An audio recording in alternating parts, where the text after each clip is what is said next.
Good morning and a very warm welcome back to the Courtside Bar and Grill in Pembroke, Massachusetts for day 2 of our weekend here. Yesterday we started with 24 players in the Boston Shootout. We are down to our final 16 and enter into the competition. Some of our biggest names in the game. The 8 big seeds are entering the competition and we are going to play all the way down to a climax night. We will crown our Boston Shootout champion later on tonight. Sometime around 11 p.m. is when it is scheduled to happen, but this afternoon we are going to focus on the last 16 matches to get ourselves down to the quarterfinals. This is how the afternoon session is going to shape up. This is what we are looking at, and it is the champion last time out, Shane Van Boening, that's going to kick us off against Tom Jones, who got off to a very good start yesterday coming through the opening round. Johnny Archer, who made the final in Iowa, he will be taking on Coby Jaap, who came through a 6-ball shootout yesterday.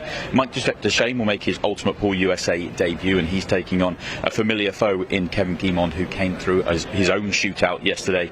Justin Bergman will take on 𝙍𝙬𝙤𝙬. They have previous in the shootout, Justin getting victory almost a year ago over 𝙍𝙬𝙤𝙬, who came through yesterday. Joe Prince, former Open champion, is taking on the young rising star in Lukas Werner. And then we've got Tom Cousins, who won the Open in Iowa. He is taking on Chase Stumfoll, who came through 6-0 yesterday. Looked absolutely brilliant in the way that Chase came through. And then one of the legends of the game, David Matlock, will take on Charlton, who has had a final run in Phoenix in a shootout. And then Skyler Woodward will round out our afternoon, making his Ultimate Pool USA debut, taking on Craig Waddingham, one of the stars of the English game, now making his way in America as well. So that is how our afternoon is set up. Every single match will be 30 minutes long. It is going to be a race to 6 or the clock running out. It's going to be fast paced. We've got golden breaks in play. We've got golden ducks in play. It's always fun. It is always dramatic. And it comes up next.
Good morning and welcome to the last 16 of the Boston Shootout. My name is Stephen White and I'm joined by Mr. Tony Holgate, and we have an incredible match for you this morning. Tony, this is a big one. Yeah, Tom Jones taking on the great Shane Van Boening. Tom from Birkenhead in the UK, near Liverpool. Had a great win last night to set up this encounter with Shane. He's going to have his work cut out this morning. Match, of course, a race of 6, 30 minutes on the match clock. Yeah, big match against Cody Myers last night. Cody's debut as well, and Tom played great, and that's why he's where he's at. And it looks like he's going to get a decent start here. SVB, of course, the reigning shootout champion, won the Iowa shootout. Looking to make it number 2 in his belt, but he's going to have to go through some big names because this is a stacked shootout. Yeah, it really is. That was a beautiful shot there. A clever shot there from Tom.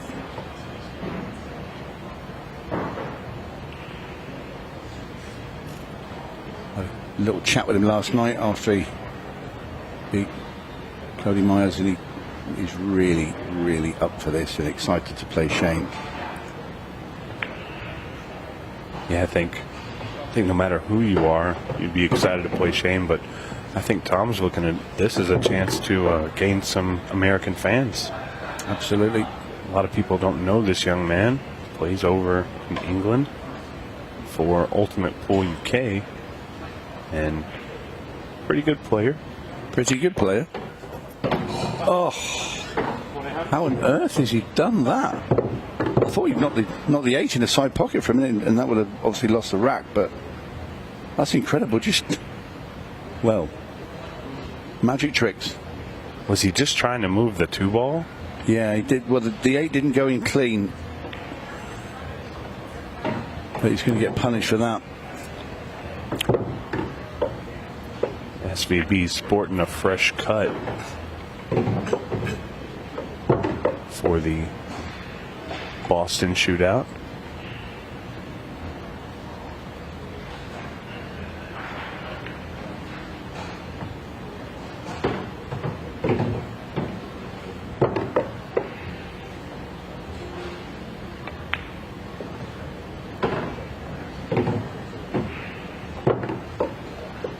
In a nice table to come to for Shane.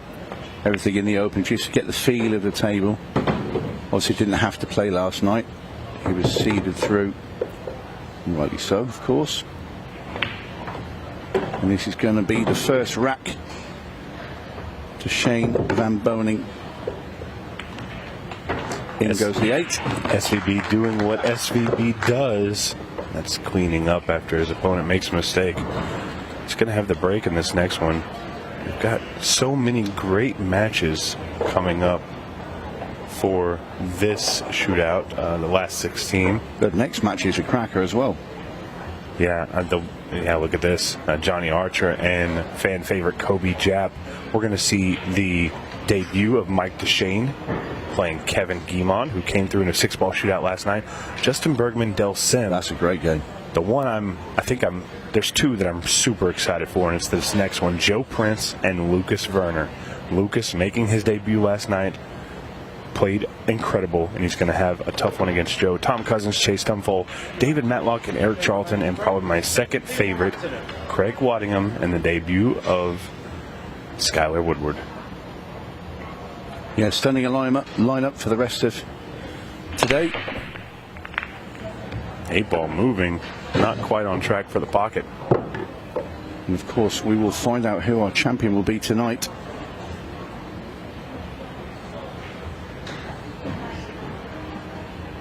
Yeah, from this point, it's 15 matches, 1 winner.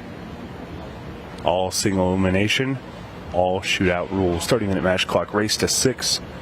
30-second shot clock. Until the final 10 minutes, you'll hear the ding, and the tension will get thick in the room because we'll be going to a 15-second shot clock at that point once the match clock hits 10 minutes. There you see it at the bottom, 26 minutes remaining. A lot of time. We're fresh in this match, and there is going to be a lot of drama today.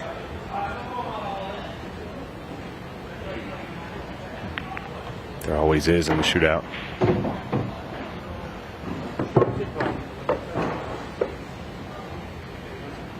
Well, he did what he wanted to do there, did Shane, which was put the stripe and then nudge the 13 free. You can see that's easily available with a combo onto the 9 down there. It's just where he landed with the cue ball. He has a 10 into the top right, which I'm sure won't cause him too much problems. So a little bump into the 8 ball there, but that's fine, where he's left the 8. And you see the spin on the cue ball. This table is slick, Tony. Yeah, and he's handy to be on this 14. Doesn't want to get too close to that, and that now has made things a little more tricky. Is this 12-15 almost dead into the corner? Well, you'd have to look at it as an option.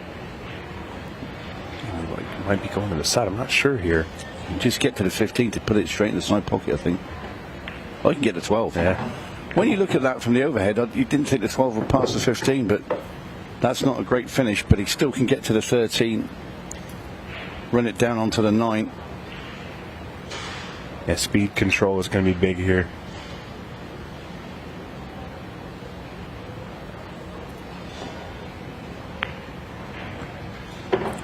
Ooh.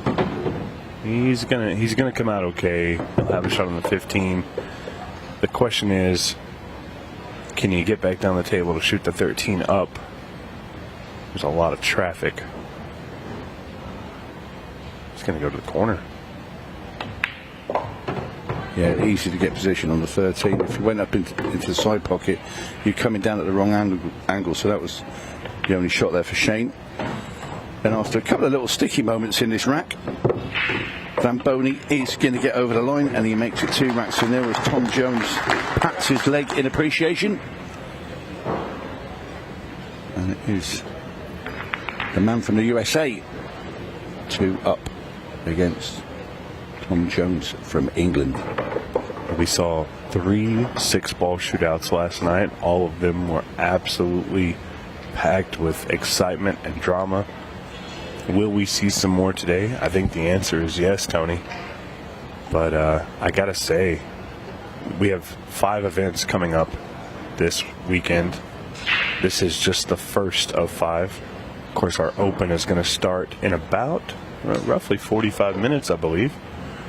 We also have the Ladies Open, the Junior Open, and then one of my favorite events tomorrow, you'll see the mixed pairs. It's going to be a fun one. Lots of action this weekend, and action on the table here as Tom Jones makes a ball on the break. He's going to have a shot.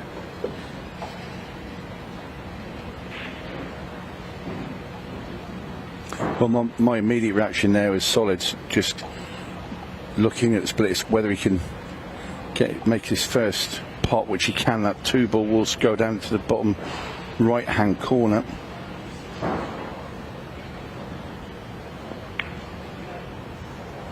And he dispatches it perfectly. So really, Tom should get rid of these.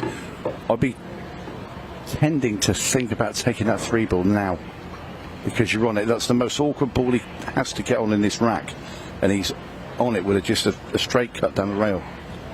Okay, he's going in towards the 8-ball, and the danger would be knocking the 8 in front of the 7. But I think the temptation for me would be too great not to take it now, because it could become a stumbling block later on in the rack if he doesn't get good position. Well, he's back again. He's back in the same spot. He hit that one really well, and I think this position is just slightly better. He's still not taking it, though. He thinks he can do better. The other way, I mean, what he's looking at there is playing the 3-ball up into the side pocket off the 12-ball. Not a lot of angle. I'd be a little scared on that one. I think the 3 is the right shot here. Yeah, the ball could throw a bit as well if you play that way, but he's going to get rid of the 7. He's coming back with a cue ball. No, he's not. He's going to do that. Okay. And this could just be inexperience on the American tables. The shot's there, and to be fair to Tom, he's actually landed pretty well, because he has a slight angle on that 3 where he could push the cue ball through the gap of the 9 and the 13, so he shouldn't get himself hooked. Oh, good shot. He's played that really well. Yeah. Give him his due. He came out good on that one. Just needs to stop the cue ball now, dead in its track. In fact, he could just run it off the rail here with a 6. And this is a good response from going 2 racks down by Tom Jones. Nice finish. Yeah, it was really nice. Yeah, very well played indeed there from Tom. Just behind him there, 2 more of our ultimate pool pros. Craig Waddingham to the right of Tom Jones, and to the left, Tom Cousins.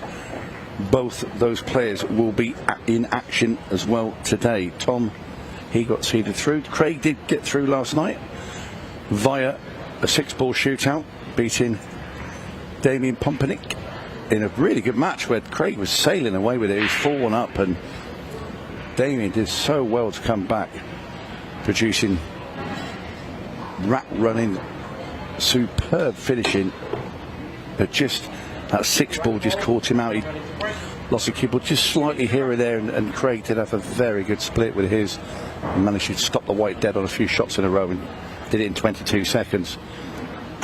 And that's why he's still here. There's an absolute thunderbolt break from 𝘎𝙤𝙤 van Boening.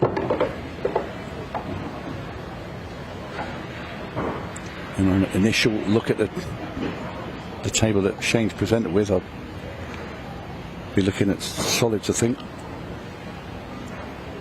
That 2 will pass the 2 stripes there into the bottom left. The 5s, 3, 6, 7, 1 all open. If he chooses to go stripes, the good news is that the 2 problem areas are dead combos. Yeah, they are. And that's why he's chosen them. But if you ever run the cube, he's okay. I think the one at the bottom with the 13 and 14 has to be made slightly. The one that's next to the 8 ball is dead straight. You can't miss this. And I'm actually wondering with the way he played that, if the 13 goes just shooting it into the bottom right. Yeah, I agree. And it must, because that's what he's played for.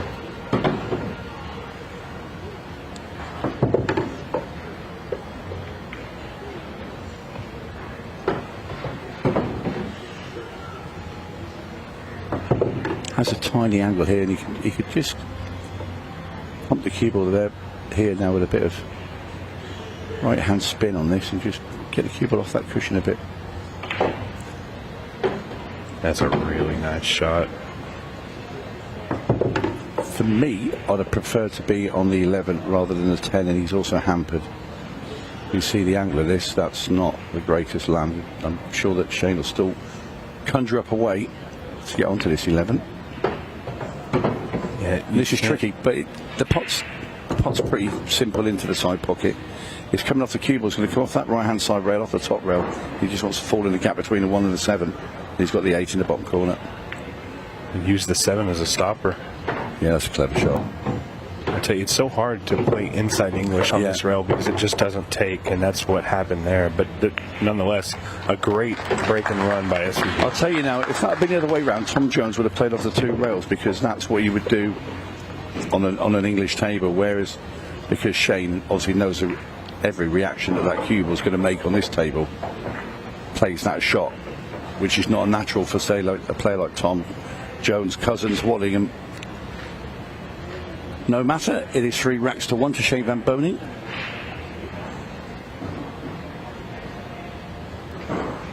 Won't face Tom Jones.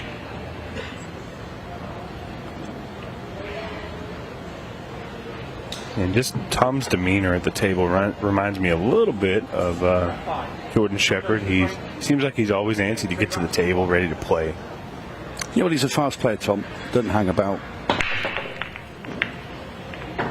He was experimenting with some breaks yesterday, but I'll tell you, if he hits this one every time, stripes. Look at those. You gotta like it. Yeah.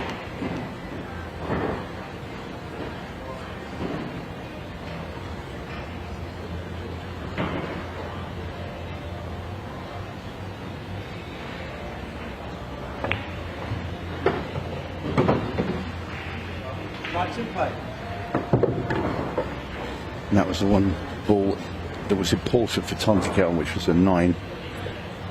And he's absolutely perfect.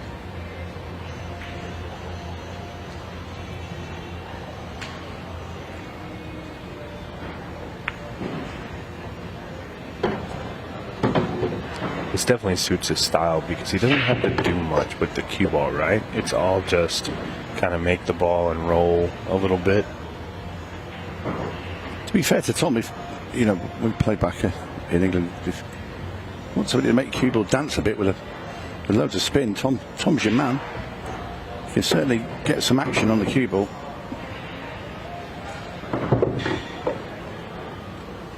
But this is a finish that shouldn't require too much of that.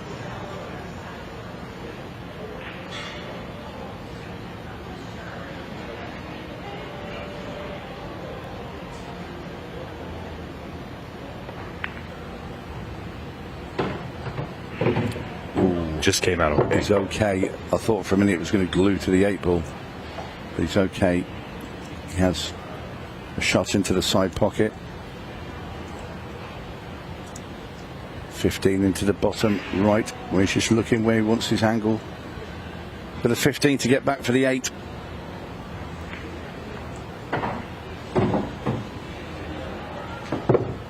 probably a little bit closer to that rail than he would have liked.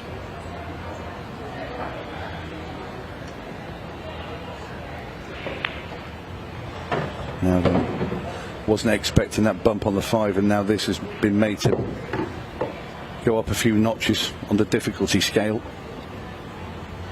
You can definitely tell that Tom is still playing with the thought of the tangent line on the smaller cue ball. Well, that's in the the thing, UK. is because again, that's a shot Shane would have played in the last rack using the 7. Oh, that's a great shot from Tom Jones. Yeah, return Super A ball, and it was needed then. If you miss against Shane, the rack's dead. That's 4-1. So really rose to the occasion with that. He's never been a player that suffers in the bottle department, Tom Jones. Holds his nerve very well. Yeah, just see that again. That's just such a great shot. It's clean as a whistle. So we're 3-2. And all to play for in this race to 6. Shane's seen it all before. Yeah, he has, and he's a pretty realistic player. I wouldn't say he's optimistic, nor the rather, but he just plays the table that he gets whenever he comes to the table. He takes the opportunity that he can. I don't think Shane is one of those guys that ever worries about the scoreline, but he might need to worry about it here with the match clock, and he just scratched. That's not good.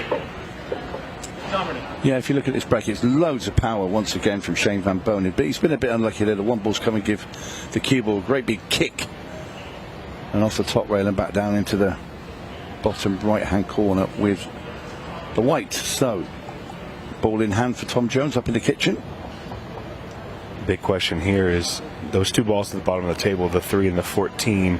What is your strategy here? Are you going to use? Well, I think you can get on them. So it's solids for me all day long, because the 5 below the 13. If you get where the 7 is and around that, if you get in that little triangle there, you can drop the 5 in it, and you can also drop that 3 in that bottom corner. You don't need to move it. You think it goes? Absolutely. He's going to play the 5 now. Look, see where he's looking with his cue. He doesn't want to come too far where the 14 then becomes a problem. So he needs to pull up towards the 13 a bit more. Then he can see the cut with the 3 along that bottom rail, and he has a 7 there to hold as well. I like it. Look how gently he's played that. And he's played that with a little bit of what we would call deceleration, just to kill the cue ball before it contacts the ball. We call it a drag shot, but that's a very soft drag shot. So if you see now, Tom, that was always available along that bottom rail, but he's played it a lot more pacey than I thought, and now that 14 has now become a hindrance. He's come around now to look to see if the 7 passes the 12 into the bottom right. He seems happy enough because he's straight down onto this 4 ball, and that is a big mistake. He tried to draw the cue ball back past that 11 ball without contacting it and come down for that 7, and he's gone straight into the back of it. You can chalk this up to just inexperience on the American table. He does have a shot or 2 here. He could bank the 7 to the 2 ball, which I think that might be what he's doing. Well, he tried to bank it backwards. He's going to get a kiss. But he had a couple of bits of fortune last night against Cody Myers, namely the 9 ball that he jawed, or hit both jaws into the top right hand corner, and it shot across the table and went into the other one, which basically won him the match. But it wasn't to be then, and here comes the vacuum cleaner, Shane Van Boening, to get rid of all the bits that are left on the table, namely the stripes.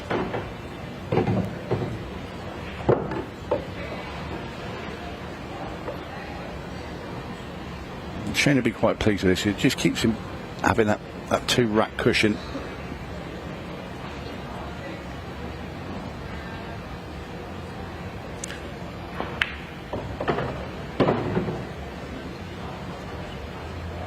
And also it's such a big rack when Shane is broken here, and he scratched and gave Tom the table with the opportunity to go back to the very start, when you're just playing on the break. It was a level match, but now Shane go 2 racks in front and 2 from home. 8 into the side pocket.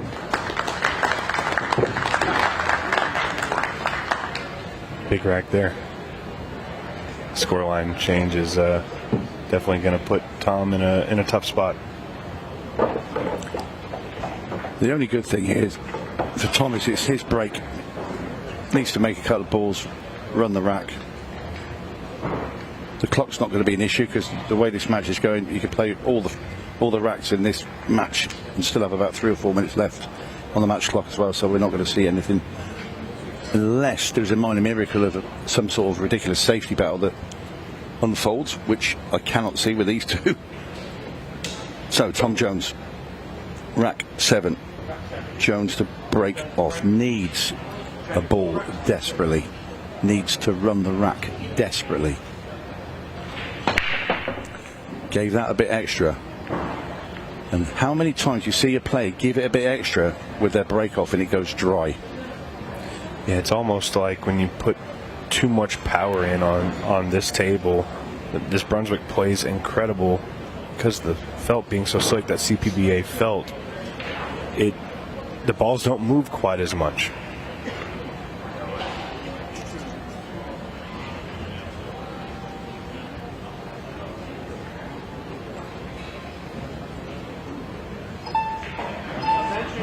Eric Charlton there, the gentleman with the baseball cap. He'll be in action as well later today. He beat Declan Brennan last night. Declan, of course, another player making his debut here in the US. And I tell you, you talk about feathers in the cap. Eric Charlton's got one over Tyler Steyer and now Declan Brennan. Eric's fearless. He's already got his plan laid out for the day. He says, I'm going to watch this first match, maybe the second one. He's off for a massage. He's going to get a bite to eat. He's going to go and freshen up, and he'll be back just in time for the match before he comes out. He said, I'll have a quick practice. He said, and I'll be ready.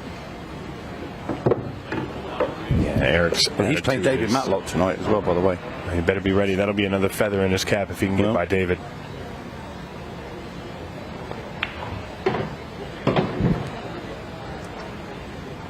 But I do believe he has the best attitude when it comes to this. He comes in with little expectation and just plays his game.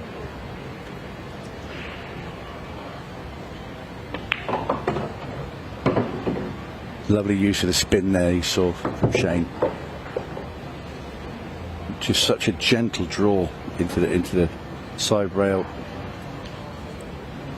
Cue ball on a string. But not that time. But he's got away with it. He was coming back into the 2 there just to sit on it. Did he get away with it though? I guess he did. Yeah.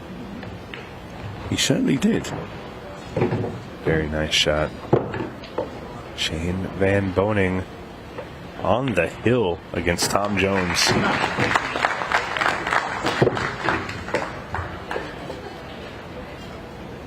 And I think if you go back and look at this match from now, Shane's played near perfect, and Tom's just made one mistake each time he's had a visit at the table, and that's all it takes when you're playing Shane. See Craig. Yeah, Shane's not missed any pots. He's just had a scratch from a break. Yeah. And our arena is starting to fill up. This is our first round match. 11 a.m. Pool players aren't used to 11 a.m., but they show up for SVB. And they get Tom Jones as a consolation prize, which isn't too bad.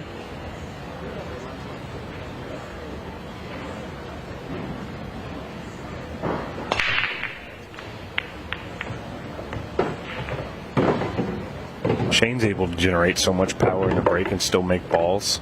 He reminds me, obviously, Jovan's got a little bit more powerful of a break, but Shane gives so much power. Break is phenomenal. He's got the biggest break by a fair way for me out of all the players that I've seen in the shootouts this year when I've been over here. And he puts his hand right on the table. It's just from a very short pullback, and it's a snap break, but it almost jumps into it in his shoulder. And ironically, the injury he's got, the reason why he's not here is he's got an injury to his shoulder. And I said it must be breaking too hard. Well, and there it is. That is the 10-minute mark timer. We heard the ding in the arena. We are now down to a 15-second shot clock after this shot. I don't think it will bother Shane. Tom is very comfortable with it. 15-second shot clock now to play. Doesn't want to be tied to the rail. He just wanted the cue ball away from the rail. He could then play the 6 ball and kick that 7 ball out. That's where his plan. But that's where his plan was. But he gets down onto the 3 here, which is basically second prize, because he wanted that 3 out of the way. And how was he going to get onto it? It wasn't at the forefront of his mind to do this right now. But while it's there, while it's handy, why not? He can still go back up and use the 6 to kick the 7. In fact, he's gone to try and kick it out now. Well, you said about mistakes, he's made one there. Well, and Tom's got to be extremely excited because he's got a good breakout shot using the 15, right? Is that what you shoot? What do you shoot? Yeah. I like it. Shane there just got a bit too much of the cue ball.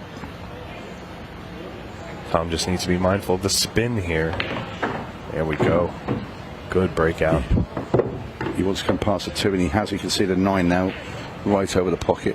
So he has an easy shot next.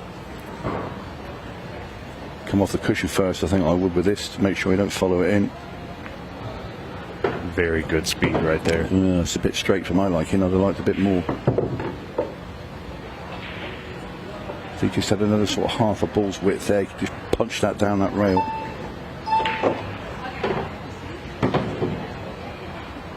$13 does go into the side pocket, but he's also got the 10 available. I think I'd take the 10. Do you know what? I'd take the 13, and I'm not trying to be contradicted, but I just prefer that and then screw the cable into the side rail. I don't like going behind the traffic. Yeah, good. Yeah, but you look at the gap that he's just come through there past the 2 and the 8. Pretty good. It's so easy, especially when you don't play on these tables all the time, to connect that 2 ball, you're hooked. That's why I'd have played the 13. But there you go. What do I know? 8 into the side pocket. Tom Jones still alive. That's by 2. This match is not over yet.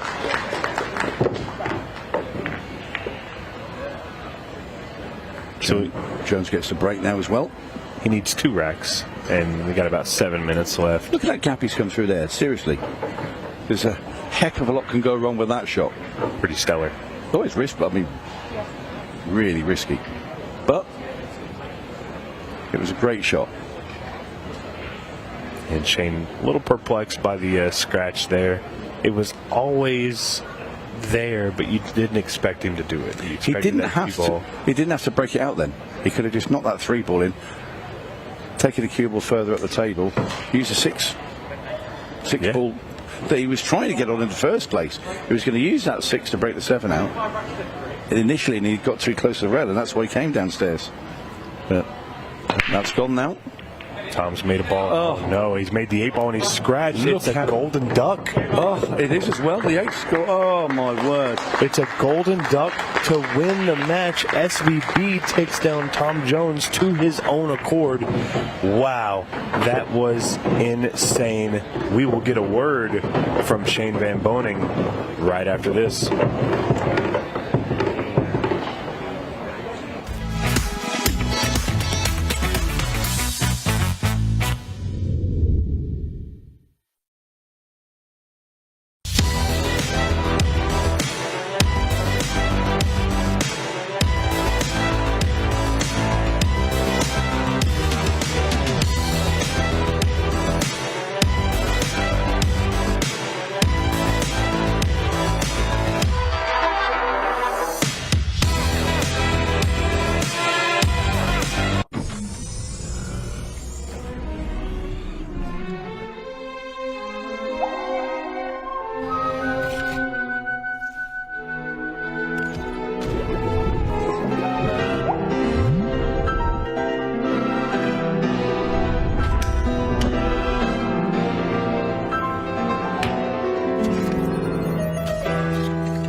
I said there'd be some excitement and drama, and we saw it there in the opening match, but it is victory for 𝘎𝙗 van Boening. 𝘎𝙗, congratulations.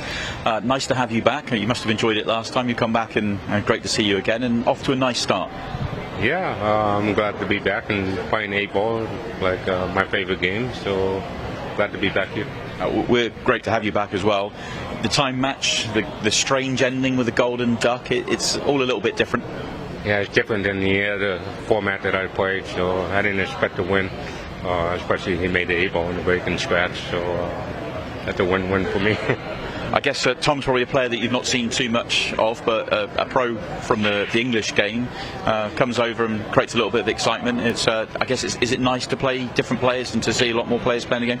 Yeah, it's always nice to play, international players. So, you can see how they play and compare to American players and American players versus international players. So, I think it's a big difference. We're going to get to see you back out here at 6 o'clock in the quarterfinals. A couple of, probably at least one match in the Open to play between now and then, but we're looking forward to seeing when you're back out here a little bit later on, maybe against Johnny Archer again, who you played in the final last time, so it's going to be fun whatever happens. Yeah, I'm looking forward to it. Well, best of luck. We look forward to seeing you a little bit later on, and let's move on and find out who 𝘎𝙗 will play in the quarterfinals. That match comes up next.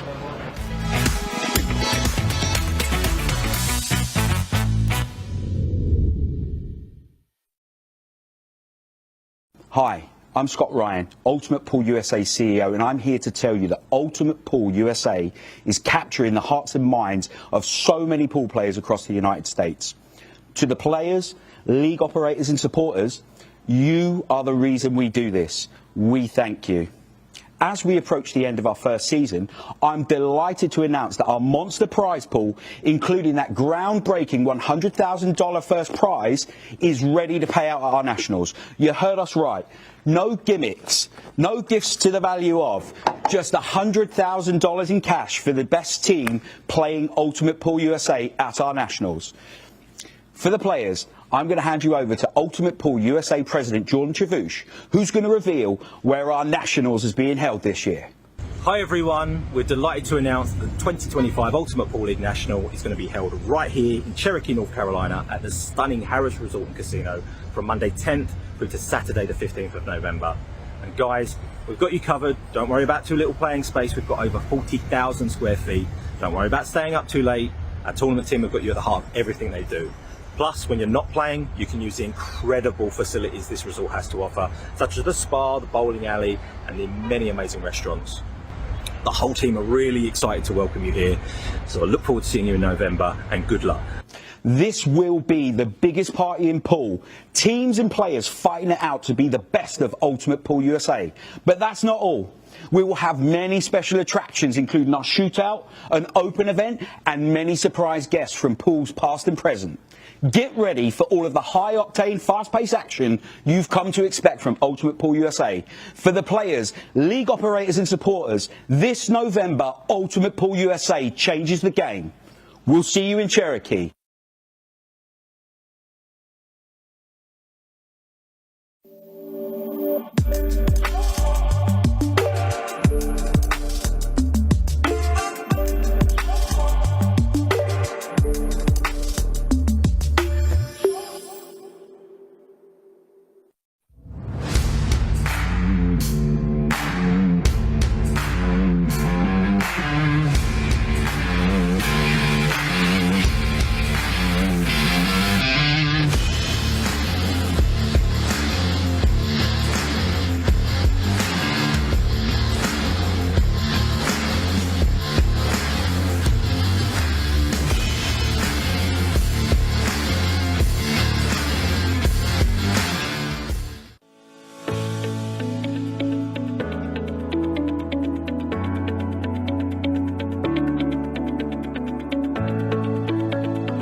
welcome back to the arena. Mr. Johnny Archer at the table. And he's going to be playing Mr. Coby Jaap. Coby, of course, making his shootout debut in the Iowa Open. Had a decent little run. Fell victim to SVB. Coby wasn't feeling well. He's lucky to make his shootout, but he didn't want to squander the opportunity, so here he is now again back. Another opportunity to get the win. 8-ball moving a little bit, but not enough, and a ball goes down. My name is Stephen Wyatt. And Mr. Tony Holgate will join us in just a moment.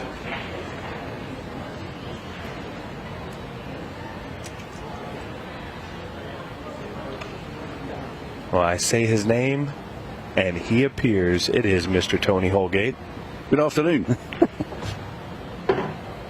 No, it's not afternoon. Yeah, You're about 20 minutes short. I'm being ironic because I was a couple of seconds later than expected.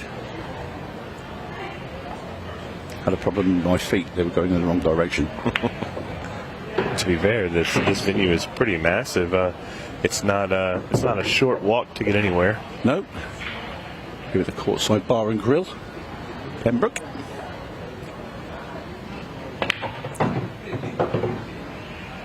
Well, Johnny, who's expecting a bigger kick into those stripes than that, he's not great.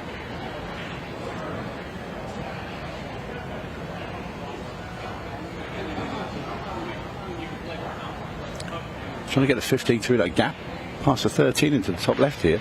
Tough shot. Oh, well played, Johnny Archer. He's gone a tad too far, is he? Can you get to the 13? I don't think he can. Going to have to come down for the 9.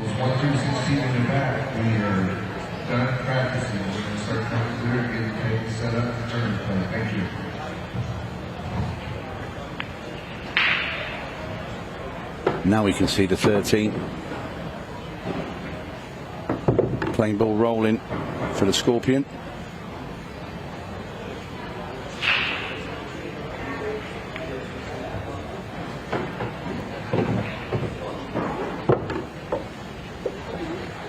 Simple 8 for Johnny Archer. In it goes. And an impressive run out there from Johnny, because he did get himself into a spot of bother. Yeah, the cut he made on that, I think it was the 15 ball, was a highlight reel worthy. Definitely be seeing that one again. Beautiful shot.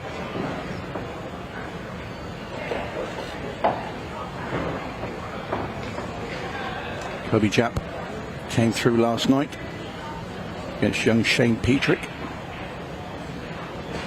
In a 6-ball shootout, no less. It was.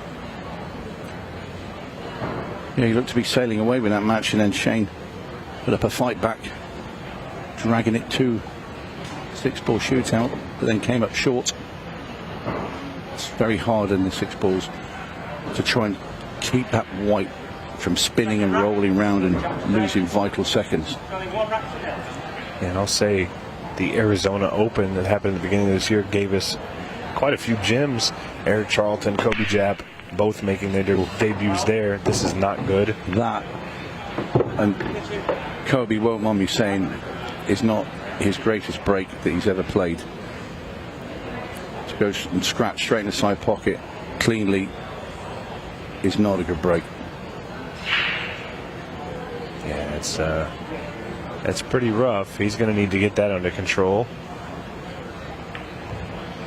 He might be having to do it after Johnny Archer is up 2-0.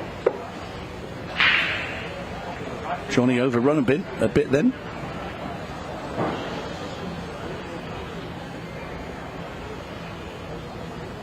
I think with Johnny Archer, the world of knowledge that he has on a pool table, he knows how to get himself back from being in a big hole. Great shot maker. And a legend of pool all round.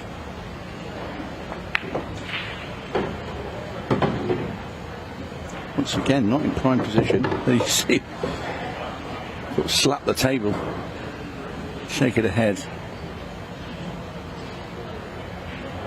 That's how I'd like to play it. Forget the cue ball, just put it directly straight in. Johnny's been in this position before. He's got to feel a little annoyed that he wasn't able to get better position. Can he yank this ball back and be able to shoot the tin ball in the corner? Or actually just roll forward, excuse me. It's got a really nasty angle there. It's just too much. He might have to play the 14. And he's going to play the 14. Is he going to play it to the 9 ball, or is he going to bump the 10? He switched back again. I think the 14 would have been a better shot. Uh-oh. See, the 14 with the cue ball control, he would have definitely tracked straight back up the line. He would have had an easier shot, but it was a harder or tougher pot to play. Is he looking at the bank? No, he's going to try and cut in the side and leave himself a shot.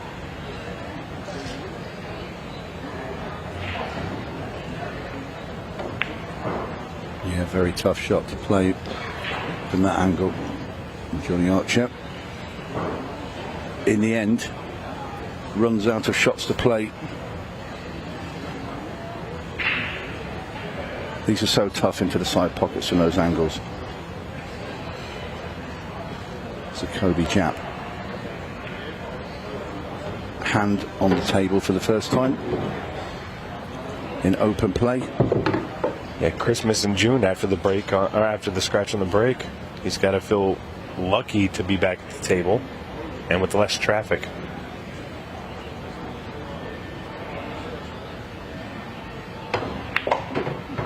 The big question here is, does the 7 ball have a clean pocket? I think it may go in the side left pocket, but I'm not positive. And it's questionable on whether it goes in this bottom right.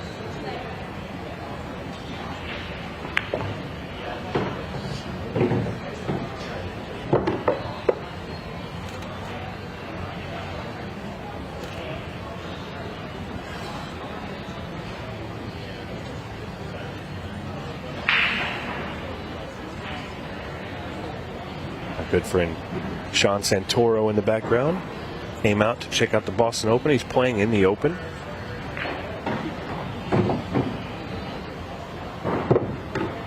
Walked out, shook his hand a minute ago, and he said, "This is one heck of a setup." I agree. Certainly is.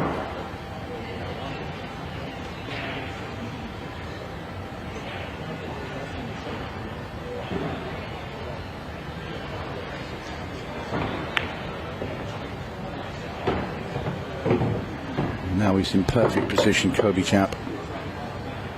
7 ball now into the bottom left. 6 top left. 8 ball any pocket you really want to play it in. For me, I think you can pinch a bit of the pocket up there. You can play that just off the jaw on the right and stop the cue ball dead really and play the 8 in the top right hand corner. Might just roll it and play it in the side. Again, he has lots of choice. He rolled it and he ended up in a tough spot, but I think this ball's makeable in the bottom left. He just needs to mind his cue ball here. I think you just dig down on this. He's going to play it quite thin. Still makes it. And Coby will be mighty relieved there. Just a little bit of early morning nerves. But he got the balls to the pockets and has levelled this match up. Johnny will be ruining, getting out of position on a couple of balls there, and it just started to become harder and harder to run that rack. And in the end, the last ball was mountain that was just too high to climb. And you see there in the background, as morning comes to an end, we're almost here at noon local time. The arena's starting to fill up. You got seats all around. They're stacked up a little bit to watch the Scorpion, Johnny Archer, and Coby Jaap play in this last 16 round. Yeah, well, it tends to be like this as all the other events start. The Open events start, and then the ladies, juniors, everybody starts to come together. And when people aren't playing their matches in the other big room, they'll all be out here watching the superstars of the game in this tense shootout that will go on all day and into the evening, and we will find out our winner later tonight and try and pick one. We've got some incredible players still to come. Tom Cousins we're yet to see. Skyler Woodward. Like Dechaine. Yeah. Lots of big names.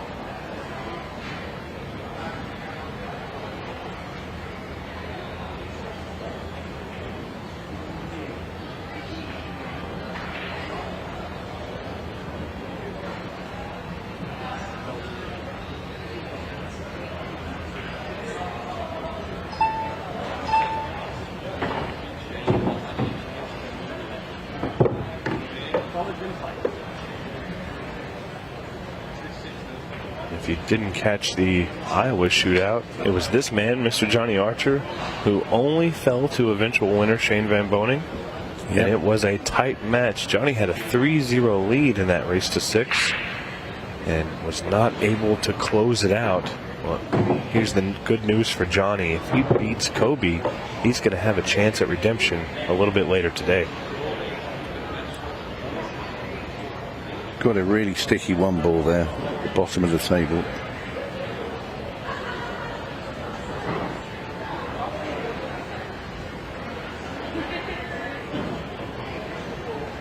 And try and free now off the 2.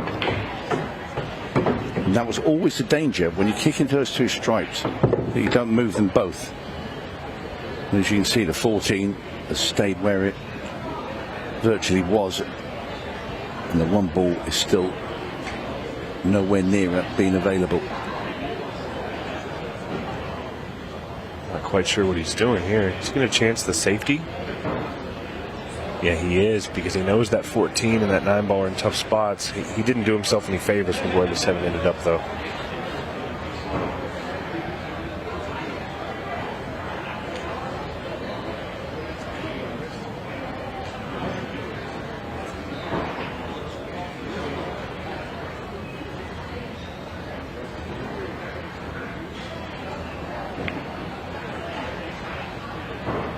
Right, so Coby can get the 14 out here off the 13.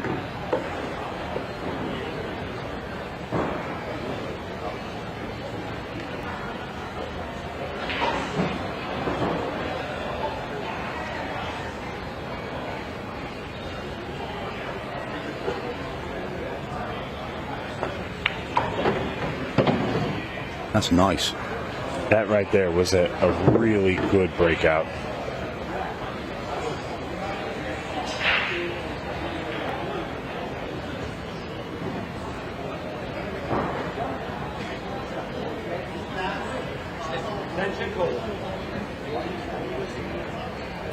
Nine ball available, bottom left, and I think it also goes into the side pocket as well.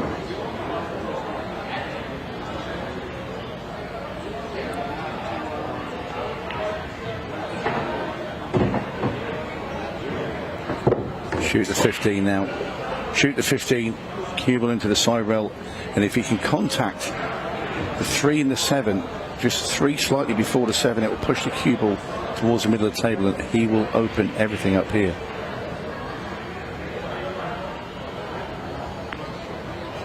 Well, he's gone beneath it. I actually like this play because the 9 does pass to the side. Yeah, well, I thought he was going to go into them.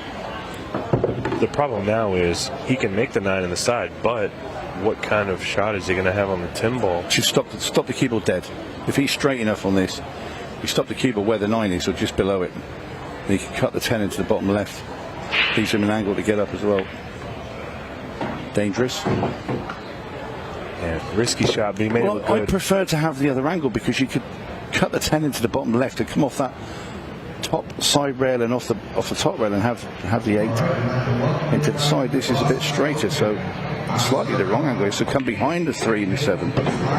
And he's stunned short. I thought he was going to play and come behind the 3 and 7, get the cue ball to near where that side pocket is, and be able to play the 8 into the top left. Well, here's the deal. He's going to try and play off the 4 ball, off that rail. And it's not a bad shot. It's definitely there. It's just, like you said, you could have had it easier. Coby Myers made 2 of these yesterday. So off into the rail. Was he playing the bank? I know he is. Oh. And he actually opened up the 7 and the 3. Johnny's got possibly a shot, but he also has a pretty good safety opportunity here if he needed it. I think he should have played that 8 ball as a more of a rolling shot into the rail and then to the ball. It would stop that bump, the bounce he got. But easy safety here for Johnny. Gets the 1 ball out. Leaves Coby Jaap, well, straight off the top rail and a kick back. Let's see. Okay, he's going to go 1 rail. Now, I'll tell you, Tony, I played a little bit on this Brunswick, well, one of the side Brunswicks. It is slick on these kick shots. That's a good effort. Very good effort. It's not a bad leave, really. All he's left Johnny there is the 1 ball. And he's very close to the rail, obviously, with the cue ball. This is one you'd expect Johnny to make, but it's a little more difficult. And he was always going to play it at a nice speed where if he did miss it, he wouldn't have given up a shot. The problem with that is you never leave yourself an easy next shot because you're playing it so slowly. So play the 4 ball into the top left. No, he's got. You know what? I'm shocked there. I thought he would go. To your credit, like you said, he left himself not the easiest shot. It's a good safety. Why risk it, right? And I'll tell you, Johnny is very clock mindful. We saw in the finals of the Iowa shootout, he was attempting to play the clock against Shane pretty early in the match. Oh, man. And he left the 7 in the side. That's bad news for Coby Jaap. And this time we will not see Johnny Archer play a safety. This should be the end of this rack.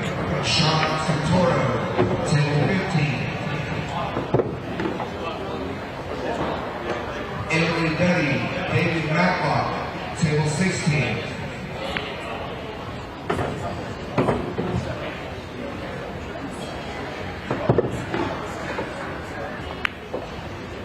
As you hear in the background there, starting to call some open matches.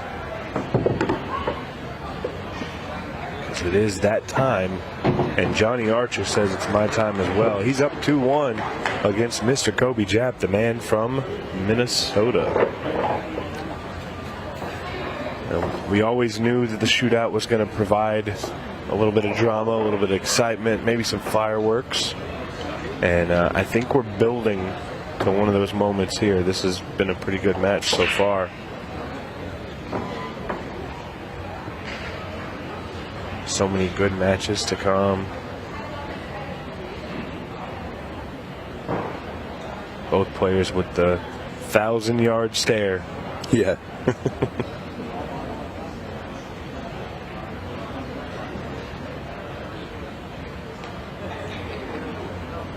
I think it's with this match so far, it's eating up a fair chunk of time on the match clock. Yeah, unless we see multiple break and runs, I'd be hard pressed to think that this gets to 6, especially if it keeps going the way it is, kind of back and forth. Match clock may come into play. Over right around the halfway mark now.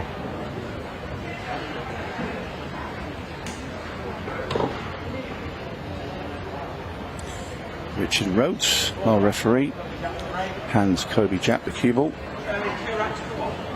And it will be the man from Montana to break off in the 4th rack. I said Minnesota earlier. My apologies. It's quite all right. I'm sure Coby didn't hear you. He'll go back and watch this match and beat me up for it.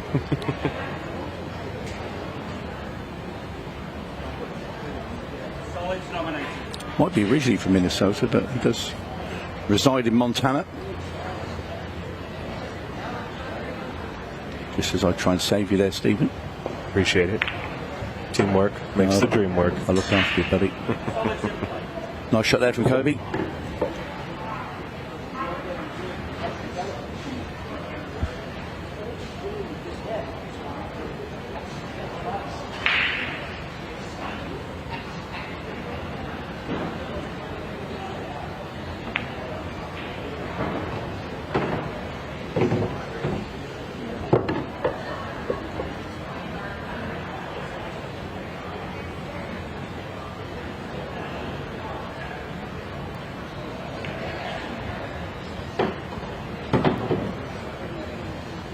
No, it's perfect. Played a 6 now.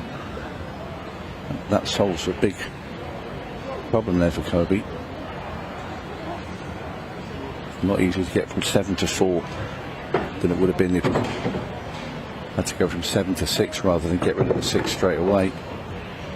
Now it's all about weight of cue ball to get to the solid at the top of the table.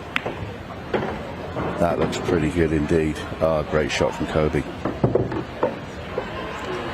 8's easily available in the side pocket.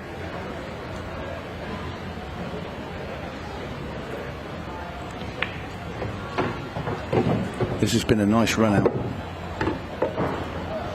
Yeah, very nice. Looking at the break and run. Just has to make the 8. And the break and run it is for Coby Jaap as he levels the match up.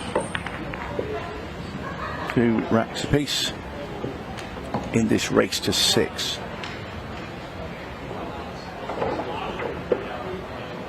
Coby showing just what he's capable of. He starts to move through the gears. Johnny Archer had to sit and just watch that one go by.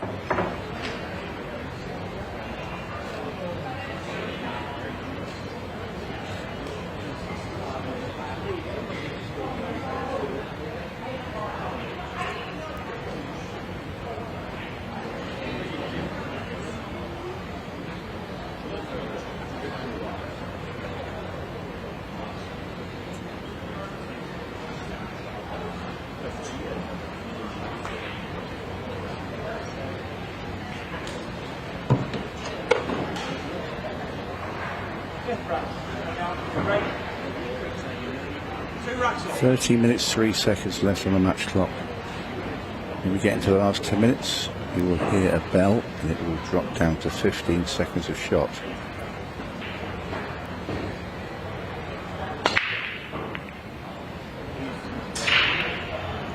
I'll shout it from the rooftops. It's my favorite sound in pool. Johnny Archer there to signal to the 13 ball to come on, go in that pocket. The 13 ball obliged him and went in. So he just waved the hand at it there. It's a nice moment there from Johnny. We're talking real good this morning, aren't we, Tony? Oh, wow. That one wiped his feet. Yeah, used all of the pocket. He's got to get that 11 ball out. Everything else is available. He could do it here. He could put the 10, draw the cue ball up off that side rail and kick it out. Didn't dig deep enough. Uh-oh. And where's that going? Uh-oh. Oof. He got fortunate there, but it's really not great where he's sitting.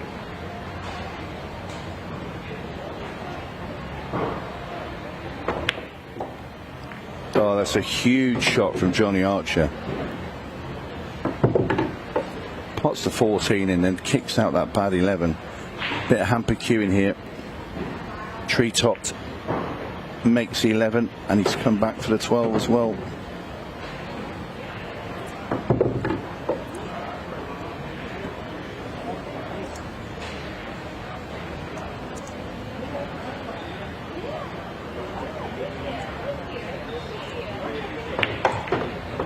Did not want that kiss on the 6 ball, and he's going to be in trouble here. Ouch. One rail kick shot now.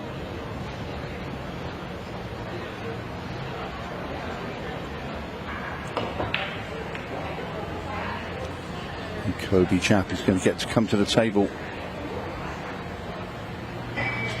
Well, after such a big shot, Johnny just wanted to come past that 6 ball without contacting it and get the cue ball up the top of the table. But it's not worked out well. Oh, Coby Jaap, how have you missed that? Well, well, well, he will not believe what he's just missed there. And nor can I. Yeah, that's a huge miss. I mean, that's the rack's there just for the taking. And not only the miss, it's where he's left Johnny Archer straight on this 15 ball. Yeah, and this was a pivotal match, or game in this match.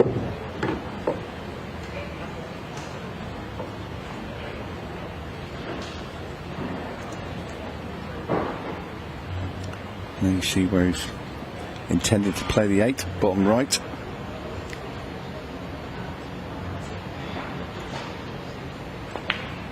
In it goes, and that is huge. As you hear the bell that signals 15 seconds of shot, that is huge. Well, and it's almost like a foretelling for Coby. He hears the ding. He knows that 15 seconds is coming.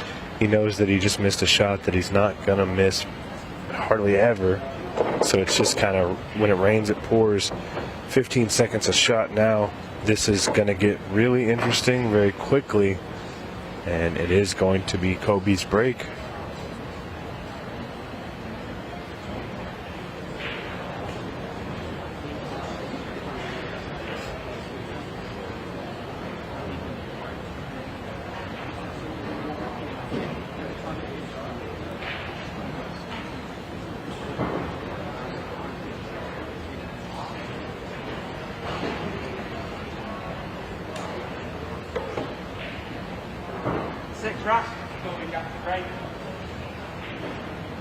Jaap back to the table to break off rack number 6.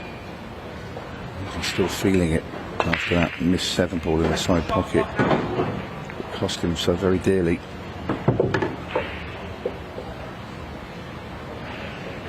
You have to say stripes. It's the only ball you can take here. Can't even pot a solid.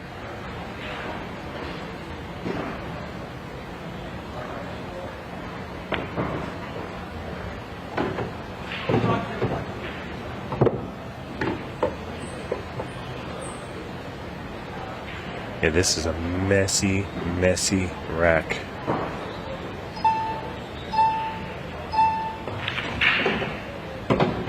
Oh, he come out good on this. Yeah, and he hit that very hurriedly there as well, as he heard the beeps. Suddenly, for the first time, realising he's now down to the 15 seconds of shot, and he has to speed up now. Speed up his thinking, his play. Wants to play this 9 ball and go off the 1 here, and we'll just go off the 15. That's why just kick everything out here. Oh, wow. Can he just get that 15 through the gap? I would have played that a lot harder. Make sure it came right out of there, because the 1 tried to stay there, and it's... He's going to be rushing a bit because he doesn't have his extension anymore, and he's kind of in... Well, it's okay. I mean, he plays a plain ball pot now into the side pocket.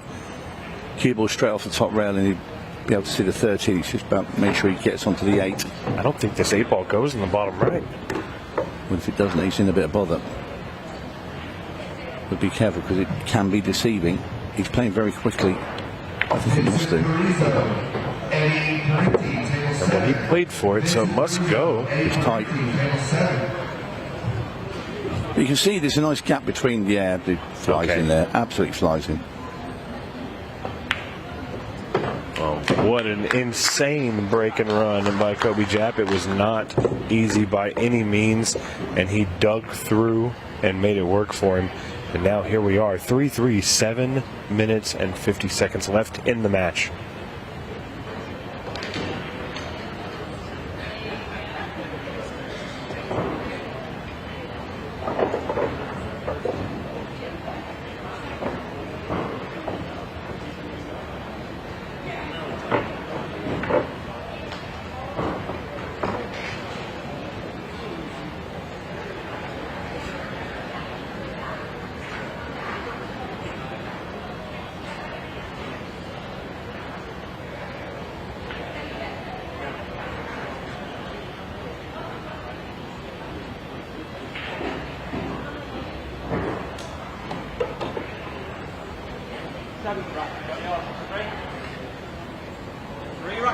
Now Johnny's turn to make a return serve.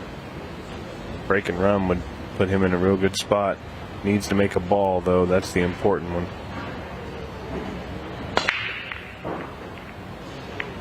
He's done it. Watch out, 8-ball. Watch out, 8-ball. He's gone. He doesn't even know. That's a golden break. Yep, and he doesn't even know. He's won the rack. Well, what a wild turn of events. Yeah. Coby worked so hard. There you go. Look at the smile from Johnny Archer. Coby worked so hard for his Yeah. run out, and Johnny just returned it in one shot. Incredible. Look at that. Golden break for a man from the golden era of pool, Johnny Archer. Yeah, he had no clue. He was walking back to his chair to grab his playing cue. Yeah, he got his playing cue, came around the table. That's pretty incredible. Again, guys, golden breaks and golden ducks are only in this shootout format. This format is... We've had one of each. We have. We saw a golden duck this morning, and now we've seen a golden break. It's really, yesterday we started off with a couple bangs, and it's just continuing. No 8-ball for Coby, and this is another messy, messy rack.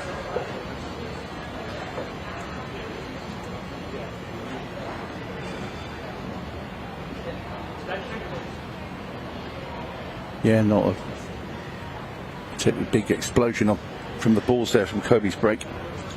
Going for solids.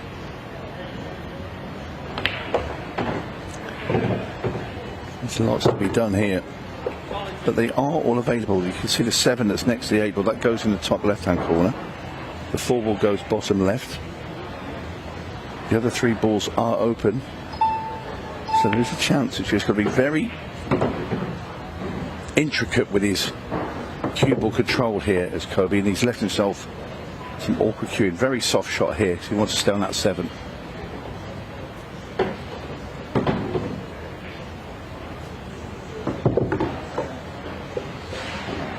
And the thing here, because he landed with that awkward cueing, he's got the cue ball going away from the 4. So he makes a 7, and now this cue ball now is going into these stripes. And the contact he needs to make on the lower stripe is to just come half ball off it and then onto the rail and come down for the 2. So he needs to contact the 10, which he has, but the cue ball's going with it. Is that going to stay there? I thought that was going to fall in. Wow. How is that hanging over the bag? Just got to run this 2, and he doesn't have to do anything with the cue ball because the 8's available. Oh, he went to play it off the 10. That was never going to happen at that angle, Coby. And that could spell disaster.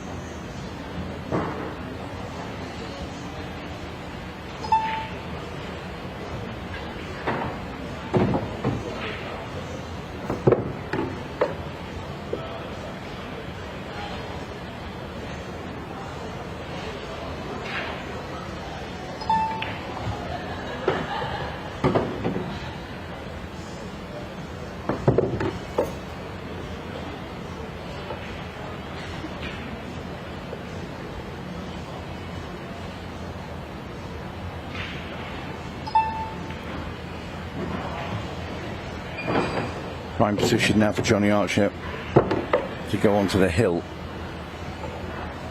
If he makes these 3 stripes and the 8-ball, he's going to have around just over 4 minutes left on the match clock. Just require 1 rack. But importantly for Johnny, this will give him that 2-rack cushion. Not only that, but it'll be his break.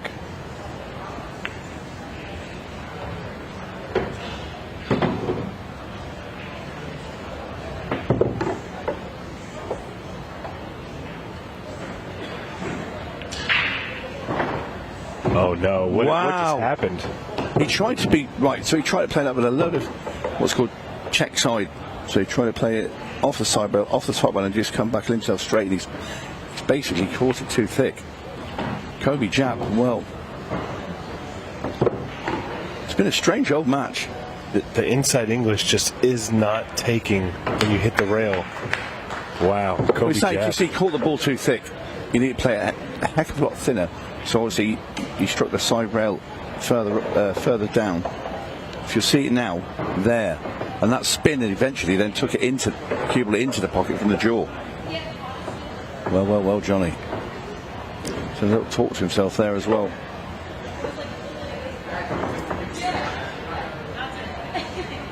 Coby Jaap handed a very, very early Christmas present from Johnny Archer.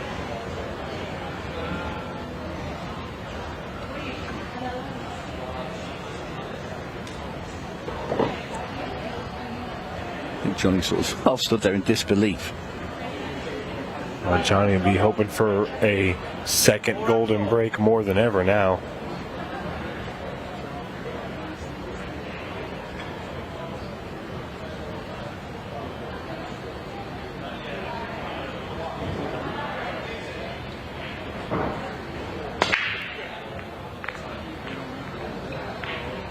Not meant to be this time, but he does make a ball. And the stripes look pretty good. Yeah, and he's got a very nice, easy starting stripe there with that 9 ball over the top right.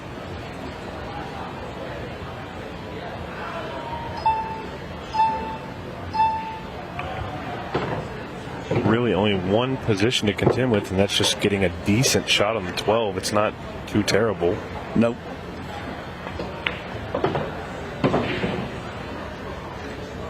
Anything in that sort of line there, if you had the cue ball a bit further up, so he's in the gap of the 6 and the 7, that would be rack dead.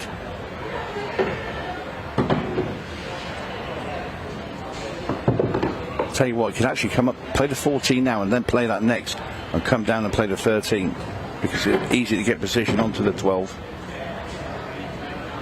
If he's not straight, he'll play the 12 now. Yeah, and the 8 ball's in the open. You get anywhere past the side pocket, you're good. Yeah, if he was dead straight on the 13, he'd play that now, but he's not. So play the 12, and now he leaves. Well, he'll probably smash this in, load of top spin, cue ball into the bottom rail and back up the table. There you see his angle. That's perfect. So run the cue ball through onto the bottom rail and send that cue ball all the way back up to the table for the 8.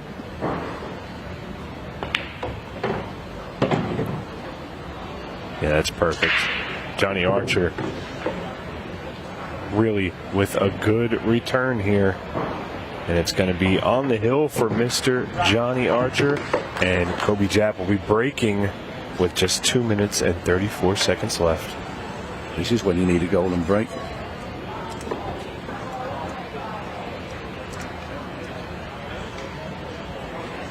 Johnny would probably be thinking that should have been match done if he hadn't made that blunder in the rack before. And he's still managing to have a smile and a chat about it all.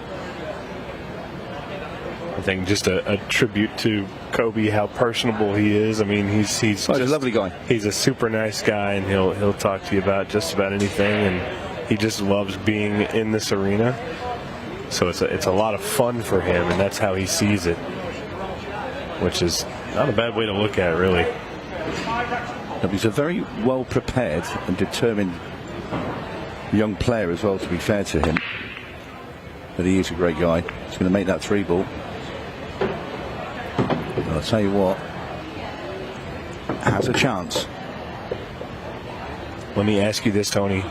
I know you have experience in watching a lot of these matches. There's 2 minutes and 30 seconds left. It's not his break next. So is it beneficial for him to try and run this out, or is he just going to try and take the run and make sure he doesn't leave Johnny enough time? There's a case for that way of thinking. Myself, I'd be thinking, make sure you get this rack on the board. That'll be my main concern. Of course, priority number 1 for sure. If you get towards the end of it and you've got 2 easy stripes and an easy 8, well, it's going to have to play a bank shot now with the 14. No other shot. But if you had a couple of easy balls, then you might think, okay, I'll try and take the clock down and go for the 6-ball shootout. He's made the bank. Oh, look at that. Where's he going to land, though? He's going to get a needs to little bump that bump. 12 out the way. He has Oh done. my goodness. Well, a bit fortunate there. Can he run through and get onto the 13 into the bottom left? I think he can. That's what he's going to try and look at here. Does not have an extension. Oh, he can shoot the 12 here. Yeah. And then just drag over. And there's still a minute left on the clock. Oh, he just bumped off it and put the 2 in front of the 13. Oh my word. Now what do you do?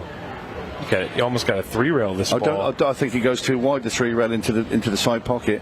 I'm thinking 3 in the corner. Oh, can he see it? Oh, wow. Oh, and now Johnny Archer can now manage the clock. 40 seconds. He can kill the match here. Just to keep, all he has to do is keep making a ball. And as you saw him walk by there, that's the first thing he did was glance at the clock. All he has to do is just make a ball. Drop it down now. He doesn't want to play it just yet. A lot of players now still will be playing the shot until you get to about 4 seconds. But I think he's looked at it and thought, well, I can't miss them anyway, really.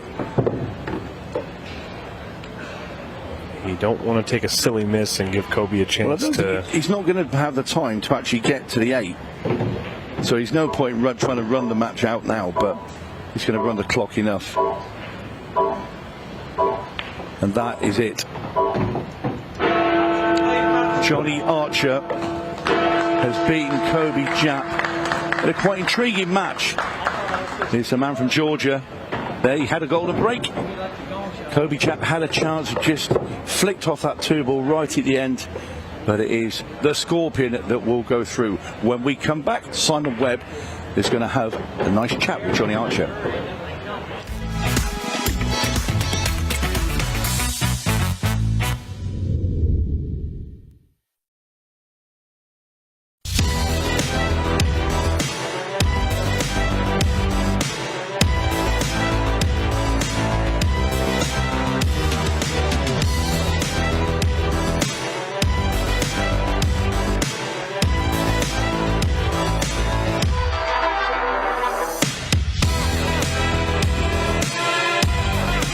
My break tip is completely different from everything that is on the market. Combines the qualities of like a playing tip with a super powerful tip. It's like a tip on the steroids.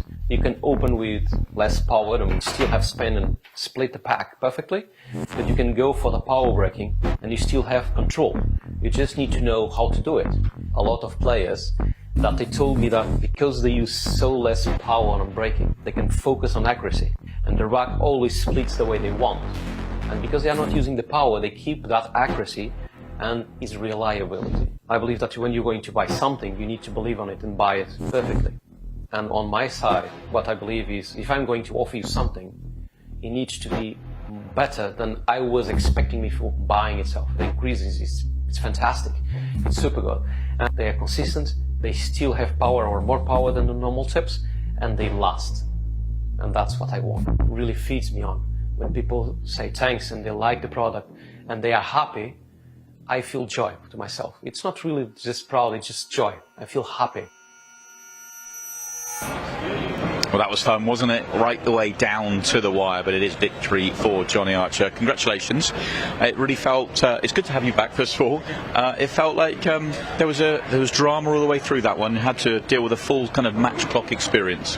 Yes, you know, I can handle the first part, I guess it was 25 seconds, and 30, then yeah. 30, and then the 15, it starts biting me fast. I'm like, man, I must really walk slow or something. So you have to get used to it. I tell you what, it's not easy, especially playing 8-ball, because there's a lot of choices. You know, you can make the wrong decision real fast and kind of be out of place. So you got to think good. And of course the match clock is a different dynamic that you obviously had experience of in the shootout last time in Des Moines, but it is a new element that you've got to learn.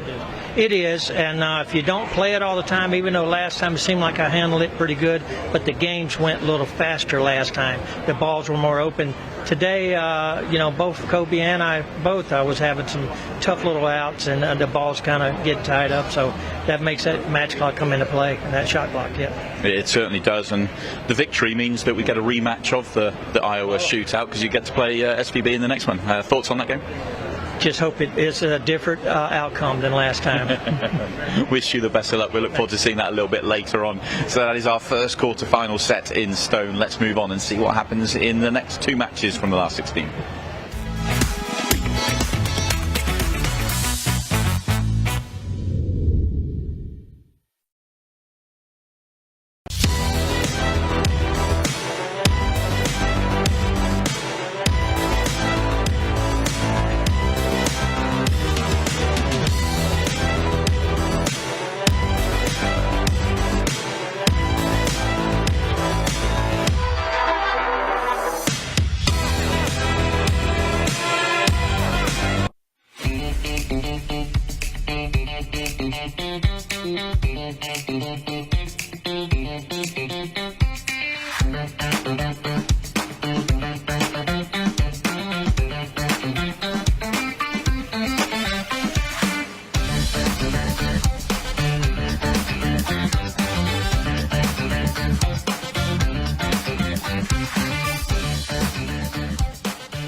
And welcome back to the arena as the players get set in. My name is Stephen Wyatt. What a crazy match we just saw, but I'm super excited to be joined in the booth with the incredible Mr. Simon Webb. Morning, Stephen. Or we're into the afternoon now. Good morning, everyone. Yeah, it's been good fun. We get a rematch of the Iowa shootout later on, the final. Johnny and Shane. That should be fun in the quarterfinals. That'll be at 6 p.m. Eastern time. Anyone looking forward to watching that one? I certainly am. But yeah, that'll be at 6 p.m. Eastern. So that's the first quarterfinal set and ready to go. Means we can move on. We're going to find out all the quarterfinals by the end of our session here. Yeah, really excited for some of these matches. This one included Kevin Guimond coming through in a 6-ball shootout last night against Ricky Evans. Yeah, Ricky just didn't set the quickest of times, a couple of fouls in there, and kind of took the pressure a little bit off Kevin. Yeah, well, he's going to have a big one here because what was highly regarded as the second best American player out there just a few short years ago took a break, but he saw the format. He likes the idea of it, and now he's here. It's Mike Dechaine making his Ultimate Pool USA debut. I'm excited to see it. I'll tell you though, with this break, we might not see him for at least a rack. It looks a little messier than it really is. If he can get an opening shot, I think he might be good here.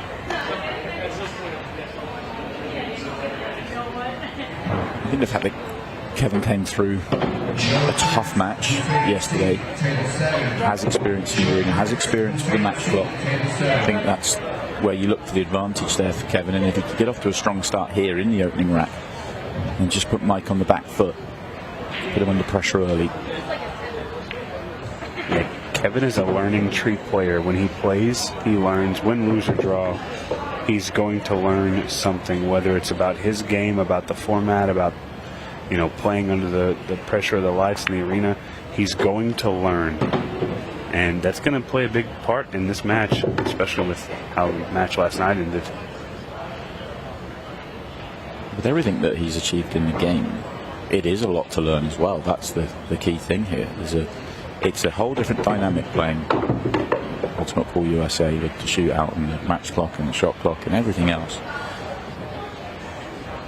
But the best thing about it is that everybody who's touched our table, played our format, played the league, the positive reaction has been almost overwhelming. Everybody enjoys it.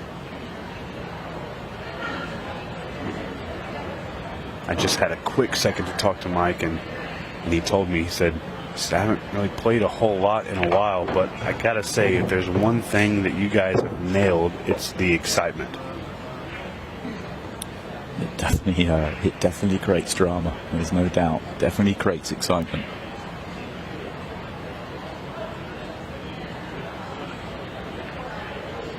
He was slightly wary there of the cue ball, but all good. And Kevin Guimond off to a very strong start. You can't start any better. Break and run. And we will get a chance to see Mike Dechaine.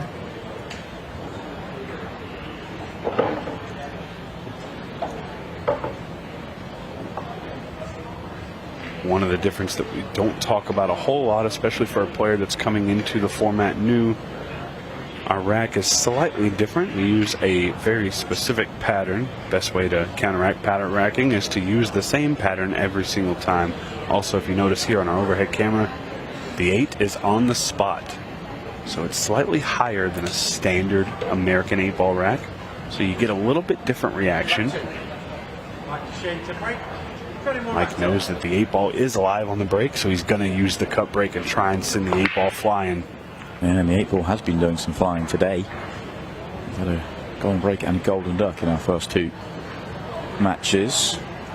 Nothing happening here for Mike so far. His first shot ends up being a dry one. And not the way you want to start, but it's not about how you start, it's how you finish.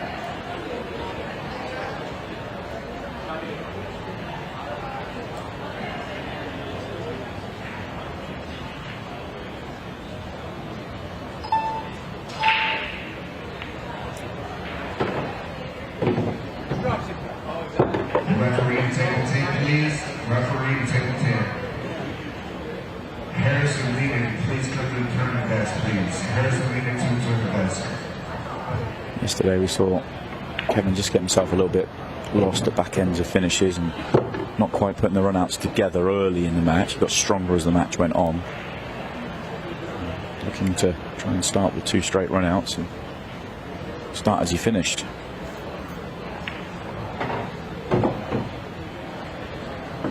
I think he came up good on this one.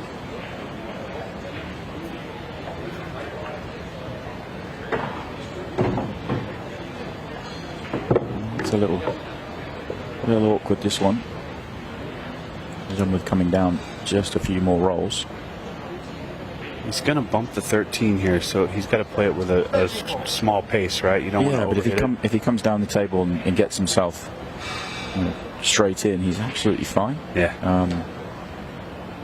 I'm guessing the bottom one doesn't pass. I'd be taking the 13 here because it's just cleaner. You don't have to worry about the bump. But he's played it well.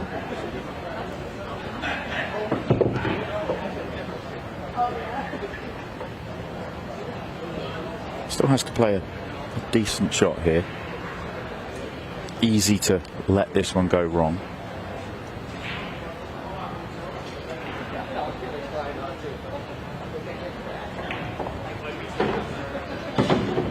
He was a little bit worried when it was coming up the table. You saw the reaction. It tells us everything. But it's absolutely perfect now.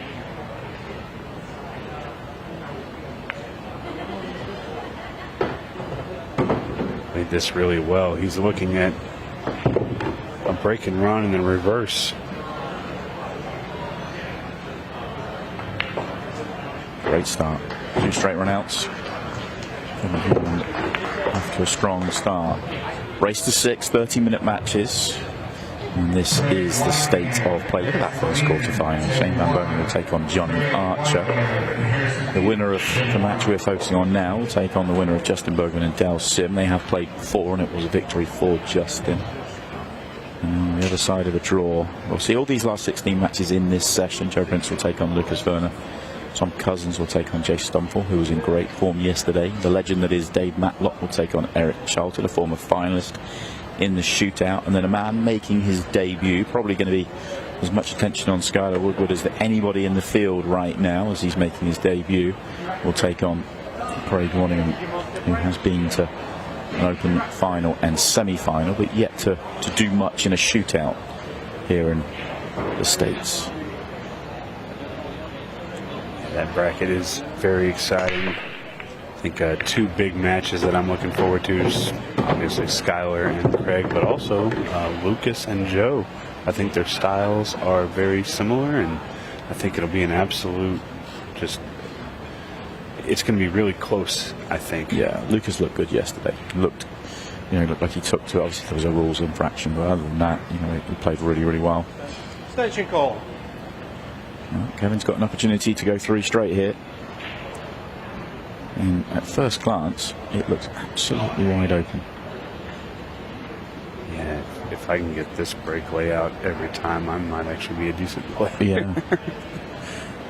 I think that the first shot, if he gets it right, could be the trickiest. If he gets this cue ball right, then should be no issues. Yeah, he just needs to get a shot for the 14 or the 13.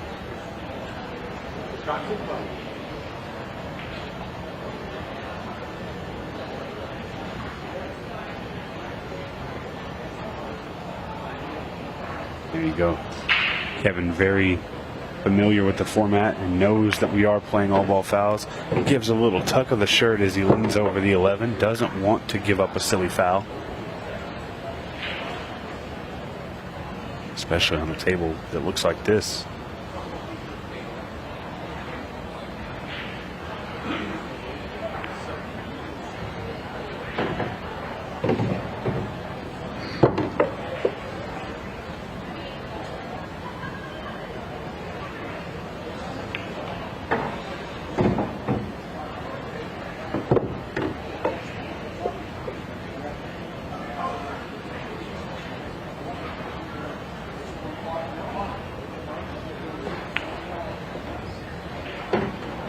All too easy with this layout for Kevin, keeping it very simple and clean.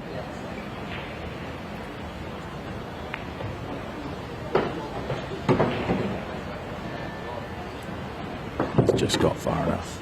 For a second there, I thought he was going to leave himself a little awkward. Ball's up pretty much straight in. May well have been playing for it in the side, but it doesn't matter. Corner will work. 3-0 he leads. Stephen asked me, tell me this, how's Mike Dechaine playing today? Well, I was just actually thinking about this. You know what this reminds me of? It reminds me a little bit of Dennis Hatch and Kieran Hall. Yeah. Dennis, obviously a big name in the game, had his shootout debut in Iowa. Unfortunately, he drew the most in-form Kieran Hall he could have possibly asked for, because Kieran played the perfect match against him. Yeah, 6 straight visits to the table. I think Dennis did get a couple of racks in, but I think actually he got them in his only chances, but it was 6 straight visits, and Kieran took out.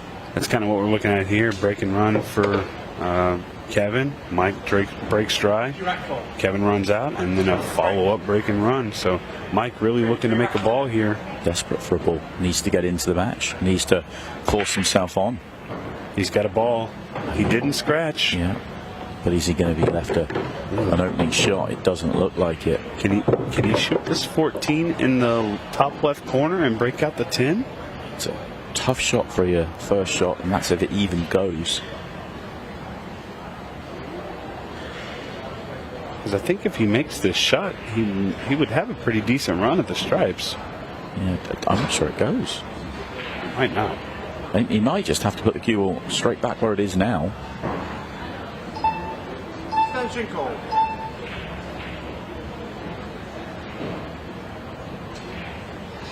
He's not trying to play this ball, is he?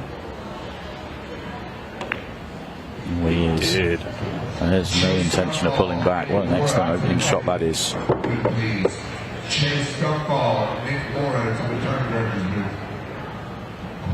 I gotta say, in that case, the 14 ball didn't go, because I feel like that was an easier shot, taking the 14 rather than the 9 ball. So, and it was dealing with a potential issue as well. It looks like the 10 and the 14 are awkward. Is there a chance this tin ball just sneaks by the 2? Doesn't look like it. Okay. I mean, Mike's in some real trouble here. Is he backbanking this? Oh wow, he cut it, and he got a little touch. Can he see the ball? Shot. I mean, he might only be on. Well, he can obviously play it in the side, but just for control, he might play the bank. But I mean, it's a brilliant shot. It will be in the side. How's the control? Perfect. What a run out this is. Yeah. 3-0 down. Not a shot of the table other than a dry break, and you get left that. That is a serious way to get into this match. Obviously, he's two balls away from making it stick and making it count, but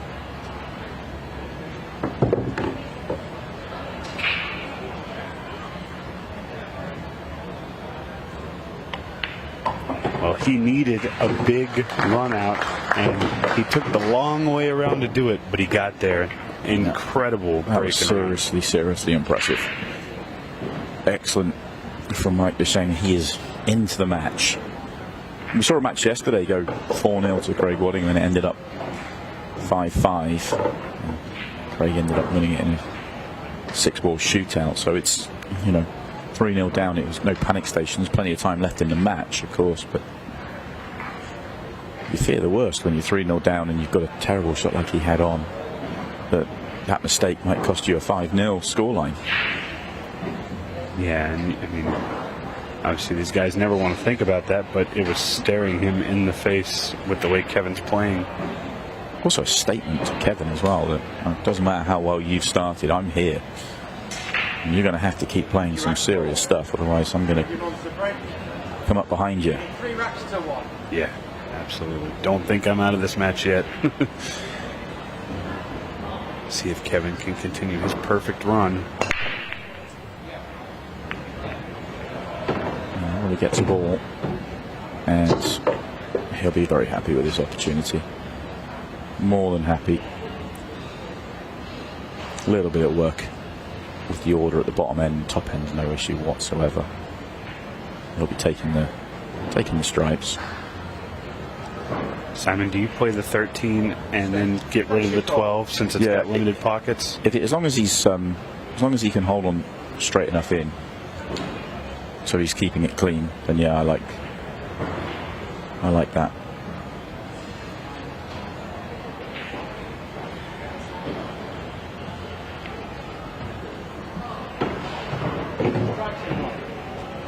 He's going to deal with the one ball that just has its limitations here. And then, like you said, he's really just got to clean up at the bottom end of the table, and I think he's okay.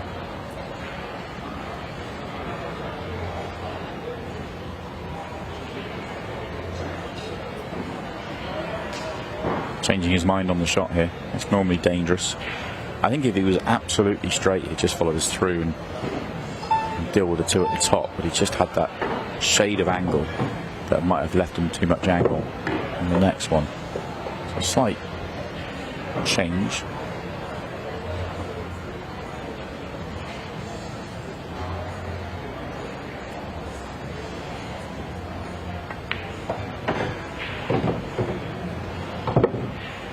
He would have liked to have had less angle here. He'd like to have been straighter. Yeah, that looked like a simple shot, but just because of the way the table is playing, it was not as straightforward as it looked. Had to play that really well. I might be tempted to leave it now to reconnect, because you've got the two together at the bottom. Get one of those, you're going to leave the other over the pocket. And you've got the 10 to the side or the corner, and then use this one to make sure you get back nicely on the one that you're leaving over the pocket potentially. Connection to the 8 ball might not be great if you do that though. I'll tell you, he was very worried about leaning over those balls, and it could have cost him a little bit of position because he was just so worried about it. It's landed nice though, isn't it? He's fine here.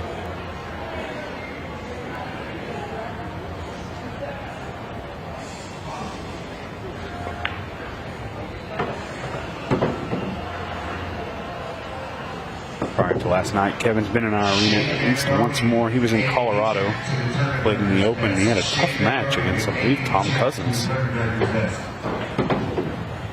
Yeah, but he did have that little bit of experience.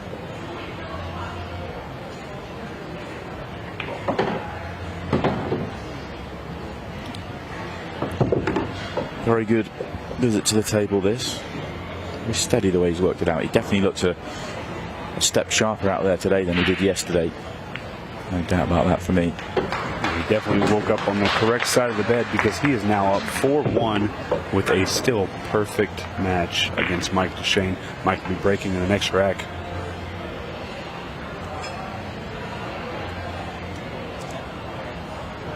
He's watched the brilliant run out from Mike and hasn't affected him at all. He's just gone and redone exactly the same thing.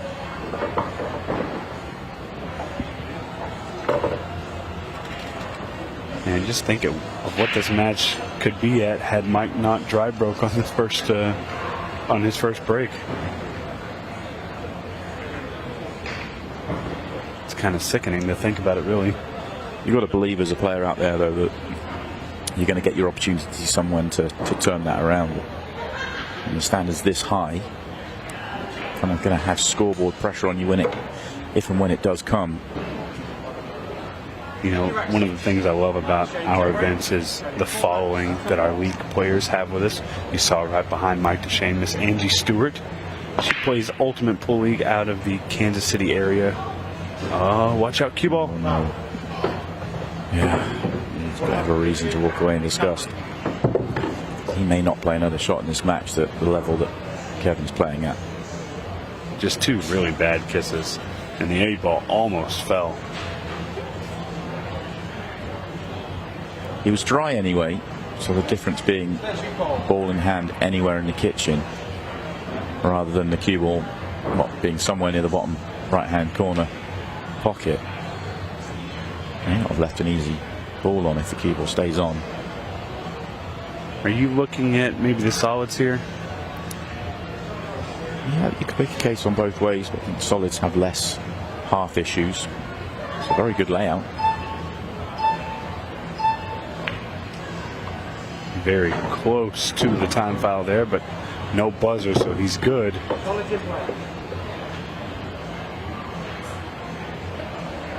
He's definitely overrun this. He's not going to be down here. He has no more. He only has one option, right? Just the 6-ball. Could take the 2.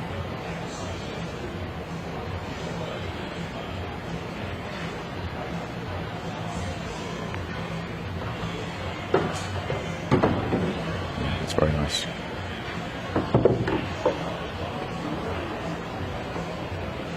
Hard to see a way he can go wrong from here.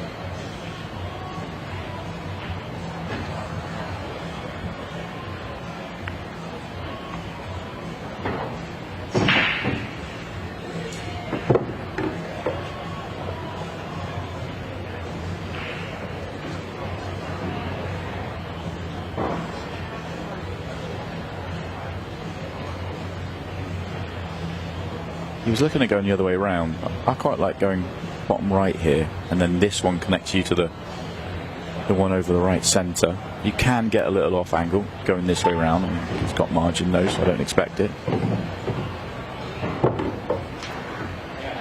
Yeah, I think it's just going to make these next 3 shots a little bit tougher. Well, he's going to have to play potentially the 2-ball from treetop because of going this way around. Maybe he gets the bump just to widen it and leave a gap to be able to cue through. He's got the 4 now. He had an angle to be able to pull it back. That's okay. Well, he was going to have to play for the 2.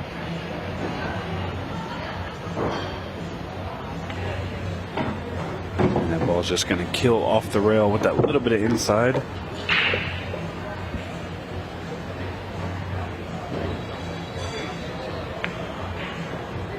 It's all very good, isn't it? It's just kept everything so simple.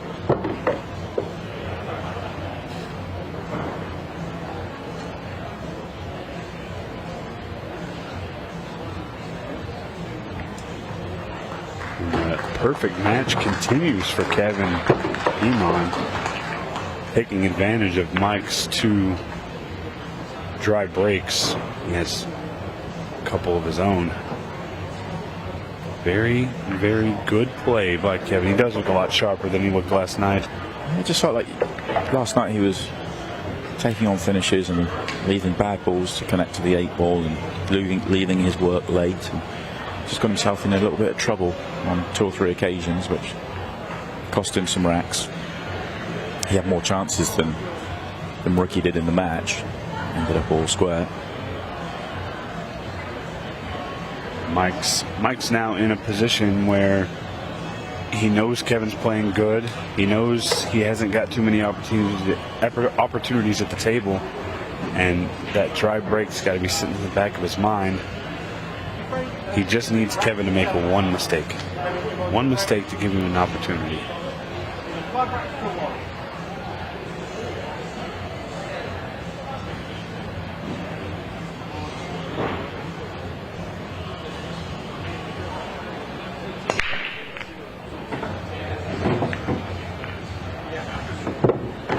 This is.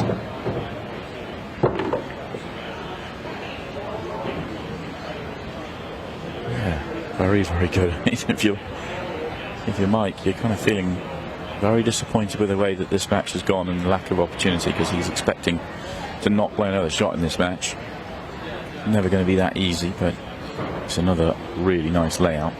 The solids look a little cleaner than the stripes, in my opinion. It's just the opening shot. It's the opening shot, having a ball to take down. He has the ball, it's just the cue ball's going to be running a little bit loose.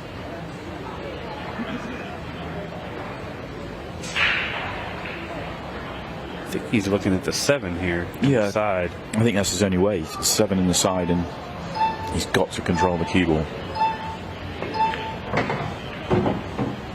Done just that. Actually came out way better than I thought he would on these bottom balls. Yeah, that was nicely played. We'd love to have finished straight in, because if he'd finished straight in here, you'd say he's out already, because the connections for the rest, and especially the connection to the 8-ball, would then be set in stone. But one good shot here to get on the 1, and should be job done. He doesn't play the good shot. He's got a ball at the top though to reset himself.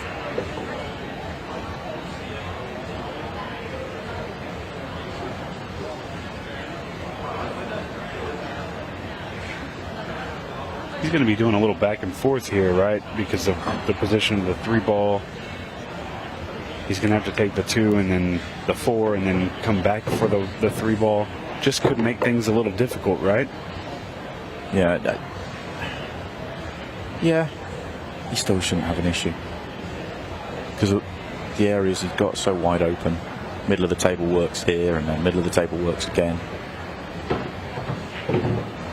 Well, he's landed really good to get on this. Really, just position on the 8-ball is the most important here.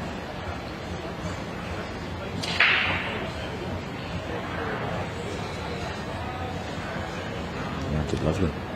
Thought he'd play for the high angle just so that to make him have the control off the bottom rail, but played right down, landed lovely.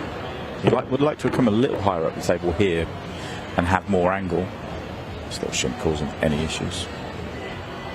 Kevin's a take what you have player. I think he won't try and do too much because he knows this is the match winner. I think he's just going to take his medicine on a little bit steeper of an 8-ball. He might try and go around, but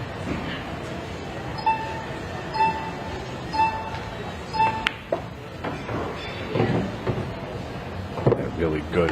One shot away from the perfect match for Kevin Guimond.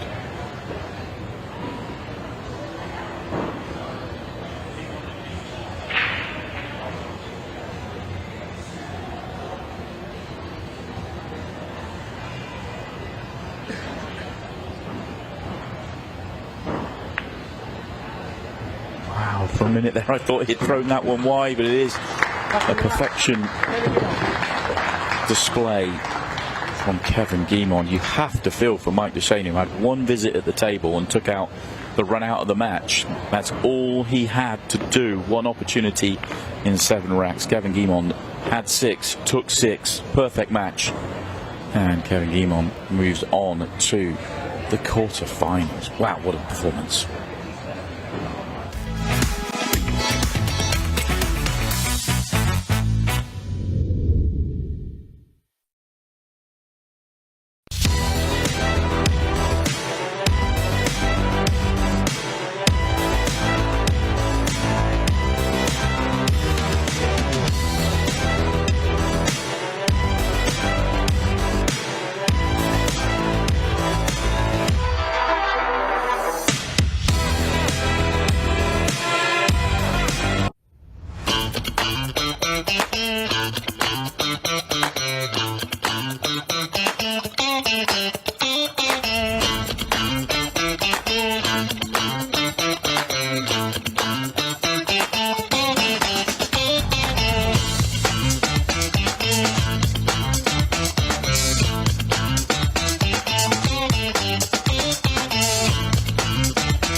over 175 years of billiards history, tradition, and expert craftsmanship, Brunswick is a name synonymous with our game, which makes it the perfect partner for Ultimate Pool USA's vision of fun, fast, and exciting pool for the players all across the United States. Brunswick, Ultimate Pool USA's official table partner.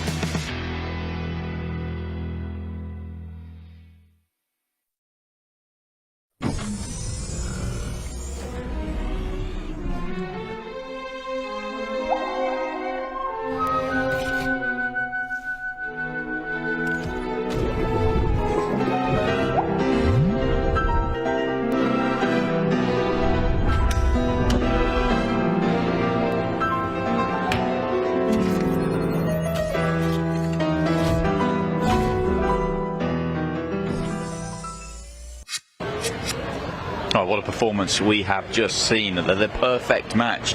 Kevin, that was fantastic. You looked a lot sharper than yesterday, and you probably knew you had to be playing Mike, but you just performed brilliantly. Yeah, he's beaten me every time we've played over the last 20 years, and just got comfortable right out the gates. Got the first, I think I broke her in the first rack, and just played smooth from there. You have obviously had the 6 of the 7 chances because the run out that Mike took was fabulous as well. But you just hit the ground running. It felt like, did you think the fact that you played on the table yesterday and you got that comfort level in really helped coming into today? Yeah, I was super uncomfortable yesterday and kind of just squeaked by, and then today kind of caught a groove, and he broke dry twice, so that leads to you can get some separation, you know. Playing as well as you just did there as well, you must look at the rest of the tournament, the rest of the shootout today, and think, well, you're playing well enough to go on and take this one down now. That's the plan. Yeah, definitely. Sounds like a very good plan indeed. Let's find out who you'll play in the quarterfinals. Our next match is up after the break.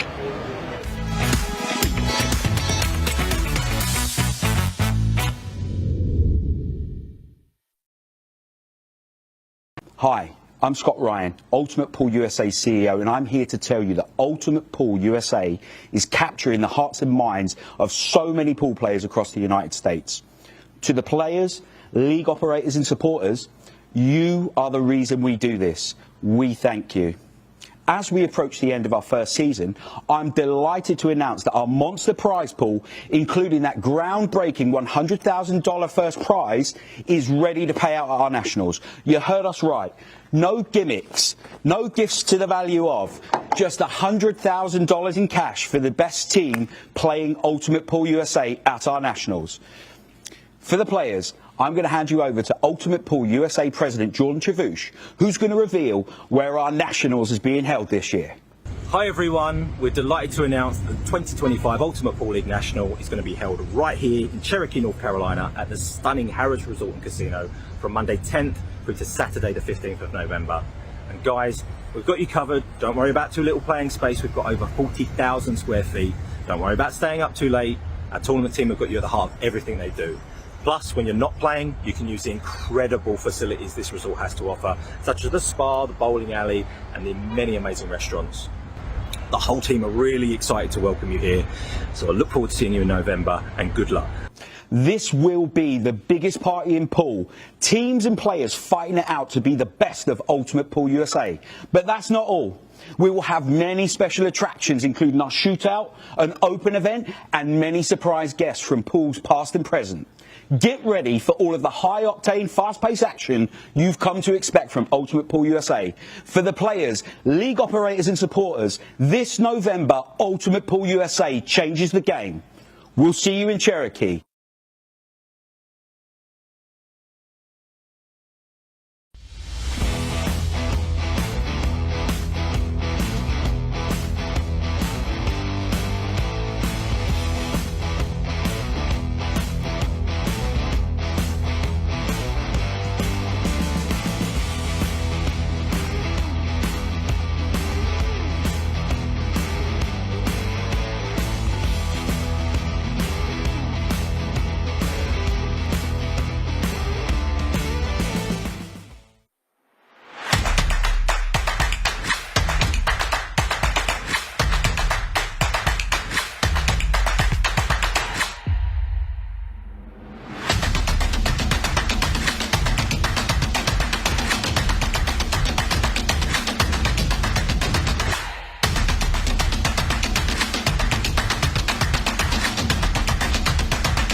go get your seat and enjoy the shootout right here. And welcome back to Boston. Nelson starts. Justin Bergman limbering up. They'll be taking on 𝙍𝙬𝙤𝙯. Justin, of course, seeded into this last 16 draw. Dell played last night, defeating Ashley Benoit in a lightning match. Very easy on the eye. And there is Dell.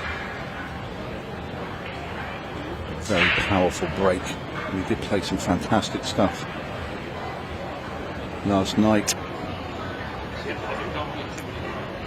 Last faced Justin Bergman in Kansas City last year, with Bergman coming out a 6-4 winner. So Dell out for revenge, but it is Justin Bergman to break off in the opening rack. Very nice style. Look at the 8-ball. Oh, he's made a golden break straight away. First rack. Justin Bergman. All he had to do was play one shot and he is already in the lead. A shrug of the shoulder. We'll have another look. There we see the 8 coming up the table into that top right hand corner. And a dream start from Justin. Gotta feel sorry for 𝙍𝙬𝙯 there. That's how to start a match. Sit in your seat, watch your opponent break off, make a golden 8-ball, and 1-0. I'm Tony Holgate, and joining me for this match, we've got him out of the arena and into the commentary box, Simon Webb. And Simon, what a start from Justin Bergman. Incredible. Perhaps I was just out there and all of us, I think almost a bit of shock from everybody.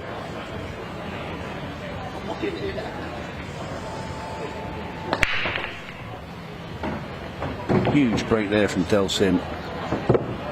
Made the ball, didn't make the 8 though. So he's going to actually have to run some balls, try and win his rack. Yeah, I mean, that's the thing. You've got to tell yourself, I mean, that, yeah, it's a golden break, but, you know, if Justin had broken run on him, then, you know, you expect it to happen. So it's not, he's absolutely fine here, you know, just 1-0 down, first visit to the table. Actually saved a minute or two, you know, by that happening. Yeah, what a match last night, 𝙍𝙬𝙯 and Ashley Benoit. Lightning pace. Ashley, she's going to be. I can't believe how quick she plays. And she's going to be a big threat for the Women's Open, you'd feel. Mixed pairs as well. Mixed pairs, definitely a big threat, playing with Shane van Boening.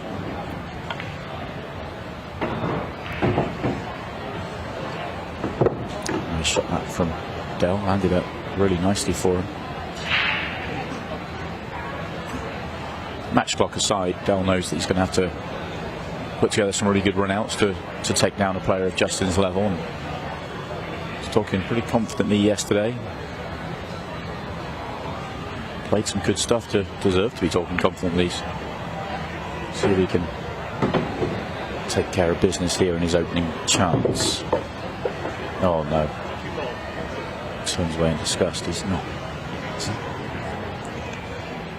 His reaction tells me that he's not on this.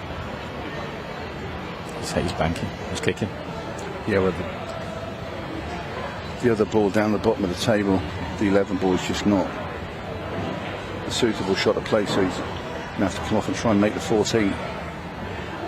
Yeah, he's going to throw on him and he's going to end up giving away ball in hand as well. Got to hit a cushion after contact. Really disappointing for him. Well, this is Justin's first time getting his hand properly on the table. Like I said, he won the first rack with a golden break, making the 8 straight away.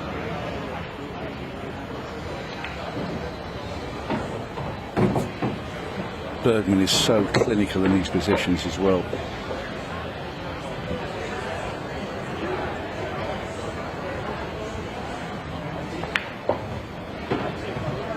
He's got great patterns and a great cue ball. He has.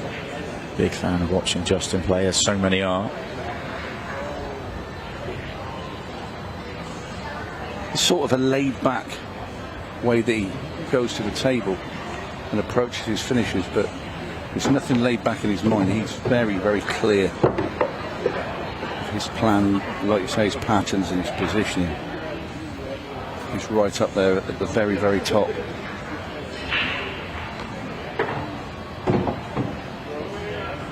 This rack is over.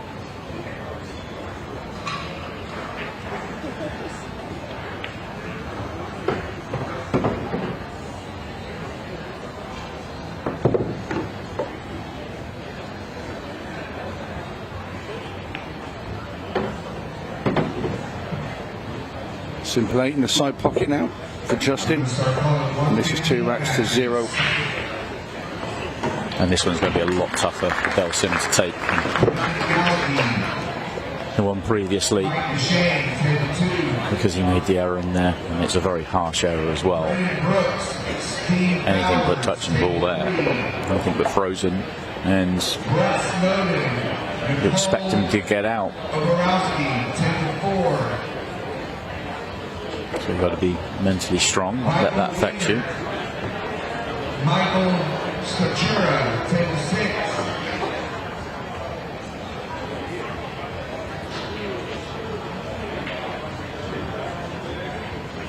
Alex Bausch, Jake Kent, table 9. Alex and Jake, table 9.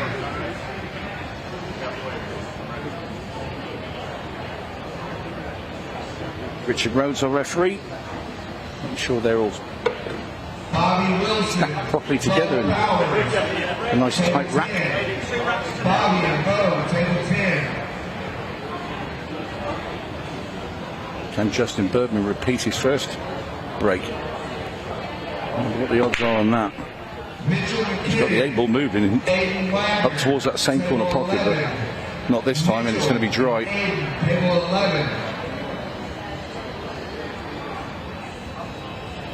John Grosser, Ashley Benoit, table 12. John and Ashley, table 12.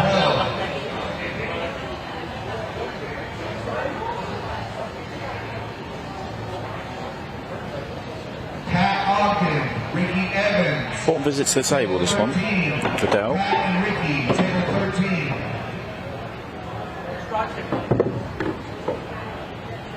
Chris Sparks, Eric Youngren, table 15. Chris, Eric, table 15.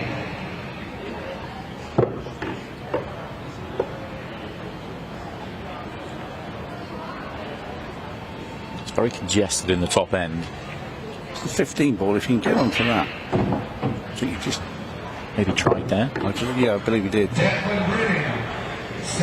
put the 11 in and kick the 2 balls out. We may be on it. 5.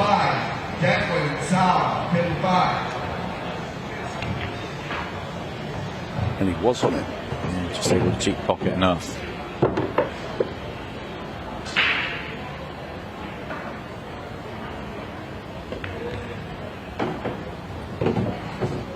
And this is a decent response here from Del. It's gone too far. Similar to the previous visit for him in the last rack. Looked like he was going to run them out in perfect fashion, and a loose one this time rather than being a little bit unfortunate. He's trying to make sure he gets past the 8-ball and putting a bit too much into it. He's landed a bit in no man's land. Sam Mitchell, Jeff Assel, table 16. The 5 was a bit further down the table. He could maybe play off the 5 and try and get the ball into the side pocket, but it's not down far enough. There's no bank shot really. It's a desperate attempt, I think, coming here from Del. Trying to use the 5 to go to the corner, and another one gets away. Very disappointing start this for 𝙬𝙤𝙤. Michael Heiser to the tournament desk, please. Michael Heiser to the tournament desk. This time around it was a poor mistake. Trouble with this table, Simon, it can really catch you out with the spin, you know, because at that's so slick. And if you come off a row and you just pitch a little bit of right-hand English off the side rail to come past the 8-ball, and the spin just took the ball down and down and down, and you just lose it. It's it's very, what you're getting at is very, very easy to make the mistake that they'll make there. Be careful.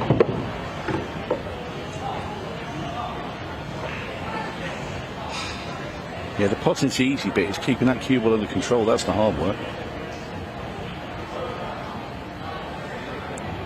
This is when you want to come to table, though. When there's no traffic in the way, you can, even if you do overrun something, you've got another ball available to save you.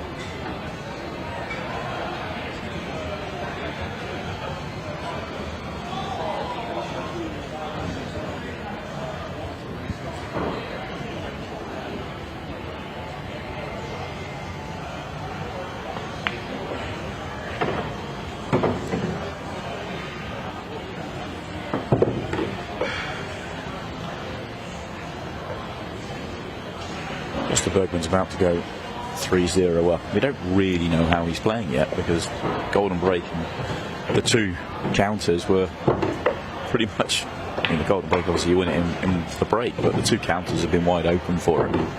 It's a lovely way for him to ease in the match, just get a feel for the table again, get a feel for the cue ball, and yeah, you feel that when he does get a first visit chance, he's going to be stronger for it, and not just because of the scoreline. In goes the 8, and Bergman is already halfway towards the finishing line. 𝘎𝙤𝙤's made a couple of errors. Bergman's just mopped up what was left.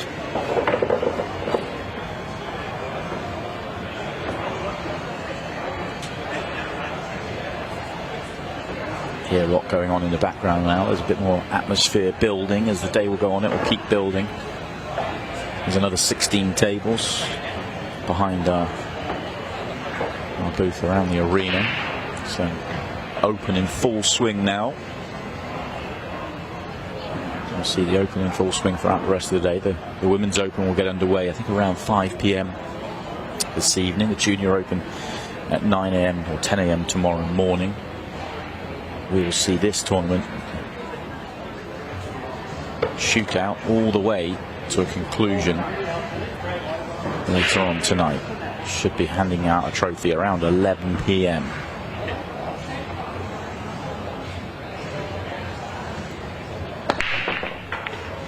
Eight ball. Not this time. Thought it was going in originally, thought it was getting bumped in, and worst of everything, nothing falls for 𝘎𝙤𝙤.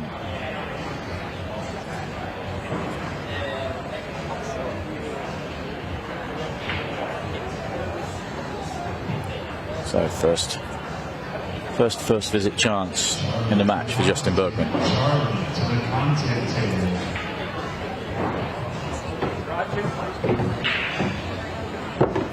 Long 13 down into the bottom right next for Justin.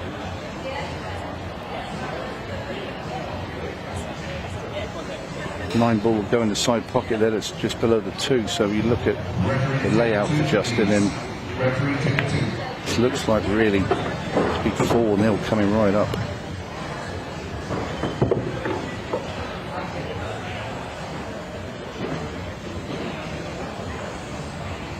And she's double checking that 9 ball there, Justin. Look at, just see where he wants to be, which is just past the side pocket on the right, and he's playing to get on it now. That looks pretty good. You can play this now and still have the 11 available. You place a cut into the side pocket with the 9. He's worried he might be coming just a little too far down. Yeah, and then the 1 ball gets to be a problem in the way. Yeah.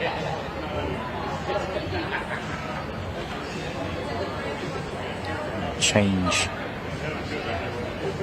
of route here for Justin Bergman.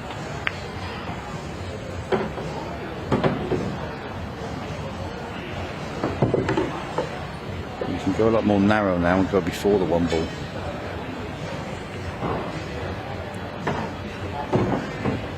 So never any danger there of being out of position. He's got quite a large area to land in now as well onto his last stripe. And the 8 ball He's dangling over the top left-hand corner. That's quite a surprisingly he actually played that much into it, and it's actually worked out very well. I thought he'd just come past the spot really into the middle of the table.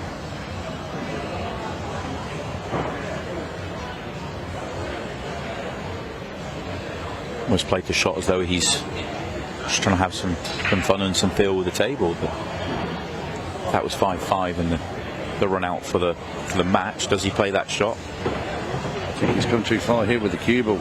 He's glanced off that 7. Very strange 2 shots for him. Yeah.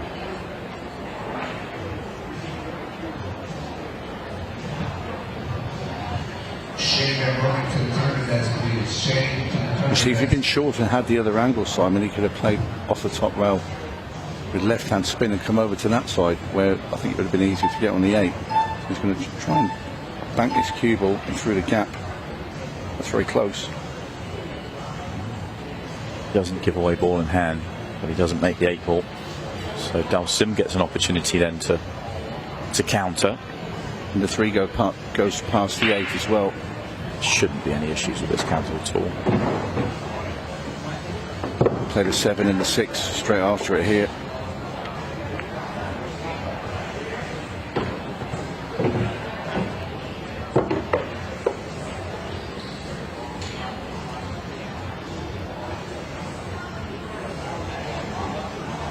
I thought he played a 6, but we'll leave it till later on. Or last. Yeah, I'd have personally rather got rid of the 6.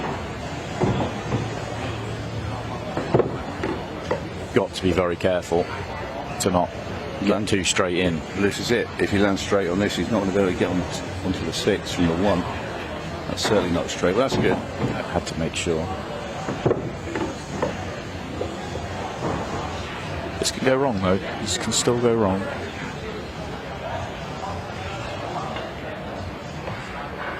Yeah. Played it beautifully. Lovely shot.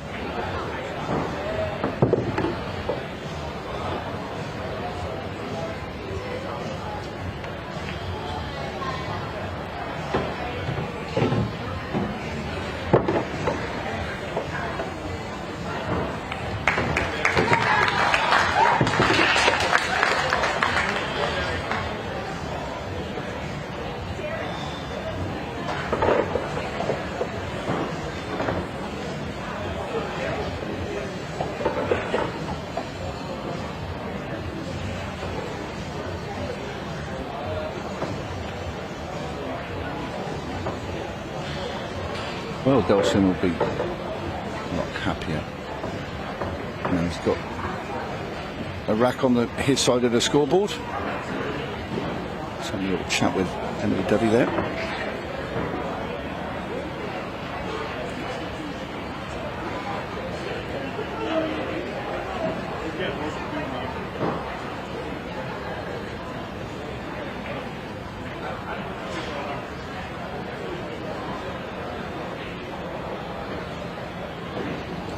Will be in the Ladies Open.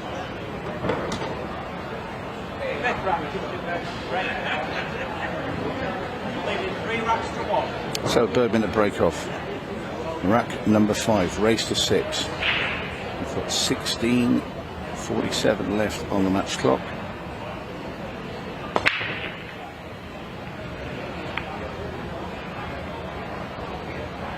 Bergman goes dry.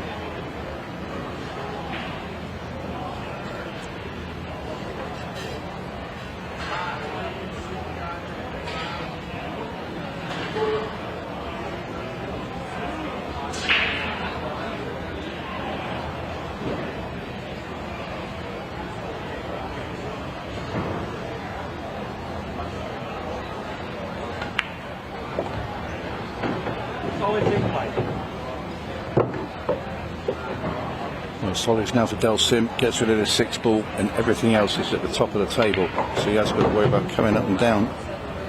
3 balls. The only, and I'm going to say a slight problem, because if he can get a nice angle on the 4, he can just roll the 4 in and then push that 9 ball out the way of the 3, and that opens up the rack. So do it now, get rid of the 9 out of the way. There it goes. May well just play the 5 while you're on it now. It's not a particularly difficult shot. And this is absolute tap-ins now for 𝙬𝙤𝙤, and this is going to be 3-2.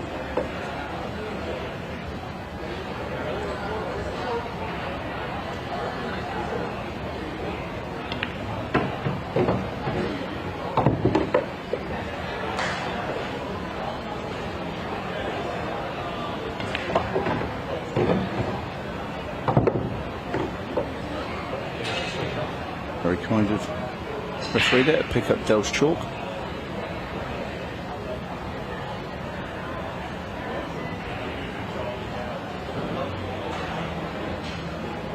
An easy stretch across the table for 𝙬𝙤𝙤. He is the tallest man in the shootout. He gets 2 in a row, so he's got to within 1 of Justin Bergman.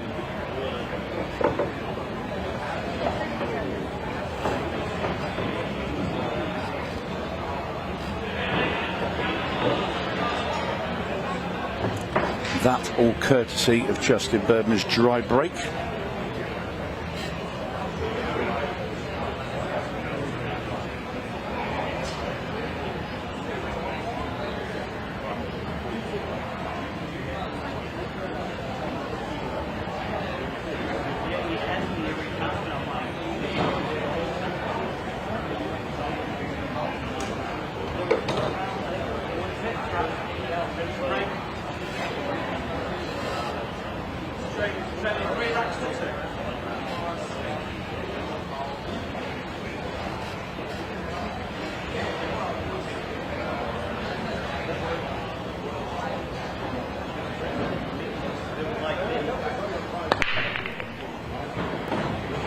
Superb break there by 𝙬𝙤𝙤.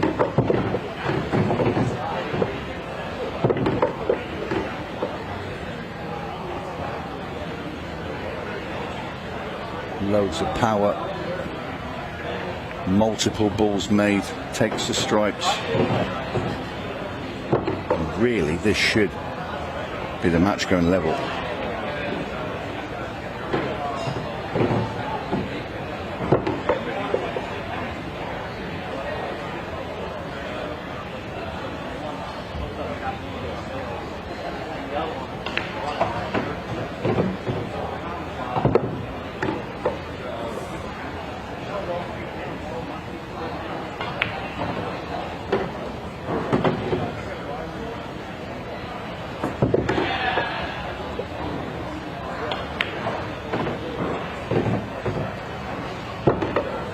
That's perfect.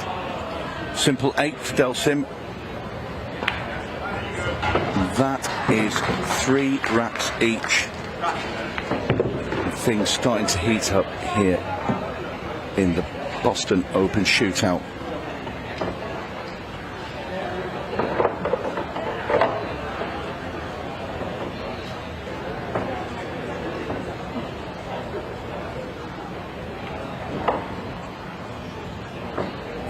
So for what looked like being a walk in the park for Justin Bergman, has now become a battle.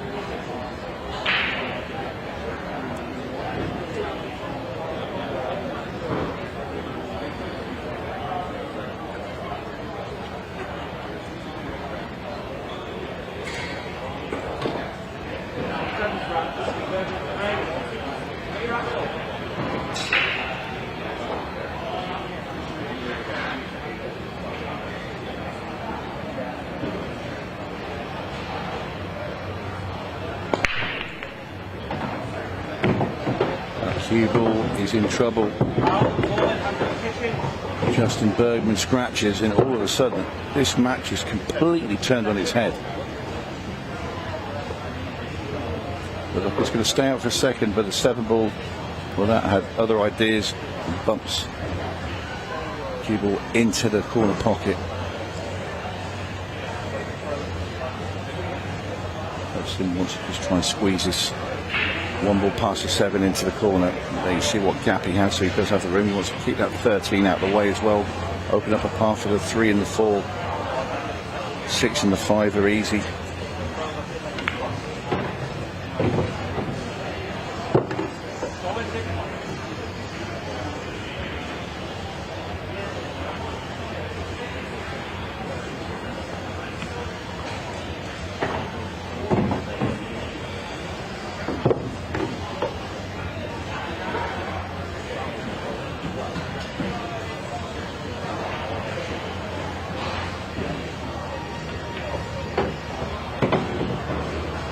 Nice control from Dell, and this match has just flipped completely. There's a big actually been out in the arena for 5 minutes, and it just felt like there was you could feel it turn. It's we've seen it a couple of times happen throughout the shootout so far. Oh, it flipped back again though. Yeah. I think he's okay. He's been a little bit fortunate there. He is okay. I don't think he could get that ball. Now he's got the 3 and there's 8 in the side pocket, and Ďačain's going to get 4 in a row and have his first taste of the lead. 3-0, Justin. You just thought, because of the way the match had gone, the golden break, the really unlucky rack 2, the mistake in rack 3, it felt like 6-0 incoming. It really did, and you have to say all credit to Delve to turn this one around.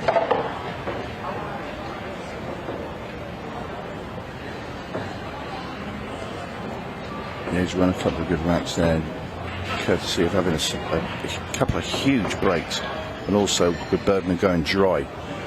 So it's just the whole thing, the wind, or the gale force wind that was blowing in the direction of Justin Bergman, has spun round completely. It's now stopping Justin moving forward.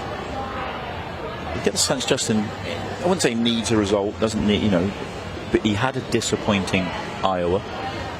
And after so much success in the first few tournaments for Ultimate Pool USA, it was his first time he kind of left a bit disappointed with the way things went. And a first round, which it is for Justin, second round for Dell, first round exit here would be a disappointment for him, huge disappointment on the back of what he's had before. So kind of first signs of issues in his Ultimate Pool USA life. And he has to sit and watch, because 𝘎𝙤𝙤 has another opportunity, and another good one as well.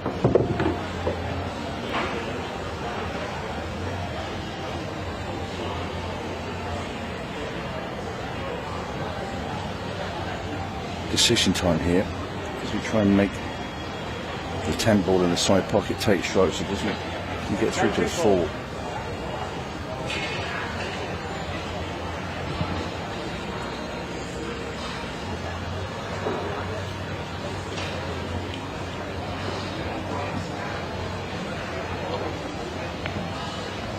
He's gone and made the 10 in the side, so he is on stripes.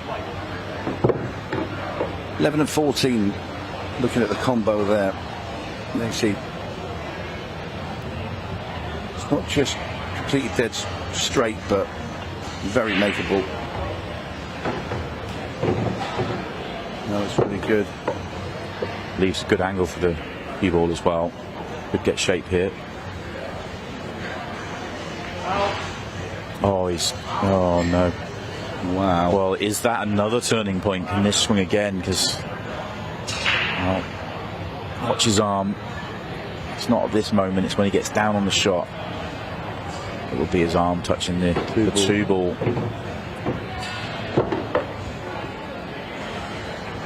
Big moment. Now it's Justin close to doing it with the 6. Our referee Rich Rhodes will not miss it. He is absolutely one of the very, very best out there. Incredible moment. 𝘎𝙤𝙤 with relentless through the racks, and then to be halted by that mistake. It must really, really hurt. he was one shot away really, because if he makes the combo then and lands, then he's going to get out, and he's too clear, and we're in the last 10 minutes of 15 seconds a shot. It's such a massive moment.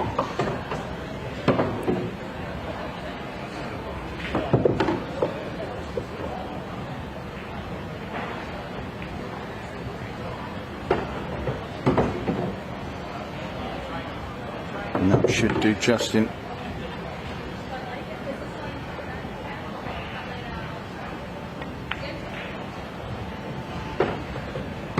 Well, this 8-4 all.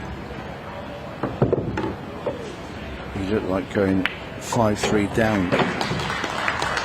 But we are level once again. Big moment and big ending to this match. Justin Bergman, former champion.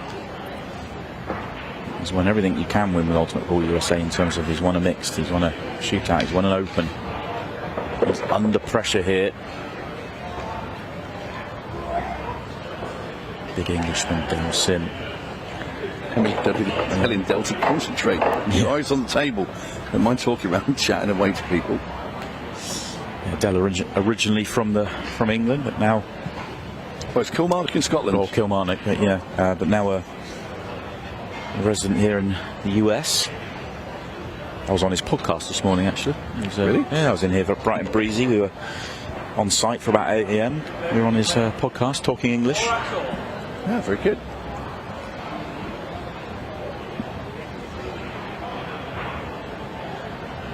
Talking English to a Scotsman.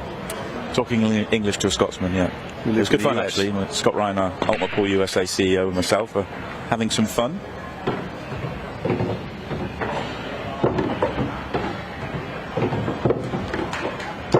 Not entirely sure why our referee. Oh, it's a golden break. It's a golden break again. Wow. We've not even seen it. I'm watching Rich Rhodes and going, why are you standing at the table? He's waiting for the balls to stop to rack him up. Yeah, Can you believe it? Second golden break in the match for Justin Bergman. And look at that. I think Justin might have missed it as well. He did. He came to the table. He came to the table to get his chalk, and that's why I noticed the Rich calling him off getting his chalk, and I thought, oh dear. So how are you feeling if you're Del Sim? Oh my! You've moved the ball with your hand. You're not feeling good. You've 2 golden breaks against him. You've had a very unlucky getting frozen to a ball when you're certain to run out, and then you've touched the ball, and you're looking like going too clear. And mentally, this match is going to be torture for him. Well, Justin Bergman is now on the hill. Loads of time left on the clock, so that's not going to affect Del Sim. There's going to be no running the clock down. What's happened here?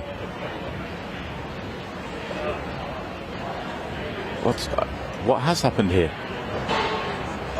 Del Sim's gone to the table to break off. You can see. I think he must have feathered the cue ball. Oh my word! We'll get another look at that in a second. I'm sure. Because I'm surprised we've not seen a golden break on the back of it, to be honest with you, the way this is going. That's incredible. Okay, what happens here? The tip. He's touched the cue ball with his tip.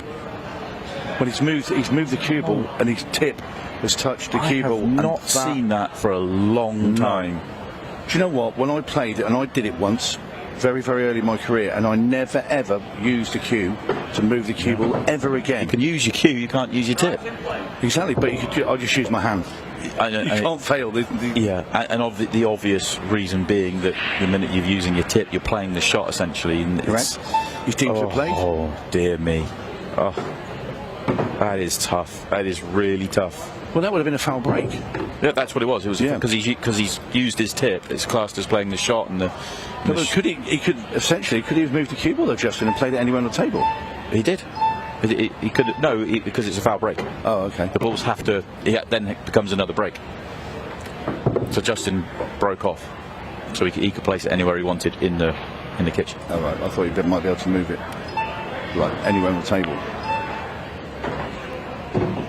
I'm slightly confused because I was looking for some jokes about you back a long time ago playing. I'm so. confused. There's been that much bizarre things happened in this match. Yeah. We've had 2 golden breaks. We've had a handball, effectively, where Dell's moved the ball with his arm, and then he's done that. I mean, what else could Dell do to hand the match to Justin Bergman? Is the drama over, or is Justin just going to ice the match right now? He's not landed perfect. He was just slightly off 2 shots ago, so he's just working on the back end here. And last time Dell played Justin Bergman was in Kansas City, and he said he lost 6-4 to him. He said, "This is my time for redemption." Staring at 6-4. Yeah. And Justin Bergman is on a simple 8-ball for a very bizarre victory. And in it goes. Wow. Very strange happenings out in the arena, but it is Justin Bergman, the former champion, that somehow gets the victory. It was looking a bit dicey for a while. And Del Sim's going to have a little chat with our referee Rich Rhodes just to discuss what happened, and I can assure you he is going to lose any argument that is happening out there. Rich Rhodes, one of the very best, and he does not miss a thing out there. And unfortunately for Del Sim, that has cost him his opportunity, and it is Justin Bergman that makes his way through to the quarter-finals.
Oh, what a bizarre match we have just seen. Let's see if we can make any sense of it with Justin Bergman. First of all, congratulations.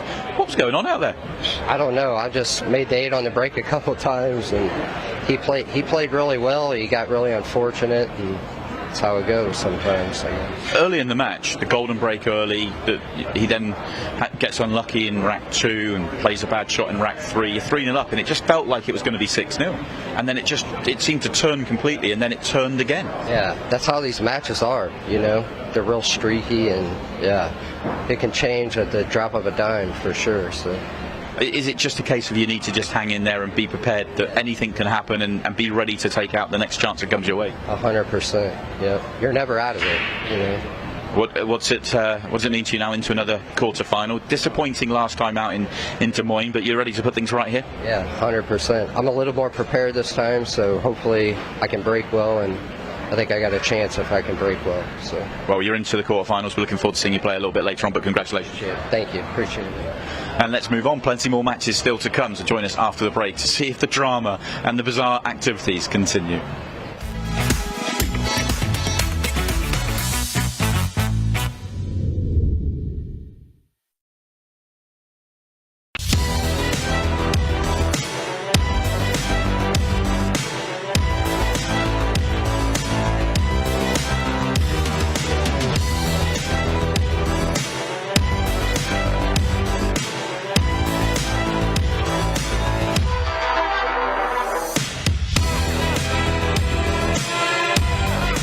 My break tip is completely different from everything that is on the market. Combines the qualities of like a playing tip with a super powerful tip. It's like a tip on the steroids. You can open with less power and still have spin and split the pack perfectly, but you can go for the power breaking and you still have control. You just need to know how to do it. A lot of players, that they told me that because they use so less power on braking, they can focus on accuracy, and the rack always splits the way they want. And because they are not using the power, they keep that accuracy and its reliability. I believe that when you're going to buy something, you need to believe on it and buy it perfectly. And on my side, what I believe is, if I'm going to offer you something, it needs to be better than I was expecting before buying itself. The increases, it's fantastic, it's super good. And they are consistent, they still have power or more power than the normal tips, and they last. And that's what I want. It really feeds me on. When people say thanks and they like the product and they are happy, I feel joy to myself. It's not really just proud, it's just joy. I feel happy.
Over 175 years of billiards history, tradition, and expert craftsmanship, Brunswick is a name synonymous with our game, which makes it the perfect partner for Ultimate Pool USA's vision, a fun, fast, and exciting pool for the players all across the United States. Brunswick, Ultimate Pool USA's official table partner.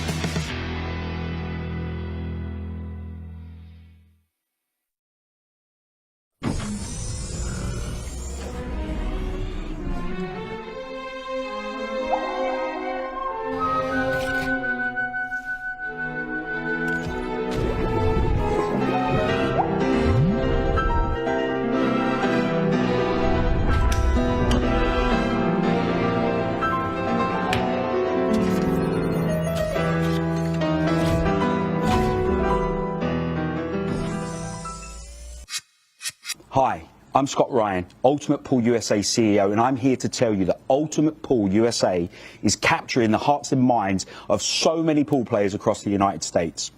To the players, league operators and supporters, you are the reason we do this. We thank you. As we approach the end of our first season, I'm delighted to announce that our monster prize pool, including that groundbreaking $100,000 first prize, is ready to pay out at our nationals. You heard us right.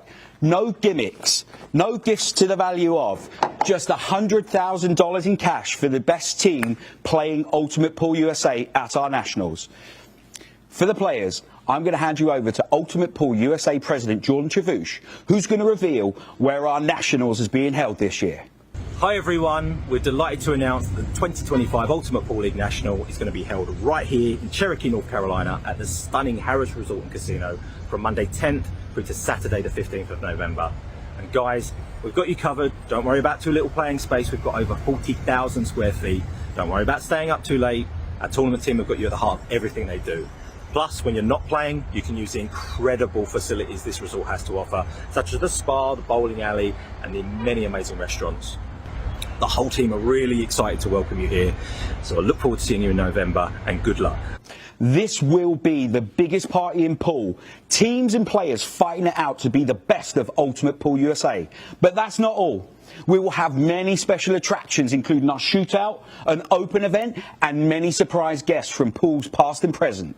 Get ready for all of the high-octane, fast-paced action you've come to expect from Ultimate Pool USA. For the players, league operators and supporters, this November, Ultimate Pool USA changes the game. We'll see you in Cherokee.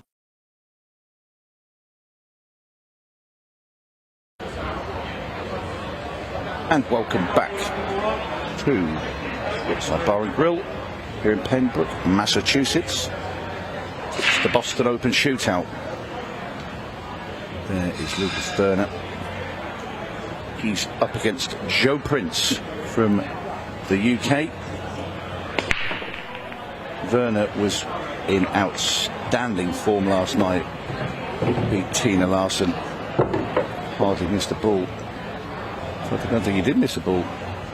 He had a rules violation, that was all he did. That's all that he did wrong in the match. Tony Holgate and Simon Webb still here. We are indeed, and we're having a good time, that's for sure. That last match was bizarre, but entertaining. One of the strangest matches I think I've ever seen. Just Justin Bergman, 2 golden breaks. 𝙬𝙤𝙤𝙬, well, touched a ball with his arm, which cost him, and then just before he broke off in his final racket, he decided to move the cue ball around in the kitchen area, but his tip, Farrell made contact with the cue ball, deemed to have played a shot, so that was a scratch, and Justin Bergman wraps up the match 6-4. You can do it, you just can't do it with your tip of your cue. And Lukas misses the breakout. So he's not going to run out here in the opening rack. This is on to the second half of the draw as well. And we know our quarter-final lineup on the top of the draw. And Boening against Archer, Guimond against Bergman.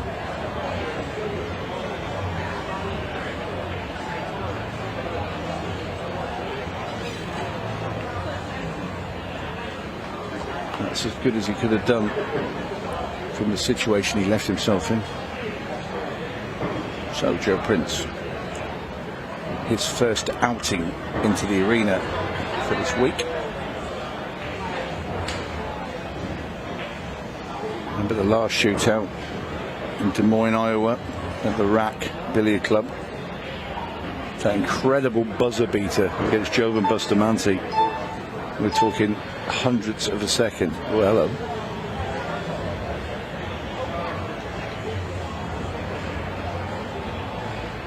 Maybe just biding his time there, Joe.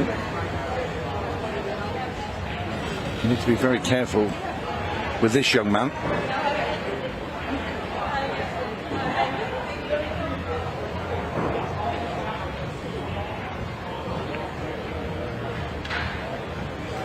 Don't see too many cagey racks like this. No, we don't. Or we haven't done for sure. And the shootout has been all go so far over the first session and a half. I have to say though, Joe will win this battle with a numbers advantage, if nothing else. So probably has to play the patient game.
Very clever lost the turn shot there from Joe Prince.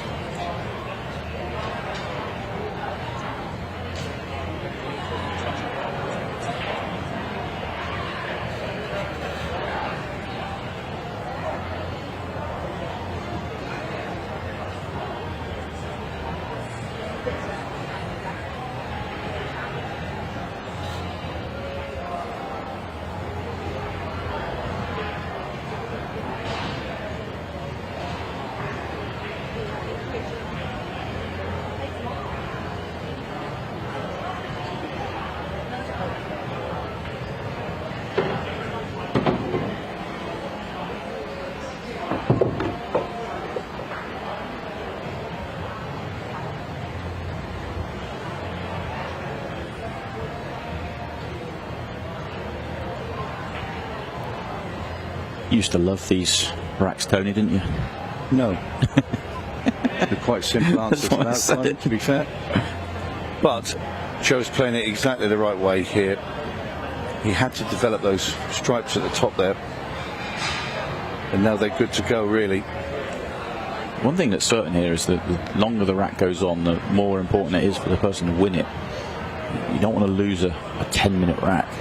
Partly because it's going to kill the clock, but also it's just the punishment it takes mentally. So we're only playing a 30-minute match clock to start with.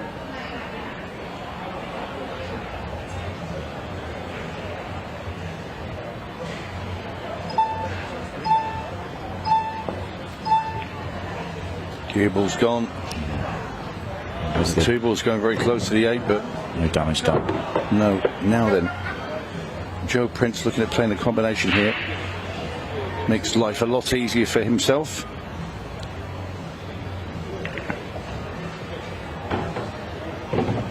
And that will do him. Simple finish now for Joe Prince. So his patience has paid off. A very good loss of turn shot he did play a little while ago that really set up this chance to win this opening rack.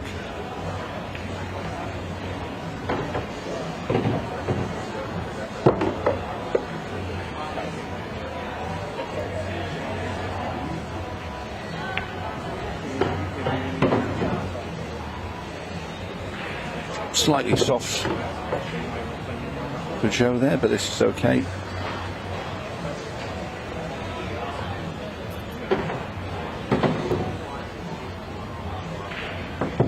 And the opening rack does go to Joe Prince. Patience wins the day. What did it last? 7 minutes 9 seconds. Felt longer. All the fast-paced ball we've had. There was a lot of patience required there for Joe Prince.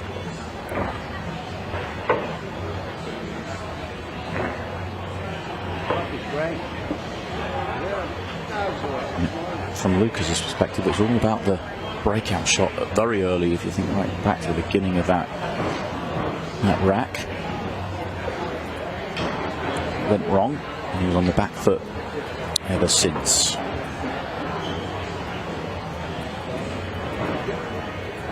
Winner of this match will play the winner of Tom Cousins and Chase Stumfoll, who are up next.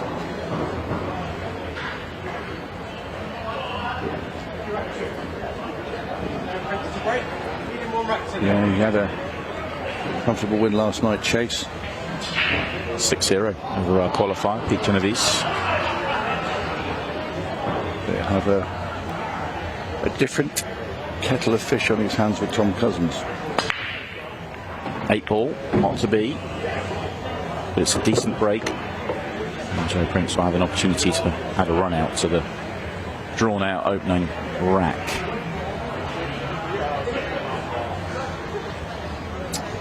Issues on both sides here. Yeah, I kind of favour the spots. I don't like that. But what are you doing with the 2? I've got to that yet, Simon. Yeah.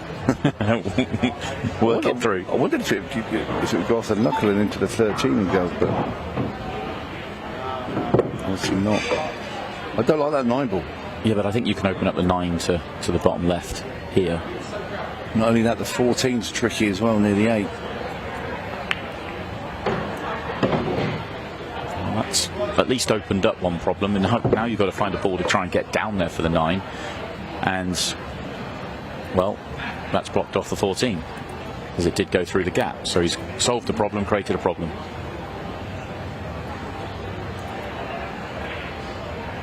Extension call. In that situation there, would you just say that's unlucky, or is that overhit? Overhit. Because he didn't need to play it anywhere near that fun. No.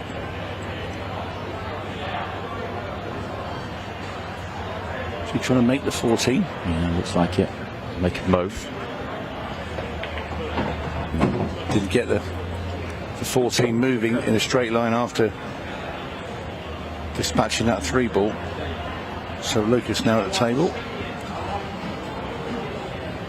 And he has that problem with the 2 ball. You just look there at the bank. Because you can get straight up there now into a position to be able to bank that 2 ball.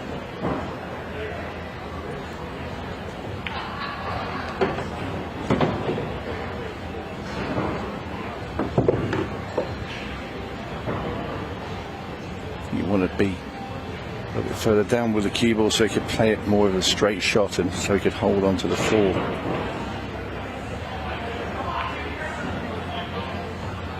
No issues with the bank. Not the greatest cue ball.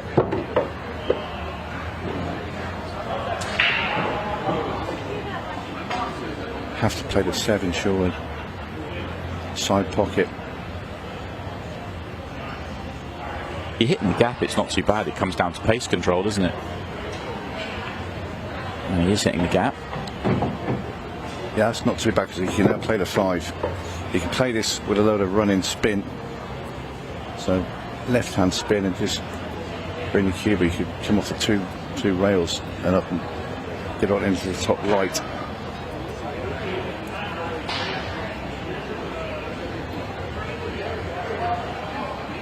If you play it with more pace, you can actually get on it and play it into where the 5 ball's going now as well. So he does have a choice. That's the area he looked for. That's a great shot. Would like to have been straight in or just off straight the other way. So he still has to work a cue ball here, but it's really not too taxing.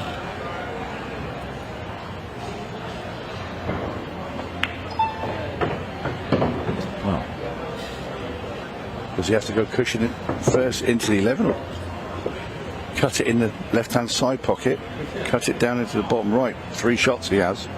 I think he's looking at the side pocket immediately. He must have just thought he wasn't going to hit the 10. This is nowhere near where he wanted to be. Thin cut, is it? Yeah, it's a thin cut into the side pocket he's going. He's overcut it. Big error from Lukas. I always like the errors are bigger when the error follows an error from your opponent, because you're just letting them off the hook completely.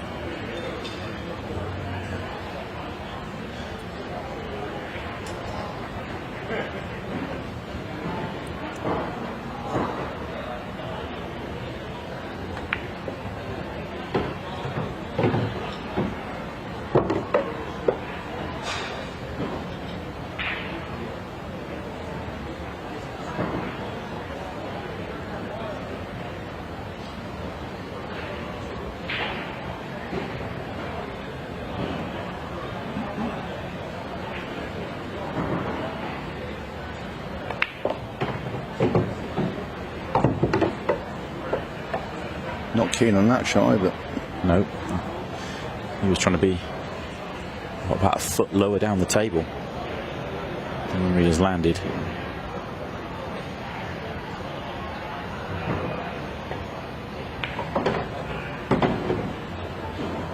I feel like he's tried to land on the right hand side 3 times now, and he's not got there once. Well, he has to get there this time. Otherwise he's got a major problem. Right behind it would be lovely.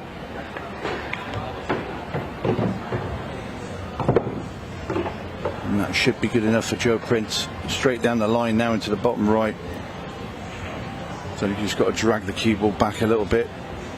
Doesn't have to play very hard at all. Makes obviously easy into the side pocket.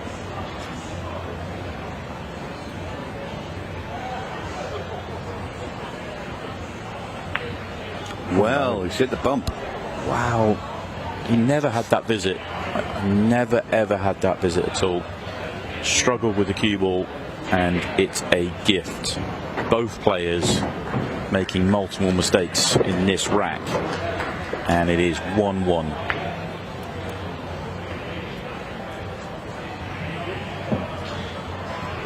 That's why you wanted to be right behind that. If you can look straight at it, you know you can steer the 14 away from that jaw. But I feel like this match so far, Tony, has just been a little bit of calm, a little bit lethargic compared to what we've seen so far today. But I think that's going to head us down the path of a very dramatic climax.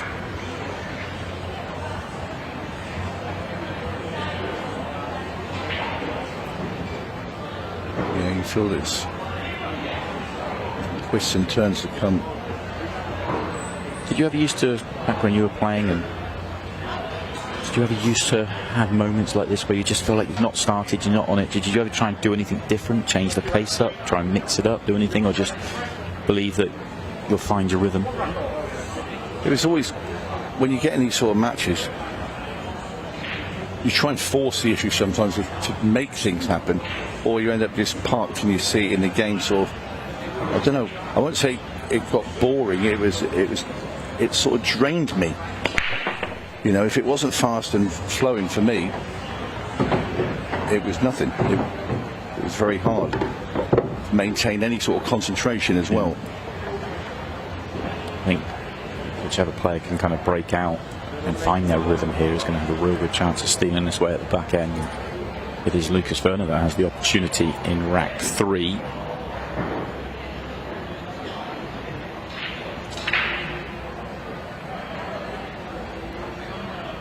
It's almost like you're waiting for sort of a statement run out.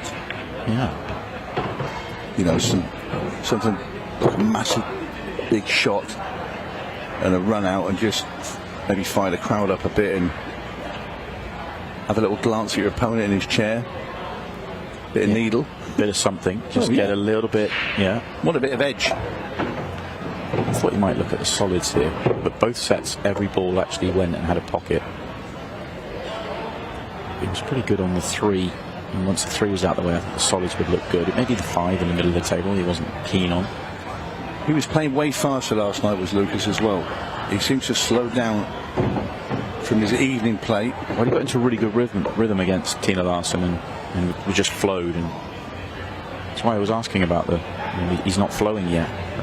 I think he's in very good shape here to find the first run out in the match.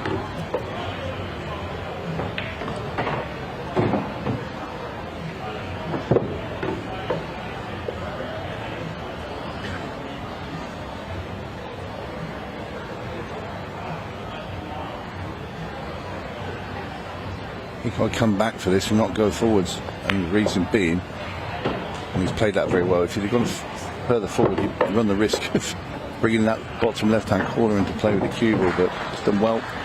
That'll feel a bit more like it for Lukas-Verner.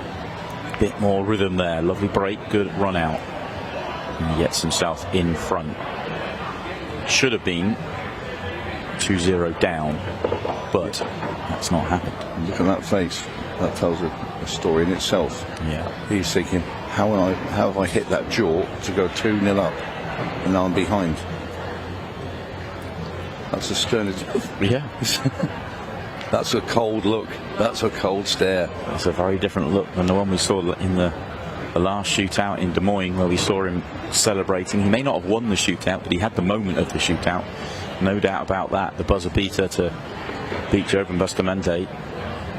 Ended up losing next round to Shane Van Boening. I think that was the semi-finals, but that moment, that buzzer beater, was something very special.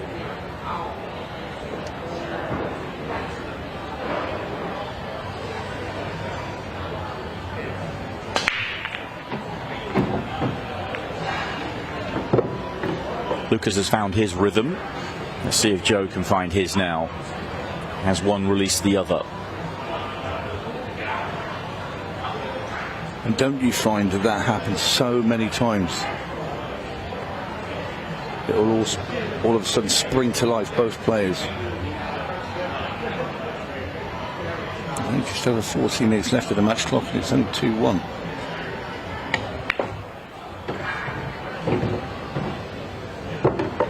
That's a nice shot. Tells us that ball didn't quite go. I'm pretty sure the 9 does go to the bottom right. It obviously goes to the side, but no ball to play it in there. So this is a good layout now for Joe to respond.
Overrun that a bit, Joe Prince. So Lukas looks on.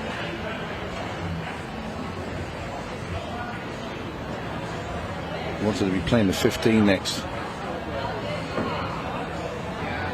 he'll play the 13 now and change his route. He's going to make it obviously trickier. Well, certainly he's going to make it trickier now.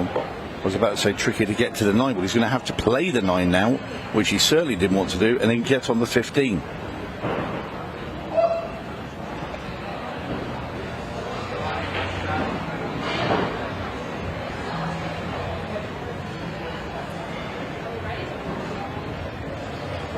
This is low percentage. You'll need a couple of extensions to try and work this one out. Yeah, he's probably got a million things going through his mind. Thinking, how have I ended up having to play this with the layout I had on the back of the mistake in the previous time he came to the table? Yeah. He wasn't ready to hit. No. He's angry. Yeah.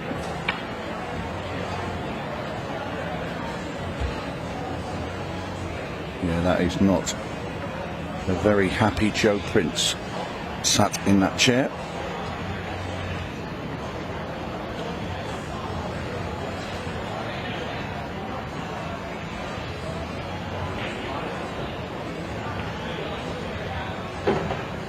Wide open for Lukas to go too clear here.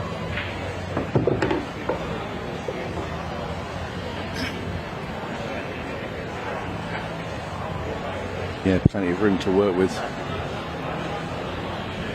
Once again, taking a bit more time than he did yesterday. He knows how important this is now. 3-1 is huge at this stage, especially when you know your opponent, his head's going through the ringer at the moment. Joe's letting him see it as well. So this, for me, for Lukas, is thinking, right, if I just get these, this is going to compound it.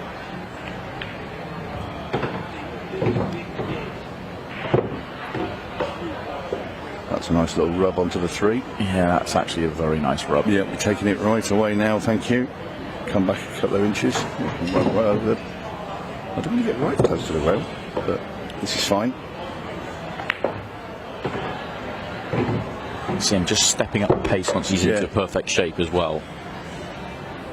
We're about to go into 15 seconds a shot. He's about to go too clear.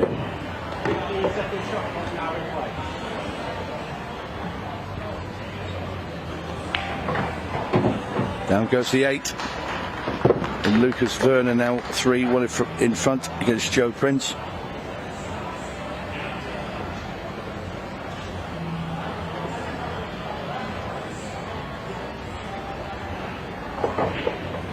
Place in tonight's quarter-final stake. That man has got a lot to do. There is the draw. You see, we've got our first 2 quarterfinals. Shane and Boening will take on Johnny Archer repeat of the final of the shootout in Iowa. Kevin Guimond will play Justin Bergman. There's our match we're playing now on the right hand side, Joe Prince, Lukas Verner. Coming up next, we've got Tom Cousins to play Chase Stumfoll. After that, David Matlock will take on Phoenix's Eric Charlton. And rounding up the last 16, Skyler Woodward taking on Craig Waddingham in what will be a tremendous match. Yeah, I'm looking forward to seeing how Skyler goes in his first Ultimate Pool USA match. Yeah, I think many are. this looks a very nice break for Lukas Verner, and this is really kicking a man while he's down if he runs this one. He's got the match in his hand right now, hasn't he? I feel he has.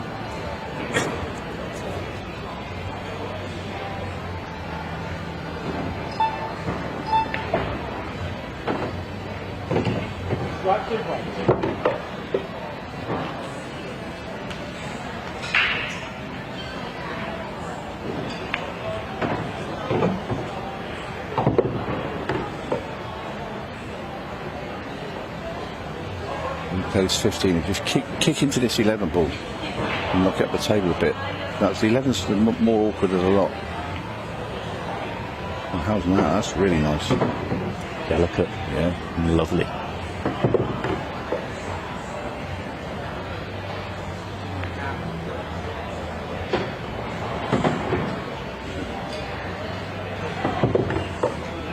Yeah, Joe just giving a little clap there in his chair after that shot. I think he's resigned to the fact that he's going to have to really come to town to try and drag this back. But that is now 4-1 Lukas Verner. And said 3 racks ago, the player that can find their rhythm got a chance to still march on this match, and that's exactly what's happened. That young man has found his rhythm. Joe Prince has not. And right now the match is in his hands.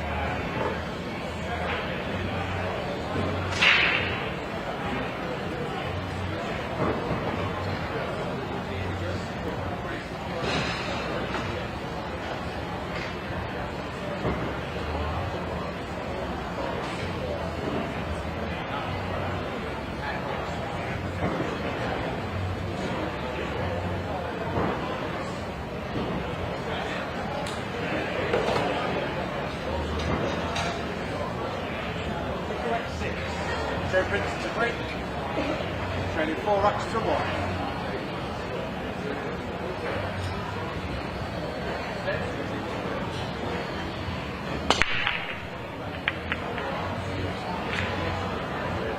Puts a bit of extra shoulder and elbow into that one, and it's gone dry. A wry smile there from Joe Prince. Yeah, laughing to himself.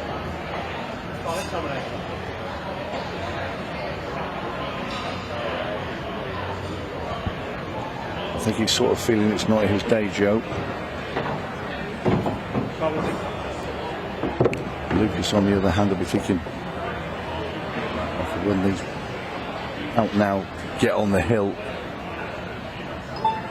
and there'll be no way back for Joe Prince. Lukas there forgetting he had his extension.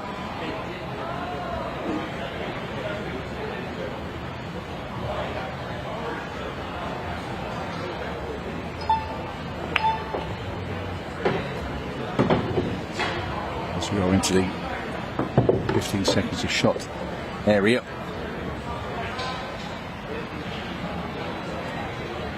I don't think Lukas can see the 5. He can't. He's going to have to play the combination. That added tariff and has forced the miss. Yeah. Hope for Joe Prince. He was rushed into playing the 6 ball, and that's why he landed where he did. There is time for Joe. Don't forget we've got golden breaks that are in play.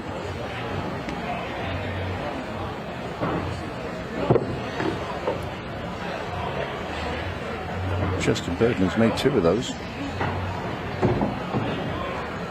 Nice shot there from Joe Prince, gets up on to the 10 ball.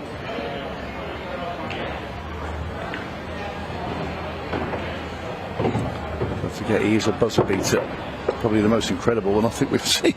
So, well, the closest, I think.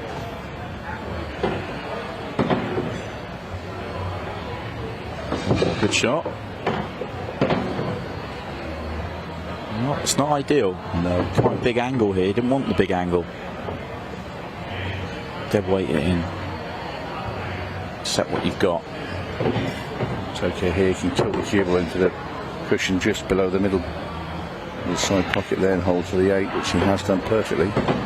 This will be hit very quickly. 4-2.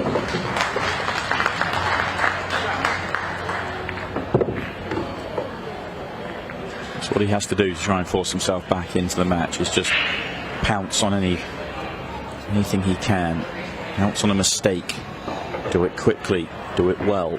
He's done that.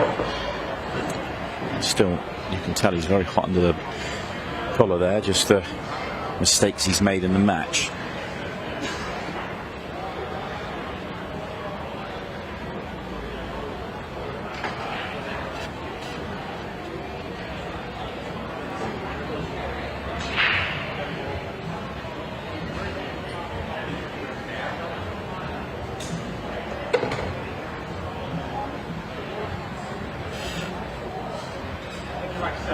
I feel that Joe's going to need a bit of help though from Lucas-Werner via this man's break. Needs him to go dry or scratch. Golden duck would be nice for Joe. We've seen one of them as well. Tom Jones earlier today against Shane Van Boening. Rare, very rare. They are very rare. Eight ball. It was tracking. It was. It got slowed down by another ball. It's gone dry.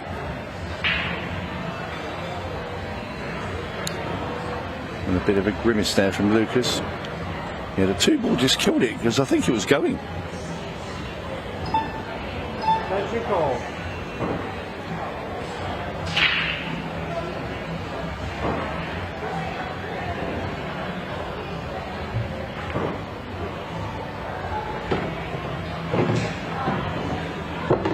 He's taken the solids. The problem he has is obviously the 5 ball. It's blocked off at the top left hand side of the table. Hello. What's going on there? All sorts happening. That has not made things easier. No, it hasn't. 5 minutes left of the match. Prince trails by 2.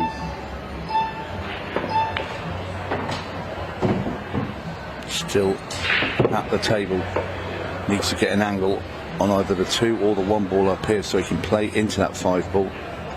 And those stripes and clatter. Break it out.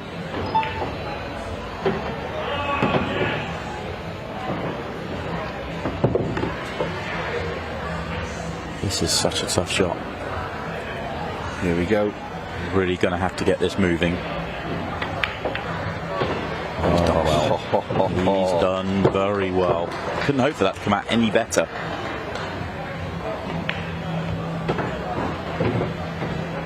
He's doing it at a very good pace as well. And does Lucas start to get worried when he sees this coming at him?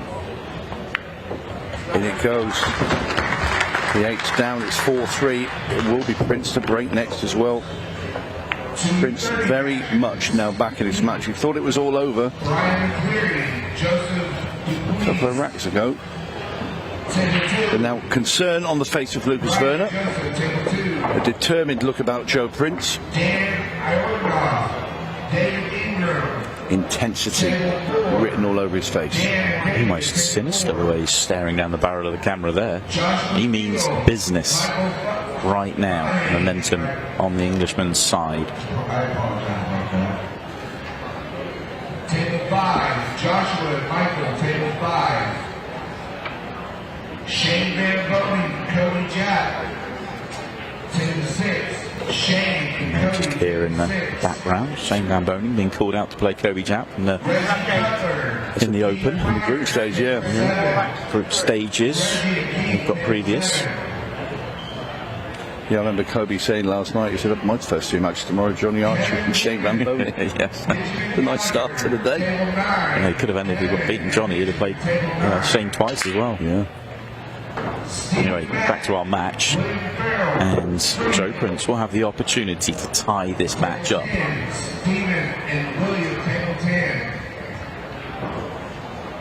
Played a combination plant with 2 stripes. He'd actually love to be able to take a solid, but he can. He could take the long 2. Well, he's going to 3 in the side pocket. In the side, yeah. No, he's gone in the top pocket. Well, confused us all. Well, he confused me anyway. Me and you. Everyone else knew what he was doing. Well, no, I don't know. Yeah, well, this is a good layout. This really is. Now it comes down to a bit of clock management as well. I would suggest you want to do this as quick as you possibly can, even though Lukas would have the next break. But you can't kill the clock enough to give Lukas no chance to respond. Yeah. So you kind of want to do it as quick as possible and keep time in the match. Paul Tyler, Dale Sim, table 12. Paul and Dale, table 12. Ryan Lima, Braden Gallegos, table 13. Ryan and Braden, table 13. 6 is in. He's on the 2. Randy James, table 14. Cody and Randy, 14. Kevin Yorn, Sod.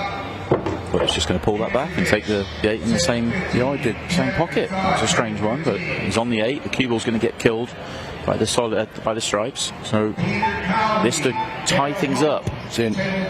Cue ball won't reach the corner pocket, and we are all square with 1:59 left to play. Well.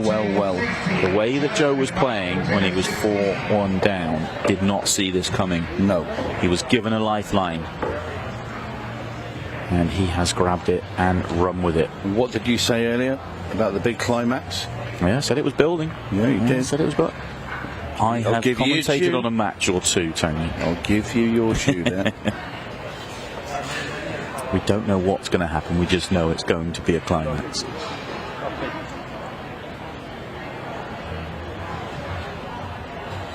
Two minutes left, thereabouts. Fracasso-Verner with the break. Now, how 2 big minutes? Is this? Yeah, 2 minutes. If he makes the ball, 2 minutes is a lovely amount of time. If you get the opportunity to go ahead, because you can, it's enough time to make the break and run, but it's also enough time to make it a buzzer beater. At worst case scenario, run it down underneath the 30 seconds and basically make it a golden break only for Joe Prince. So whoever gets the opportunity after this break will have control and the match in their hands.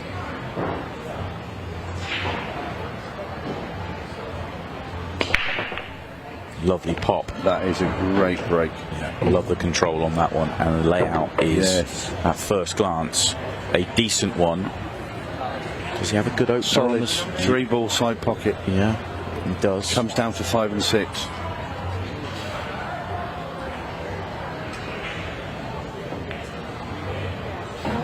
Does mean he's going to need to get underneath the 8 from high. But does the 8 even go up to the top corner? The 8's the problem ball. I think it does. I think it gently. But he's the 15. So he's trying to move it there. I think that was an attempt, wasn't it, to move the 8 ball into a bit better position. Another chance here on the 5. Problem is, if he does it this time round, he might not end up on anything. I'll tell you what he has done. He just nudged into that 14 and 4, and he's made that 4 ball a lot easier. That was a little bit finicky there, and now you can see it's available in both side pockets. I'd be going down in on the 5.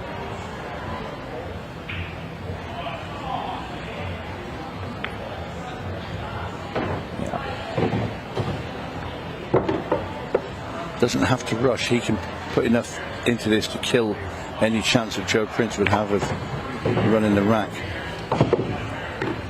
That'll do. I think he's okay. He is. Might have to just turn it. Yeah, expert level here is making it a buzzer beater, but worst case scenario, if he runs out here, he's only going to leave a second or 2 on the clock. So just has to get out. He can't get counted. Wow. He wasn't on it. He wasn't on it. I think we're going to the 6th ball. There's not enough time here for Joe Prince. He's going to have a go.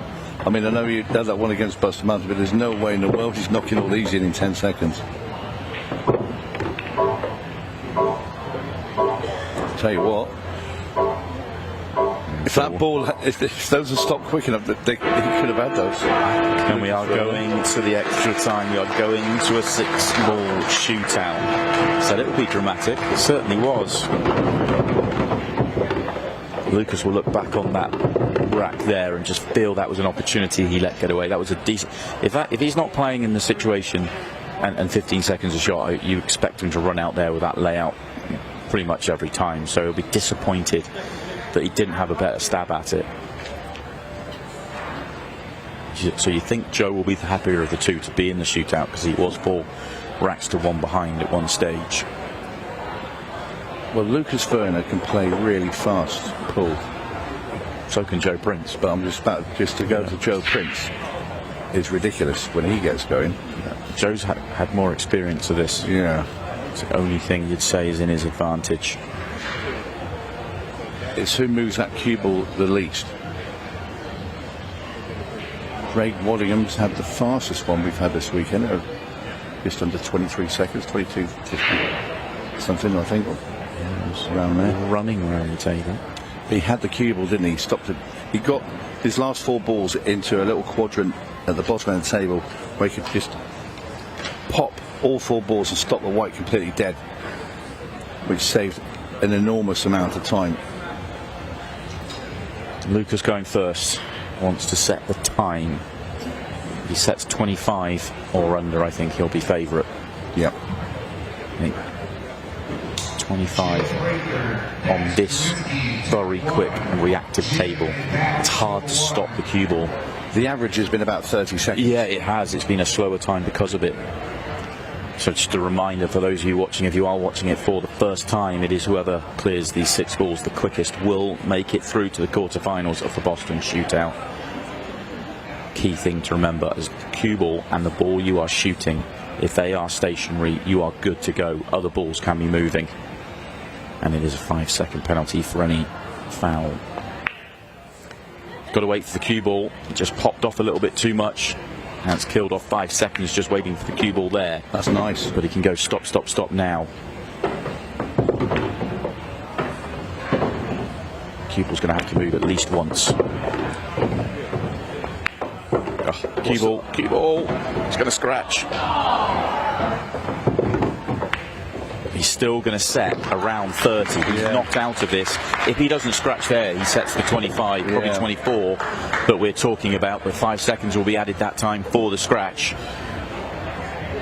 I think 30 seconds has a chance, but Joe Prince will be favourite right now.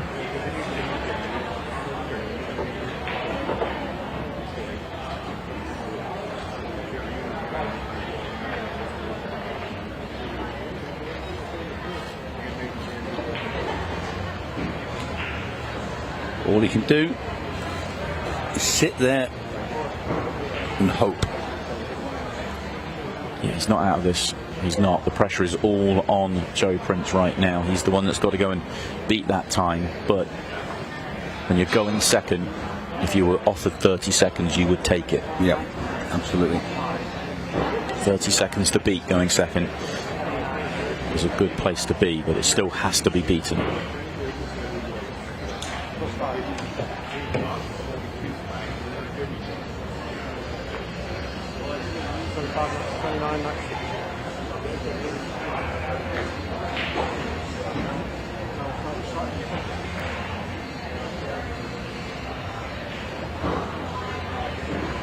Just going through the moments waiting for Joe to get himself set. 29.96 is the official time, and see how much slower he hit the brake than Lukas. Oh, nearly pulled a trigger and the ball would have been moving because of the little bump, so he's done really well just to hold back there.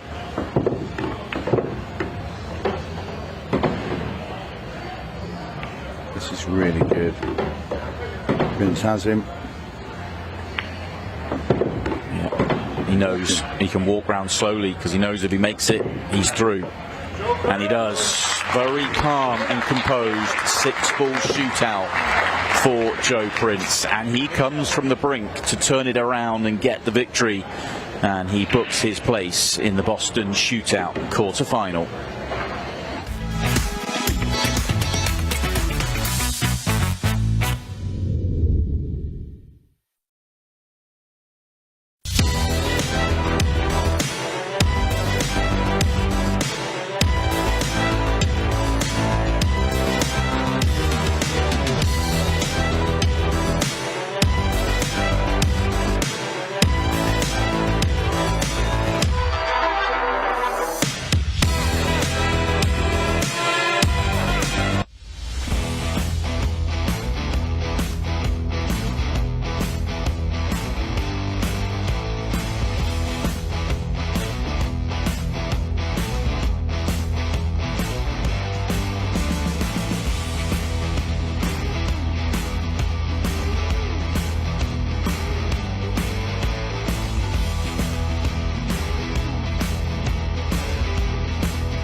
I told you there'd be drama, and we keep seeing it time and time again. This time, it's an amazing turnaround and a 6-ball shootout victory. Congratulations, Joe. At 4-1 down, you look down and out. How have you turned it around? Well, yeah, especially when I've dry broke at 4-1 as well, I was like, if I pot off the break and I can get the run out, there's still plenty of time on the clock to get the match. But as soon as I've come up with no ball, and then I'm like, I'm staring down the barrel at 5-1, that's it, there's no way back. I got lucky that he didn't make that plan, and I just decided to get my skates on, really. It almost gave you the rhythm, because you were in 15 seconds, you had to play a little bit quicker and find a rhythm, and it obviously given the opportunity, but you still got to take that, and obviously you have to get the 3 racks to get back all square. Yeah, I was really hoping I didn't have to get to a 6-ball shootout, but then I am very good at it, especially over here. Everyone keeps saying so I was fairly confident. I felt like it was a little extra margin I had on the match. 30 seconds was a decent enough time for you. Obviously the scratch made it 30 seconds or 29 and change instead of being 24 and change. I guess that was gave you the little bit of freedom to be very composed in it. Yeah, of course. As you could see on my last 3 balls, I didn't even bother running around the table for it because I knew I had plenty of time. It just set the way the balls come out after I broke. That was it. After 2 shots, I knew it was over. Well, congratulations on the victory. We look forward to seeing you a little bit later on in the quarterfinals. Thank you. And let's find out who Joe will play in the quarterfinals. Chase Stumfoll and Tom Cousins are up after the break.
My brake tip is completely different from everything that is on the market. Combines the qualities of like a playing tip with a super powerful tip. It's like a tip on the steroids. You can open with less power and still have spin and split the pack perfectly, but you can go for the power braking and you still have control. You just need to know how to do it. A lot of players that they told me that because they use so less power on braking, they can focus on accuracy and the rack always splits the way they want. And because they are not using the power, they keep that accuracy and its reliability. I believe that when you're going to buy something, you need to believe on it and buy it perfectly. And on my side, what I believe is, if I'm going to offer you something, it needs to be better than I was expecting before buying itself. The increases, it's fantastic, it's super good. And they are consistent, they still have power or more power than the normal tips, and they last. And that's what I want. It really feeds me on. When people say thanks and they like the product and they are happy, I feel joy to myself. It's not really just proud, it's just joy. I feel happy.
Welcome back.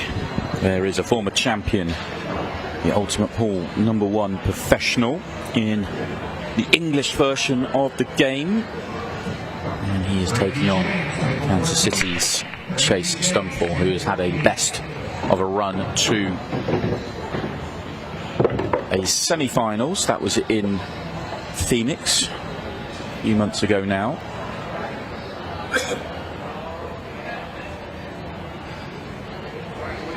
Big shake of the head here from Chase. He's made a ball, but he does not like the lay of the table, and I do not blame him.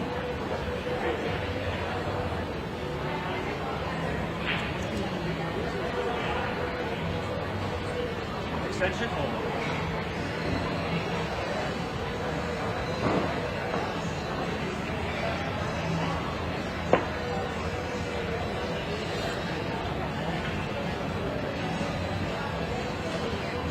Early miss there from Chase. From Cousins. Comes to the table.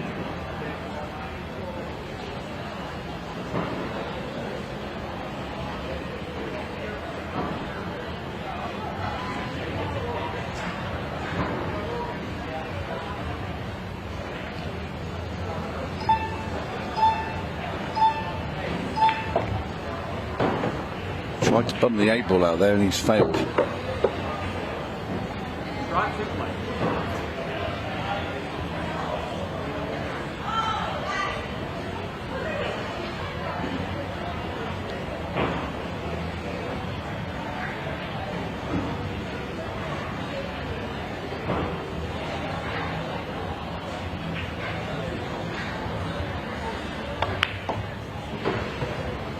This is TC's first match in the shootout as a seeded player.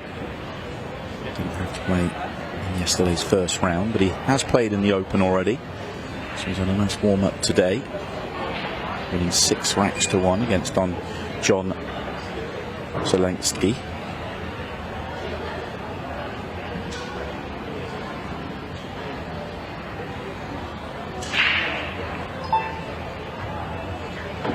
Trying to bump the 8 into play, not worked.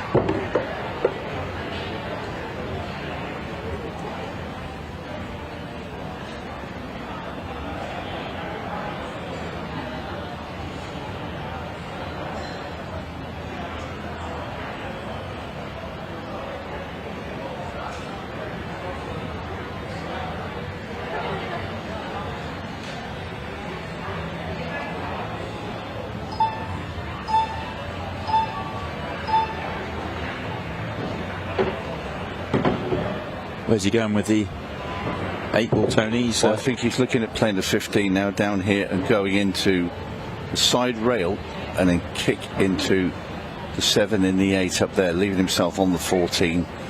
And hopefully, for Tom's sake, he will have freed the 8-ball. And that's what he's trying to do. Of course, Chase Stumfoll would be hoping he doesn't do that at all. There we go. Beautiful. Great shot. Lovely touch. Really great shot.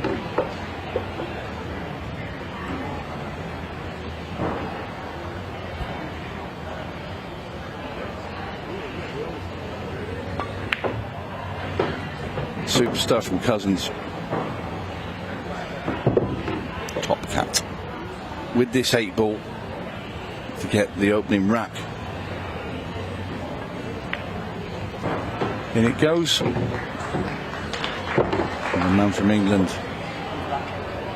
starts off the way he intends to go on. Of course, won the IRA Open a couple of months ago. And he also had the Louisville shootout, didn't he? Yep. Player that wins everywhere he goes.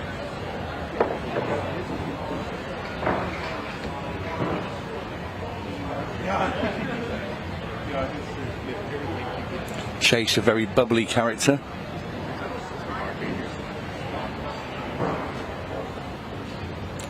Never gets too down. Got a great attitude towards the game.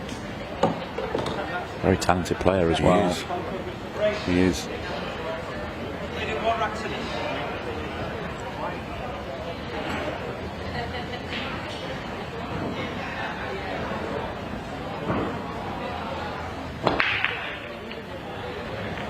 Tom starting with a cut break, a good one. Tom's trying to get that 8-ball moving. I'll tell you that now.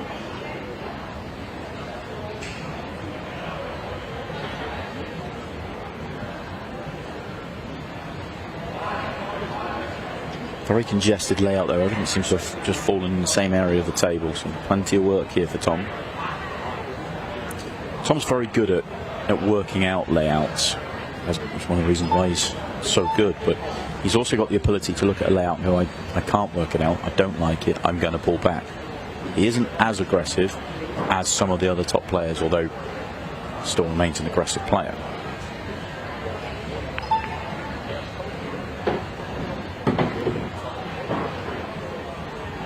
It's okay. I feel he might play that 10-ball. If you can get it into that top left-hand corner, it'll open up the whole rack. A bit tight. It's easy to overcut this and just clip that 11, but I think he'll play it. Get the cue ball through a little bit and just push it past the 3-ball. It'd be in perfect position.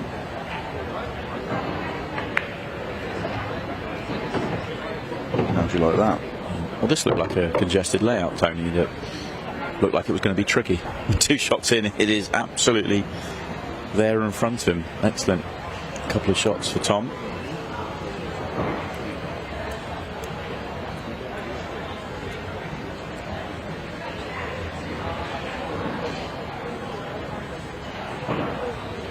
He's just so good at playing a single shot and doing a couple of things in it within that shot that other players don't see. And this is, well, 3 tap-ins. It's 2-0. Lucas Verner, Shane Patrick, table 8. Lucas and Shane, table 8.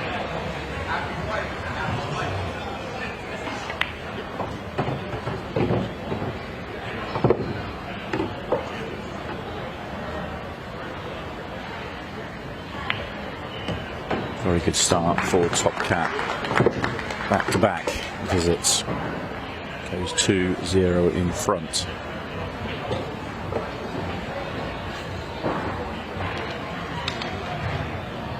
There's any chance that Chase came into this thinking that he might just steal a little bit of a march on this match because he's been out in the arena already, having played through the first round yesterday. That's gone now.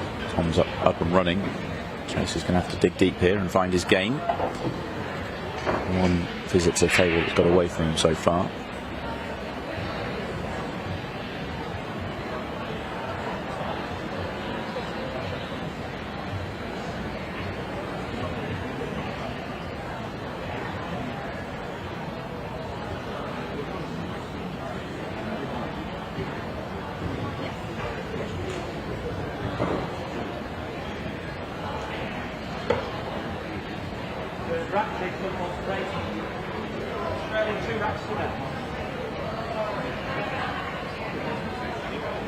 A good break in the opener, but not a good leave.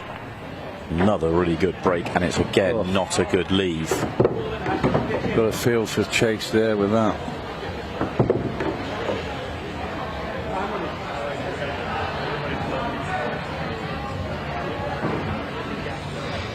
Great break as well, the explosion.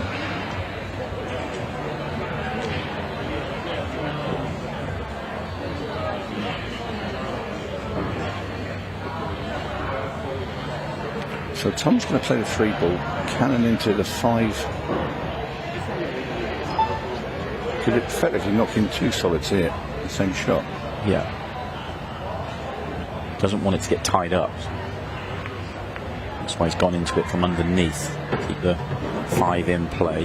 Hasn't tied up the 2 either. I like coming down the table now.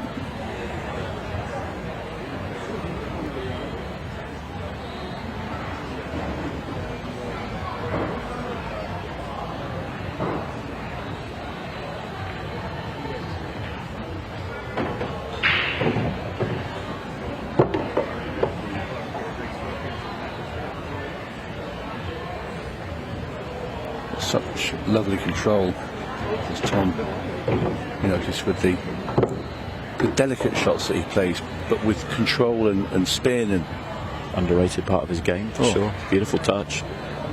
Really is just an all-round package. I mean, such a fabulous player.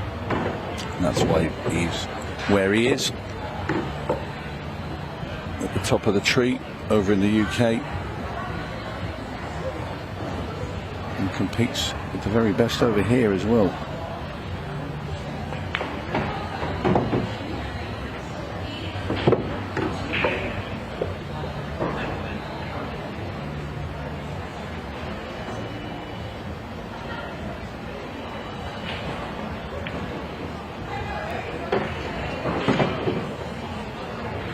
Just has to avoid the traffic to make it 3 straight.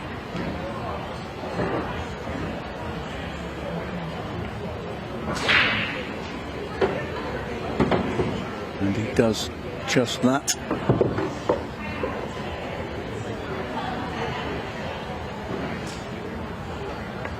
All very smooth from the big Welshman. Casually floats around the table, making good decisions, making good shots, making the game look easy.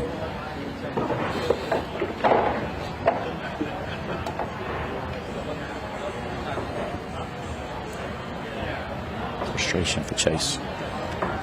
Can't get into the match. Get that good win yesterday, and you're thinking about coming in and performing well again here and taking it to one of the tournament favourites, but not been given the chance yet.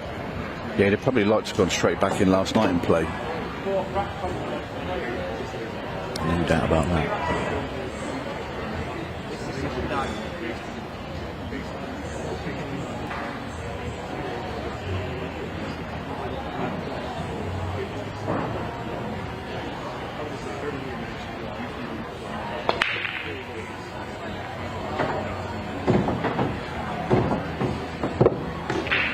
It was a lovely run out off his first break, but it looked a congested layout, and it looks another congested layout. So I know it's a very small sample size, 2 breaks, and he's made a ball off both of them, but keep an eye on how they open up for him.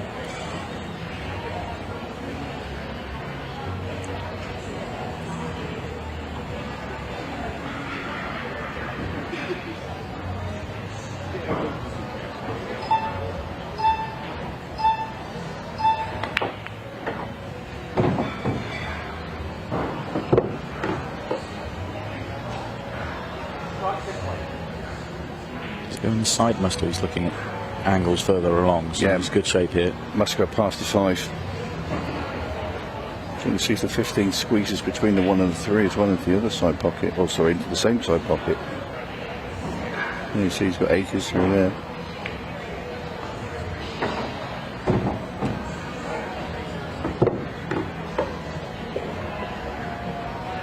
Next 2 shots are just key to be really precise with the cue ball.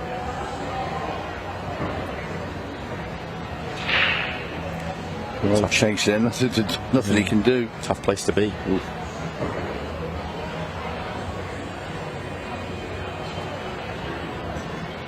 Wants to clear these 2 at the top and land on the 9 fairly straight, and then he's in perfect shape. But there's only a small little window, so, and he's got that shot wrong. So he had to be delicate and precise, but he's made that a lot harder now.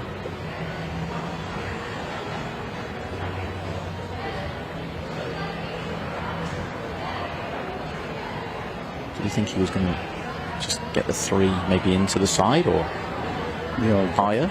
Maybe, I don't know. Could he play the 14 now, pot this, leave himself very close to 1, but then play off the rail behind the 3 and pot the 9 down into the bottom left-hand corner, and you hold on to the 13 as well. So you play rail first. It looks like the shot's close. I don't think he's seen that. He just tried to play delicately behind it, and he's fully in trouble.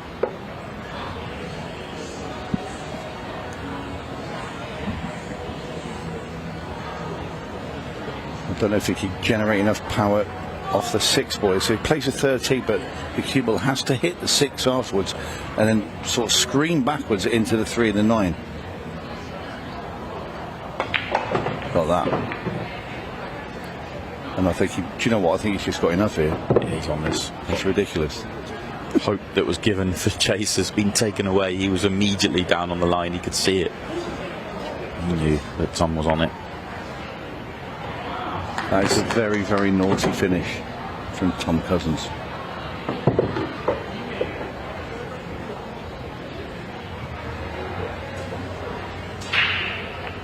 It is now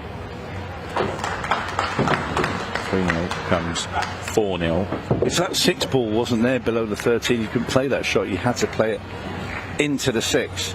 So the 6 straightens the cue ball up for him there, and well, it's a beautiful shot. It is.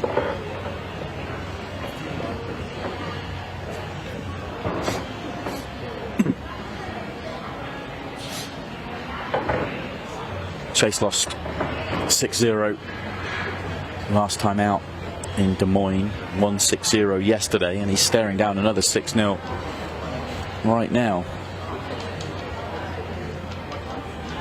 He doesn't like long matches.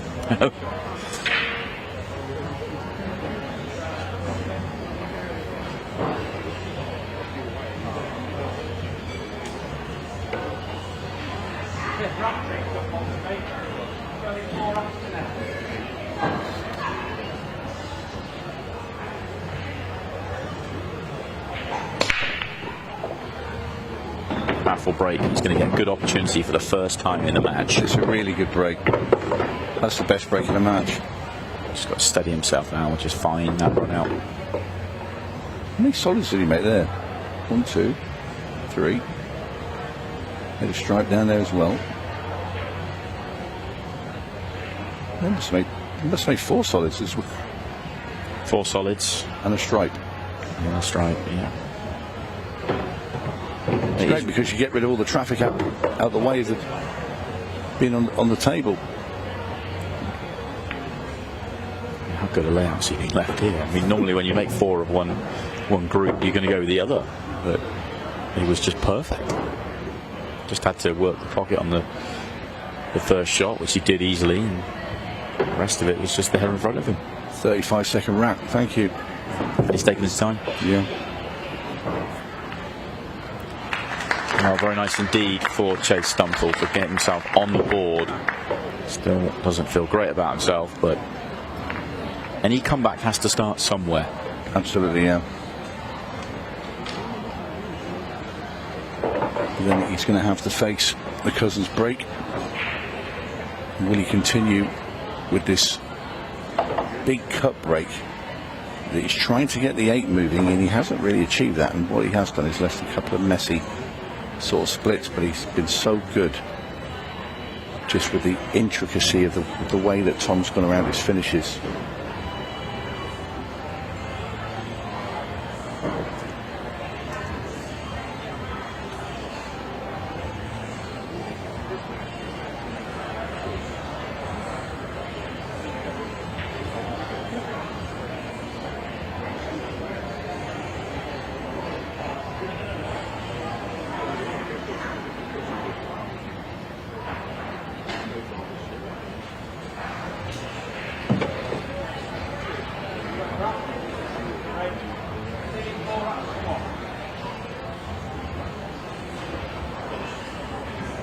Tom's continuing with the cut break. He keeps making very delicate, precise clearances with it.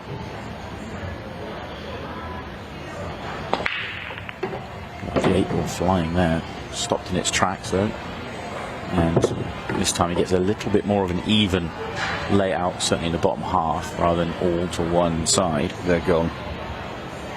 This is way easier than the 2 previous break and run outs that he's had. You can make a case for either as well. Solids or stripes. He's eyeing up the solids.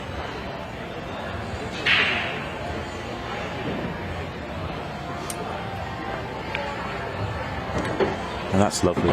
That really is lovely. It's so easy to think, well, you play the one you played and just drop on the one at the bottom, but he worked out that the 2 was going to be the hardest one to you know, didn't really fit his pattern. And now it's just easy. You know, for a player at Tom's level, he is expecting to be out on the back of that first shot alone.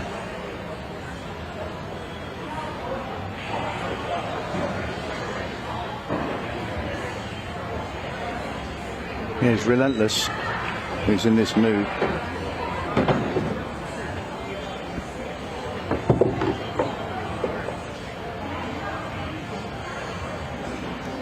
He's such a dominant player at the moment. Those watching, especially those watching in America, may not see so much of his domination in the English pool game, but he went 5 tournaments without a title and people were talking about a crisis. Yeah. That only happens to some cousins. He then won that tournament. The crisis is over. By the way, in between he did win the Des Moines Open. It's not as though he was without trophies in that time frame.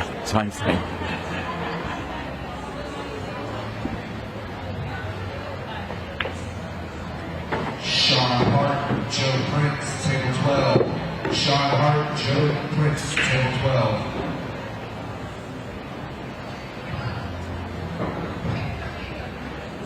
Just going to run this in off side rail, back out for the 8 into the bottom left, and this will be Cousins on the hill.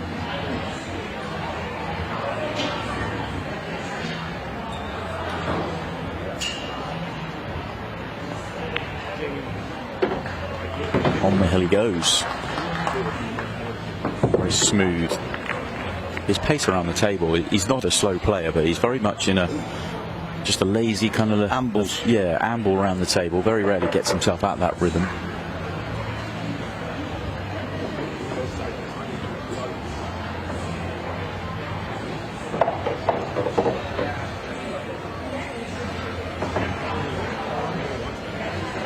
Still got a couple more matches to go in our afternoon session. Dave Matlock and Eric Charlton are waiting in the wings, and our final match will be Craig Waddingham taking on Skyler Woodward, who is making his Ultimate Pool USA debut. Winner of those matches will play each other in the last quarter-final later on tonight. Cue ball. No. Just been one of those matches for Chase. He is working on fumes right now. May not get back to the table in the match, such as the quality that Tom Cousins has shown. Everything just completely free around the table. We've got the 4 and the 10 stuck together in the middle, but that's easily moved apart should Tom choose to do it. In fact, looking at playing the 14 down into the bottom left and then playing the 10 ball probably straight after it. Or he could just pop the 14, play the 13, and then kick them apart. He might be going into the 10. Just a delicate one. Yeah. I didn't like that shot so much, though. There's less control with it. So if you pot it, and then you can control the next one rather than that one. Tom's just straight after it. You saw it even in the last one where the ball wasn't even a bad ball, but it was the trickiest ball that didn't fit his pattern. He just immediately goes for it.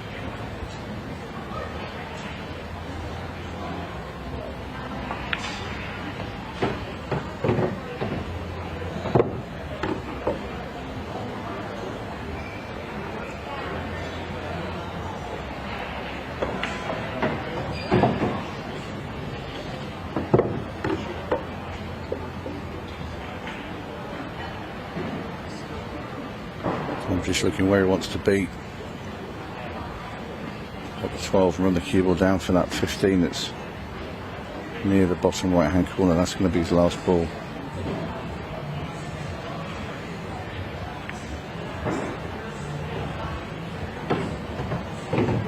I think he's a bit straight. Not happy with himself. No, he wanted to be a whole ball width to the left. So he could run it in and use that side cushion. You just send the cue ball down the table towards, let's say, where the spot is on the table. But I think he's straight. I don't think he can. Might drop this in the side just to let the cue ball drift down. Yeah, I think that's a better shot now.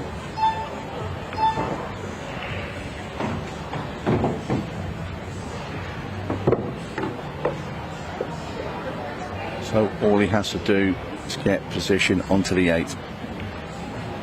And that looks pretty good to me.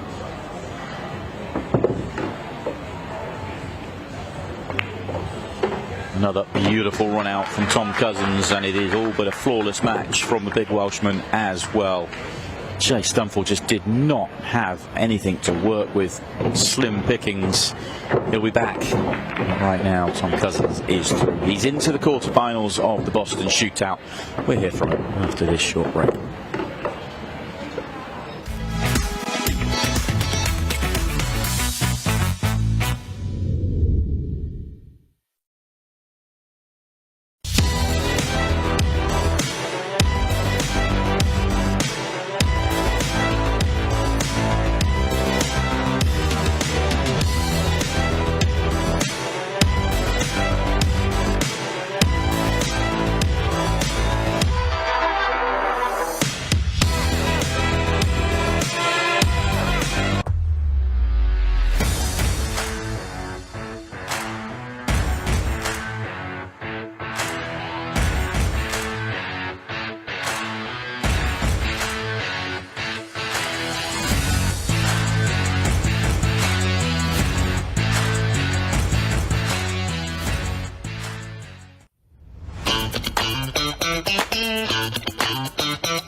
Welcome back. Time to get a few words with Tom Cousins. Congratulations. Good first victory there.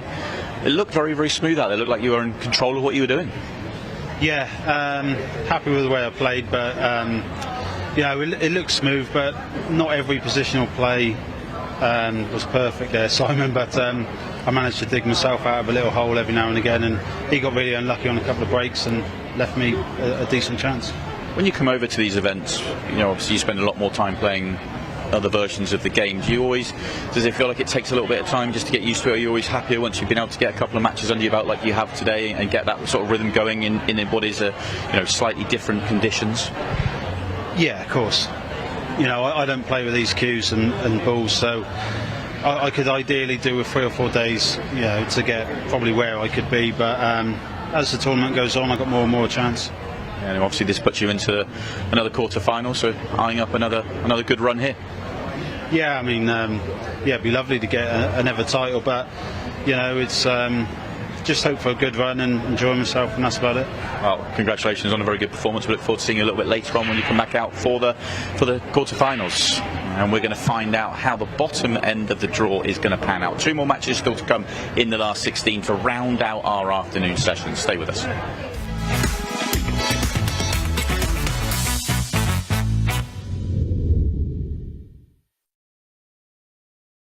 Hi, I'm Scott Ryan, Ultimate Pool USA CEO, and I'm here to tell you that Ultimate Pool USA is capturing the hearts and minds of so many pool players across the United States. To the players, league operators and supporters, you are the reason we do this. We thank you. As we approach the end of our first season, I'm delighted to announce that our monster prize pool, including that groundbreaking $100,000 first prize, is ready to pay out at our nationals. You heard us right. No gimmicks, no gifts to the value of, just $100,000 in cash for the best team playing Ultimate Pool USA at our nationals. For the players, I'm going to hand you over to Ultimate Pool USA President Jordan Chavouche, who's going to reveal where our nationals is being held this year. Hi everyone, we're delighted to announce that the 2025 Ultimate Pool League National is going to be held right here in Cherokee, North Carolina at the stunning Harrah's Resort and Casino from Monday 10th through to Saturday the 15th of November. And guys, we've got you covered. Don't worry about too little playing space. We've got over 40,000 square feet. Don't worry about staying up too late. Our tournament team have got you at the heart of everything they do. Plus, when you're not playing, you can use the incredible facilities this resort has to offer, such as the spa, the bowling alley, and the many amazing restaurants. The whole team are really excited to welcome you here, so I look forward to seeing you in November, and good luck. This will be the biggest party in pool. Teams and players fighting it out to be the best of Ultimate Pool USA. But that's not all. We will have many special attractions, including our shootout, an open event, and many surprise guests from pools past and present. Get ready for all of the high-octane, fast-paced action you've come to expect from Ultimate Pool USA. For the players, league operators and supporters, this November, Ultimate Pool USA changes the game. We'll see you in Cherokee.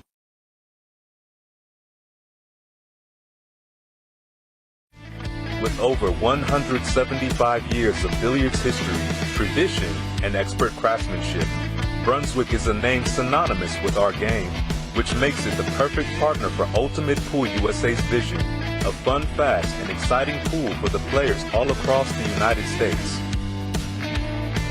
Brunswick, Ultimate Pool USA's official table partner.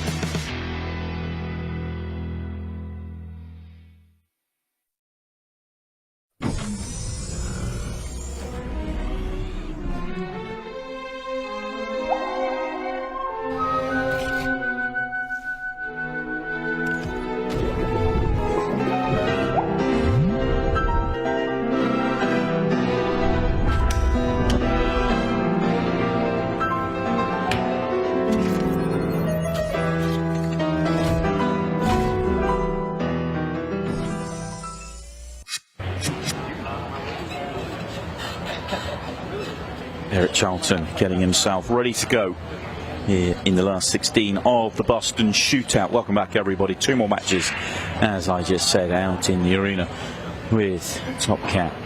2 more matches left to play in our afternoon session. Eric Charlton came through. Very good victory yesterday against Declan Brennan, who was not at his best in his transition across into the American game for the first time. And Eric was excellent. He's now taking on David Matlock for a place in the quarterfinals. Final match of the afternoon, we'll see Craig Waddingham taking on Skyler Woodward, who is making his debut. And we have a slightly tricky layout at first glance here in the opening rack, but it is Dave Matlock that will have the opportunity.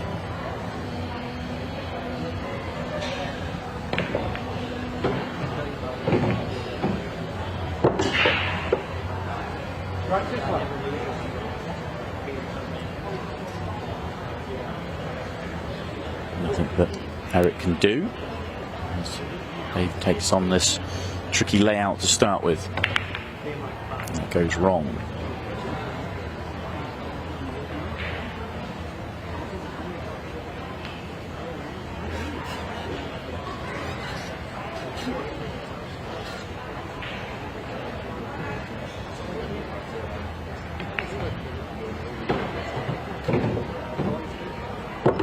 better layout now, Tony, for Eric to take on. All that Dave managed to do there was just open the table up. Yeah, right. Eric, one of my favourite players to watch, I have to say. Sometimes you can expect the unexpected. Very aggressive player. And we commentated last night when he played Declan Brennan. And we were talking the way he was going around his patterns, and he's very similar to when I played, that he would kind of go all in with everything. And he said that when I spoke to him today, he said, I listened back to what you and Simon were saying. He said, you were right every time. What was going through my mind is exactly that. What he's saying is you were right in what was going through his mind, not necessarily right in the right way to go about the game, eh? Is that what you're saying? No, I'm not saying that at all. No, he was right. He won. Yeah, he was. Exactly. Right. Exactly. And he's gone through these really nicely. Yeah, nice angle here on the 3 as well, just to pull over. Oh, that's a cool shot. See, you can afford to be too far with that. Yeah, you can reach the rail. You can reach the rail and come back. Can he sneak behind the 8 just gently here with a little bit of spin and play the 8 in the same pocket as the 5, or does he pump down? He's pumping. Got that wrong as well. He was in such good position, 2 balls out. Now it's 2 balls later, he's absolutely nowhere. He's going to have to play kick shot. Yeah. Good things can happen if you get this right. Might not leave anything on. You could, very good chance to make it. Block off the pocket. It's a rare occasion where that is an advantage when it's the 8 ball. That's He's very going to close. make it anyway. Excellent shot from Eric Charlton. Expect the unexpected with Eric. Well, I expected he loves it. I expected it. Did you? I expected him to make that. Let's downplay it. Yeah, we go, Eric. Yeah. Well, position's overrated. This is excellent.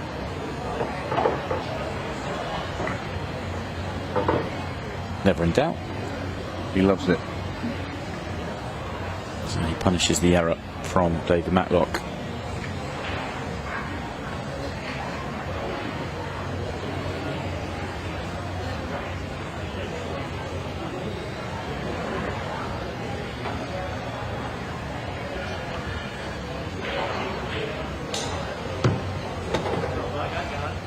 Rack number 2, David Matlock at the table to break off. He'll want to right that wrong from the previous rack, and that is not the way to go about it. Scratch in the side pocket.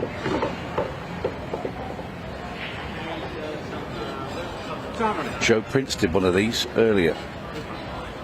Straight in. Yeah, straight in it hurts.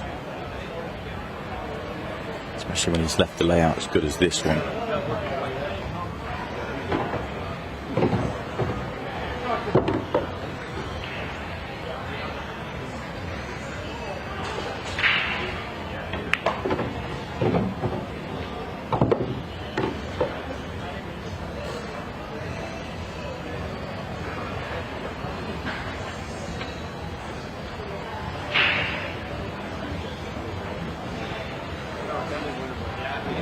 There's your goal.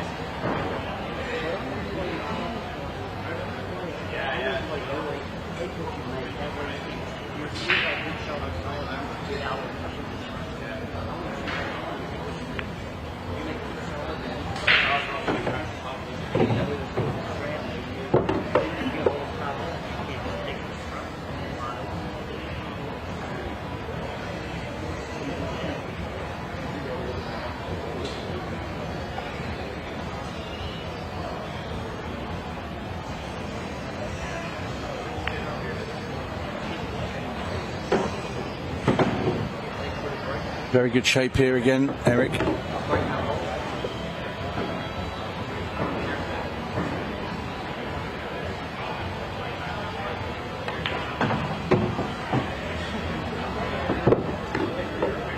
Nicely done. Very positive shot. It's easy just to pull that back a couple of inches and just take a finished cut and be further away from your object, but be pulled the cue ball all the way back, and he's got this 8 now for 2 racks to 0. start. Very smooth this time. No need to put himself in trouble. Just kept it clean and build on the back of what was a very good start in the opening rack. 2 racks to 0. Dave Matlock will be fearing the worst right now. It showed very much in Des Moines. He had a disappointing outing last time. I think that may just be there in the back of the mind if he gets off to, doesn't take his next opportunity perhaps and allows it to build. Such a good player. Absolute legend of the game.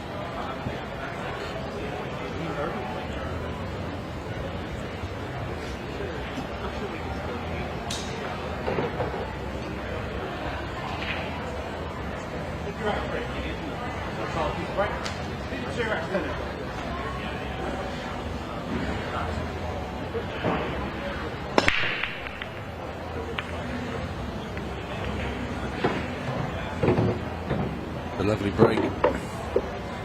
Merritt Charlton.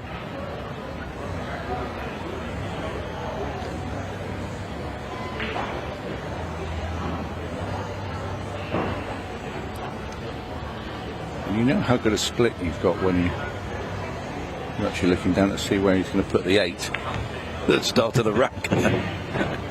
Yeah. It is a good layout. Yeah, everything has a home. Work your way through it.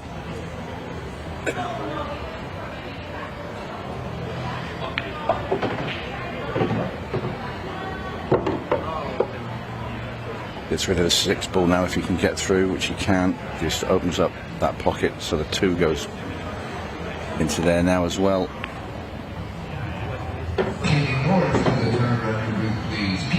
Judging by that little angle there, I'll be taking the 5 ball. Try and punch the cue ball out into the middle of the table now. Gets this right, should be rack over. That looks pretty good to me.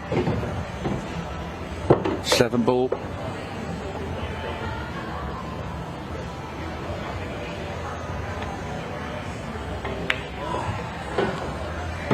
Well, come a little bit far there. He just wanted to come up for the 4. He almost stood up in shock at how much that came back. Yeah, he's going to have to play the 2, draw up for the 4 into the other corner. So we've done it close again. to it. Oh, another kick shot. This one's a cut. He's got himself. This is a tougher spot than previously. It is. Amazing that he's ended up here. 3 balls out. He was done. I think he's got to play another kick. I think he plays sort of slightly to the left of that second diamond. Just trying to hit this 4 ball, half ball and cut it into the top right hand corner. See, it's close. It's close. Oh, no.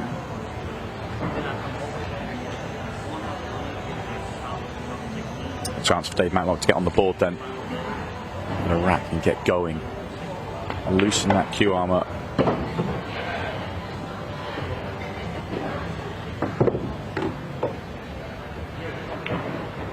Yeah, she's getting out for the 13.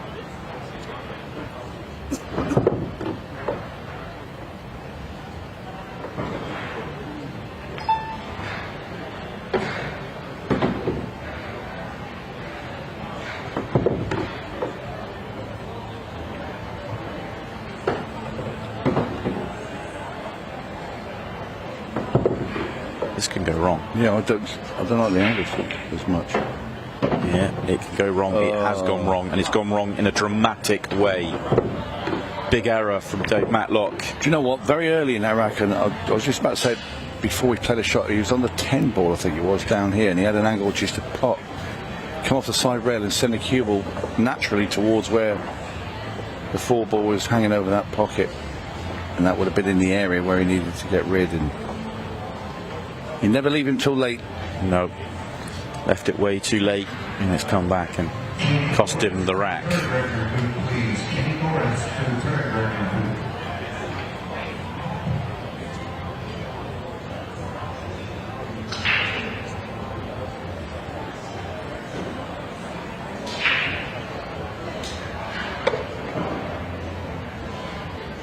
has to put that out the back of his mind and see if he can find something here. Needs something good to happen quickly.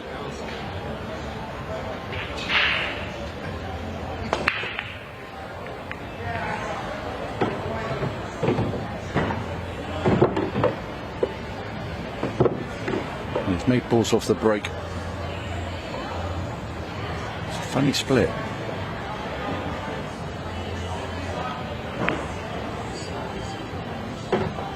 The stripes. 10 ball, the obvious problem there. Yeah, a quick glance to see whether it goes. I'm sure it doesn't. If it did, he'd be playing it.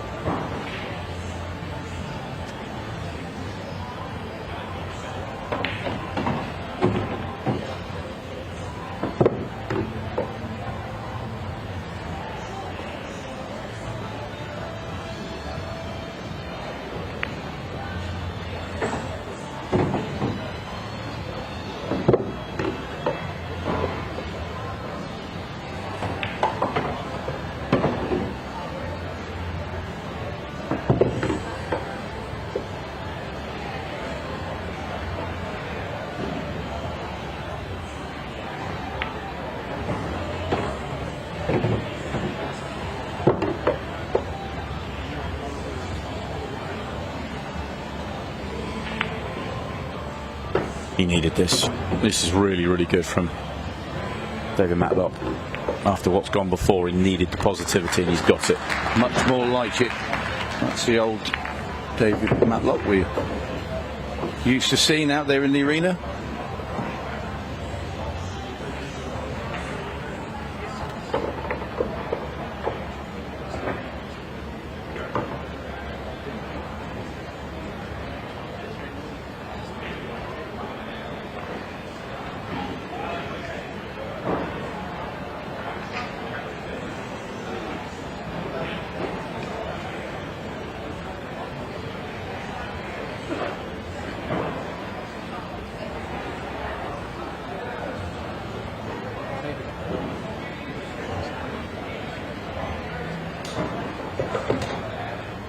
Charlton readies himself for his next break.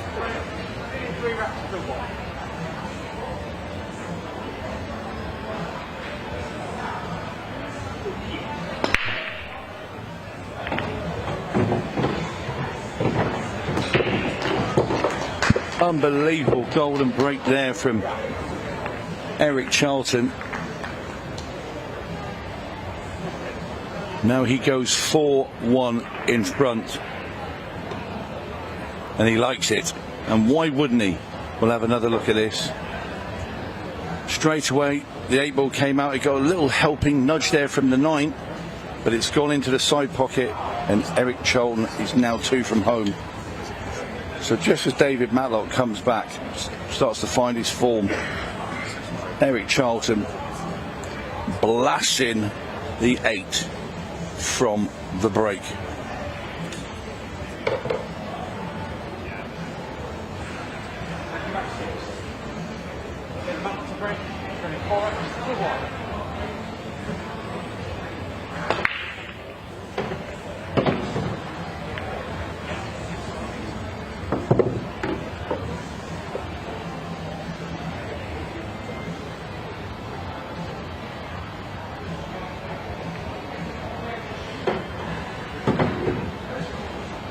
Great layout here for David Matlock on stripes.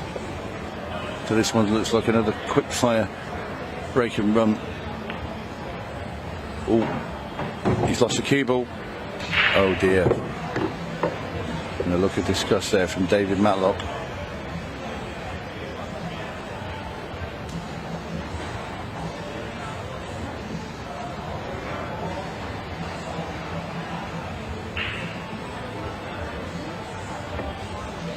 I'll tell you what a shot if he's made that. Oh, and he's followed it in with the cue ball, and that's so unlucky there for David Matlock. It's just horrible, isn't it? I mean, he's the 2 cushion escape to make the 15. And look at it, he played it too well. It was too good. Yeah. If he doesn't get it that full, if he gets any contact, it goes in. Yeah, it is tough. Eric Charlton now 2-ball corner pocket. Maybe down for the 4 next. I would think the other 3 solids are in a little group together. So not an awful lot to do with the cue ball. And he's over-pulled that one as well. He's landed perfect. There's no way he's played to get on that 1 ball. He was absolutely not playing on the 1. Certainly not into that pocket. He's done it a couple of times, hasn't he? The grip he's getting when he's playing the draw shot, he's coming back 3 or 4 ball rolls too many. There's your call. He's just double checking now he wants to be, rather than, because he can get a bit quick sometimes. It's almost as if Eric's arm wants to play the shot before his brain's ready. And that should be absolutely perfect now for Eric Charlton. Get himself on the hill and into the quarterfinals. Should he get another one?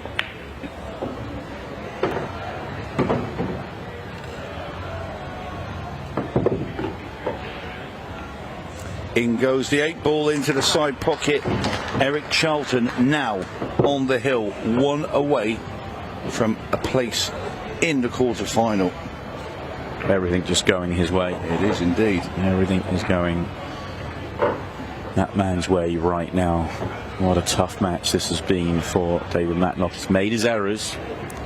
He's also had a couple of things go really badly against him. I mean, he's played such a good 2-cushion escape there to make that 15, and then just to be so unlucky to hit it square, right bang in the centre, and the momentum of the cue ball there following him behind and then scratching. Very unlucky.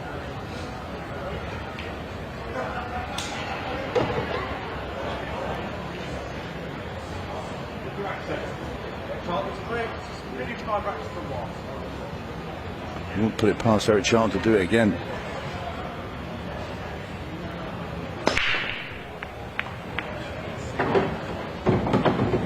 Well, may not have made the 8 again, but he's made a very good break. Work, though. There is work. Well, the problem is he only looks like he's got a solid that's available, which is a 6-ball at the bottom of the table. I don't think he can get to a stripe, and stripes look the better ball, but you just want to be at the table. He's overcooked that one a bit, but he's okay. The 1-ball main problem. I think he's just having a little look there, thinking he could maybe slide the 4 into the rail and off that 13. I don't think that goes. I think it hits the side rail and it bobbles. It just looks, you know, you want the 13 closer to the bag or the 4-ball closer to the right-hand rail, if you know what I mean. We'll see. Prove me wrong, Eric.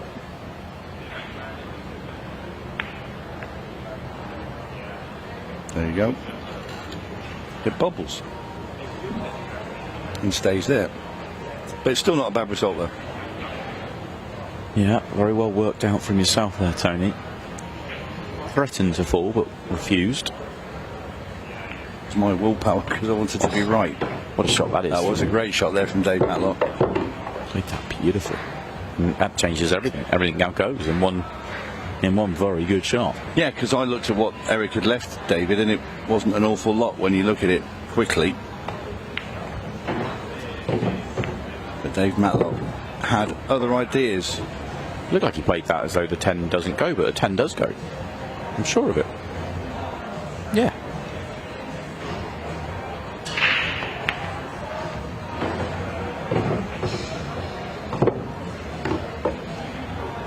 I can still see the 12. Do you know what? When I was looking down his cue, he was lined up wrong, wasn't he? I thought he was aiming there to. I thought that's just going to miss, and I didn't say it because I didn't look silly. Yeah, it looked. I was like, is he going to cue across this? It was. Yeah, he was just lined up wrong. And it's highly likely to be the last shot that David Matlock will play in the Boston shootout. Very disappointing match from his perspective.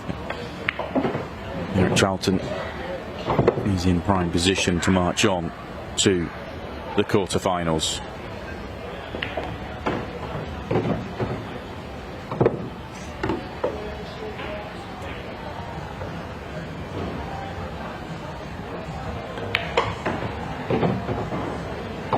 And why not?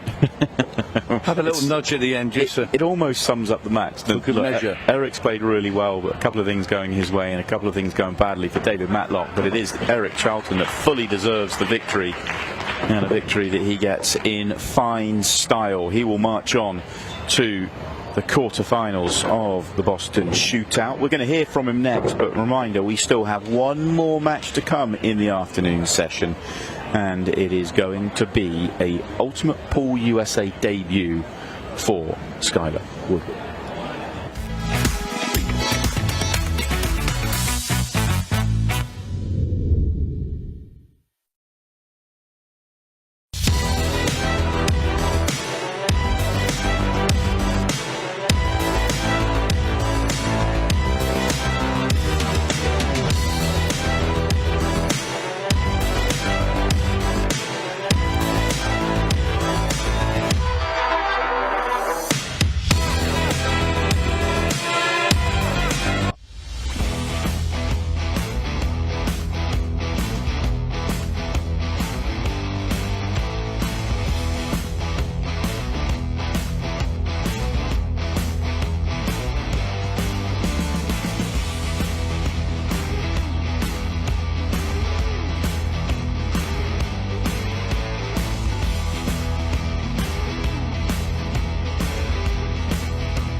Time to get a few words with Eric Charlton, who's just completed victory over David Matlock. And Eric, very smooth victory in the end. There was a few odd goings on out there, but overall you must be pleased with the way that you played.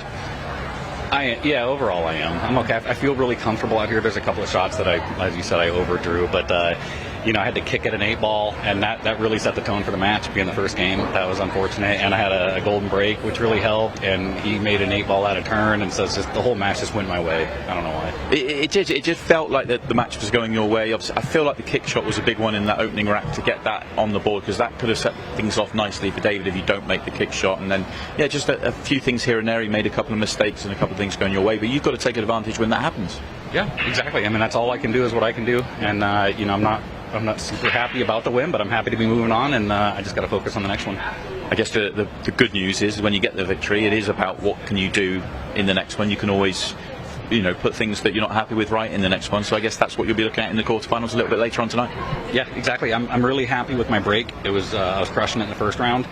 This one was good. I had a golden break, and I've broken dry once. I wasn't happy about that. I think that was the ref's fault, obviously, but no, I'm happy.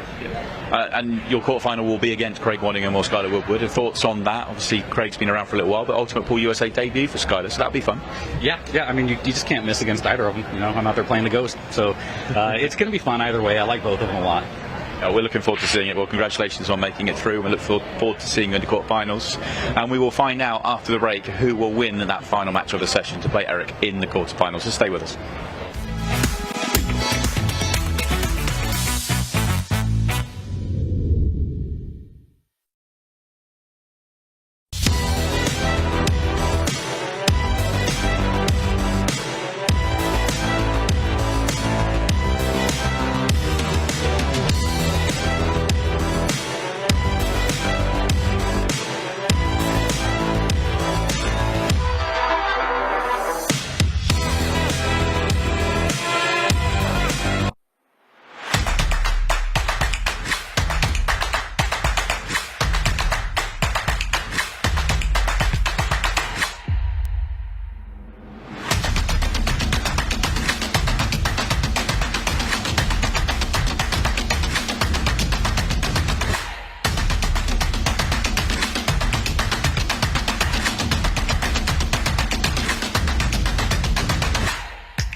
And welcome back to the Ultimate Pool USA Arena here for the final match of the round of 16 for the Boston Shootout. My name is Stephen Wyatt, and I've got a very special guest here with me. It's Mr. Sean Santoro. Sean, how you doing? I'm good, Steve. How are you? I'm wonderful, man. You got a nickname? I heard you got a nickname. Yeah, to the entire pool community known as Pancake. Ah, okay. I think I've heard that name once or twice. Yeah, a few times. Yeah. And this is your first Ultimate Pool USA event attending. Yeah. It's actually pretty incredible. Just walking into the venue and seeing the production of it all is pretty extensive, and it looks very enjoyable. I love the format. It's definitely something that I think has a big future in the United States. Yeah, well, there's leagues popping up all over the place. So if take Sean's word for it, his first event, he comes in, he likes what he sees, he loves the format. It's exciting 8-ball, and to me, standard American 8-ball is just a little slow for me. Yeah, no, I agree. I think pool in general, the shot clock should be implemented in every game. Yeah. Because we're all about viewership, and we don't want to lose the viewers. So I think, with as quick as these matches go, it just keeps you intrigued. Yeah. Well, and then the match, you stack on top of that the match clock, where you're putting these guys under a second level of pressure, other than just their opponent. Now they have to worry about the time a little bit, and it just creates drama. It creates exciting opportunities to happen at the table. And we've seen some 6-ball shootouts today, and yesterday we've seen golden breaks, we've seen golden ducks, and we've really seen it all. Yeah. Lucas's shootout loss was a little crazy with that scratch, costing him 5 seconds. That was big. Yeah, unfortunate for him, and I called it from the beginning that I thought that was going to be the match of the session, and I think it was pretty close. I mean, Lukas played very, very well.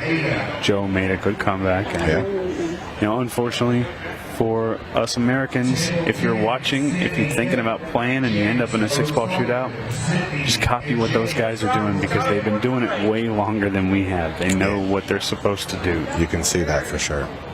So here we go. This is the last match of the round of 16. It is the Ultimate Pool USA debut of Skyler Woodward playing the Silver Sniper, Craig Waddingham.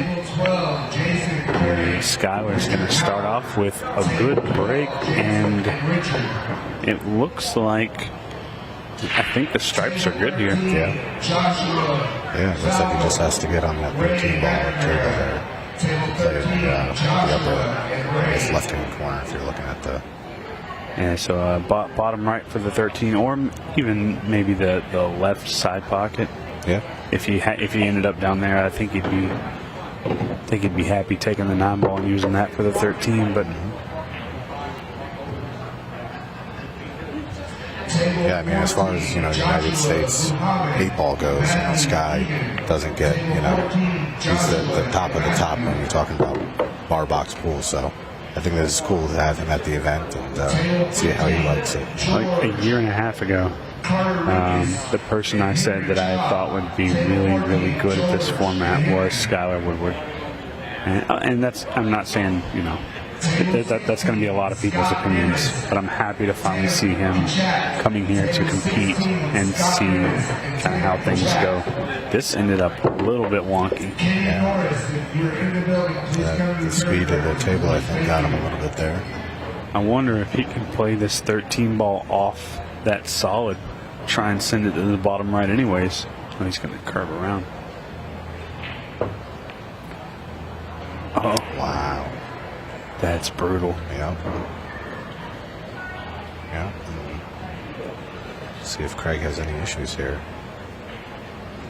Yeah, look at this. He wasn't off by much. He just caught it a little straight.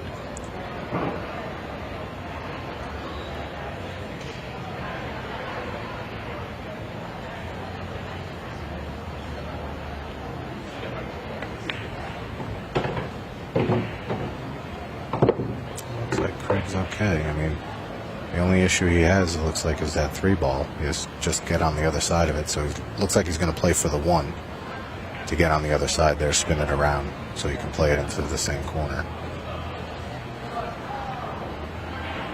He's trying it now. Okay. Might tried to spin it around. Yeah, he might even use he might have used the 5-ball, but he may still. I don't know. This is tough. I mean, he could probably play the 2. Is he going to play the 1? He's going to play the 2 and spin around. Yep. Yeah, there it is. Just Nice like you shot. called it. Nice shot. You played your first match in the Open. Yeah. How was that? It was good. It was first time doing it. The 8 on the spot is just, it's a completely different game. I was trying to figure out whether the, second ball break or the head ball break was the way to go. And, watching all these guys, like you said, especially the ones who play this professionally overseas, they seem to go for that head ball break a lot. So and you'll see the side ball break way more often in this format because the shootout is a totally different. Right. It's a totally different format in the sense of a couple things. This is a spectator event, the shootout is. So we add some spectator-friendly rules like the golden break, like the golden duck, the shortened match clock, all of that we've added in to try and just boost the extra drama as Craig takes down this first rack against Sky Woodward. But so what do you think of the group play for the Open? It's great. I mean, I did actually have a question about that. Yeah. Now, as far as the group play goes, I know the top 2 advance. So 2 players are going to win 2 matches. Is there an advantage of winning your bracket, coming in first in the bracket as far as going forward? Yes, because I believe the first in the brackets will get matched up with the second in other brackets. Gotcha. I believe. Don't quote me on that. Okay. But, well, the reason I'm saying that is because, if a player wins their first 2 matches and then has to play their 3rd match, if the 3rd match doesn't mean anything. Well, it does, though, because of the rack wins and losses. So, obviously, if everybody in the group goes 2-2, right? But it's only 3 matches. I'm sorry. So, let's say only 2 people are going to win 2. Yeah, so let's say 2 people do.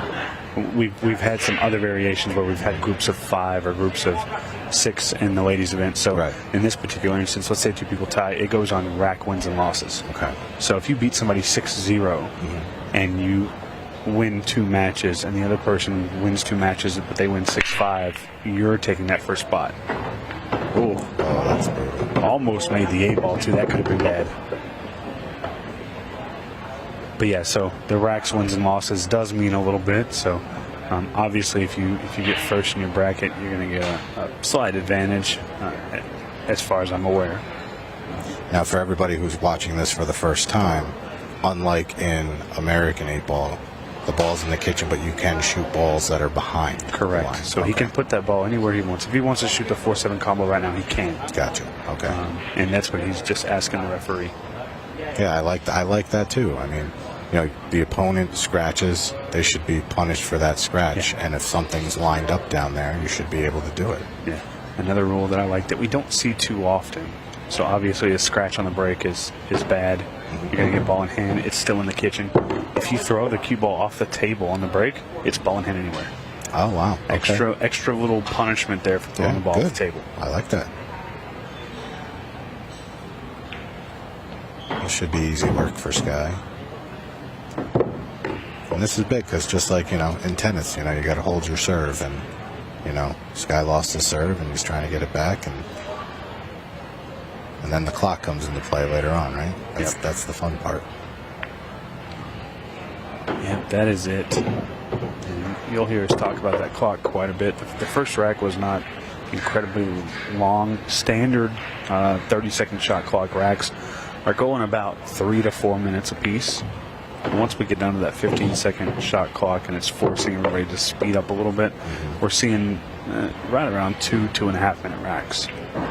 Just to give you an idea of where you could end up here. You see we're about to be 2 racks in and just over 5.5 minutes gone. Well, you're never going to have to worry about pace of play with Skyler. Yeah, no. So. No, we actually we took him over to the content table earlier and we're shooting some stuff with him. And actually, you were watching. I was watching. So that stuff will eventually end up on our Facebook and YouTube channels as well as our Instagram. So if you're not following Ultimate Pool USA on every platform, just go ahead and hit that like, follow, subscribe button, whatever it is. We do some incredible stuff with TikTok as well. So, and if you're looking for the next Ultimate Pool USA event, if Sean has convinced you that you need to come to one, well, let me give you a heads up. You need to do it right now because we've announced the Kansas City Open just a few days ago, and it is almost filled up. And when I say almost, I'm talking like 90% filled up. Good, as it should be. This is the coolest thing I've seen in my area. My era of working in pool is these events are filling up so quick, and every event is filling up to an extent. This is a rough break. He went dead center of the table, head ball, and just glanced off that 3 a little bit. 2 hits him right in the hole. That was a great break too. Yeah, it really was. Craig's going to get an opportunity to just go to work here. Yep.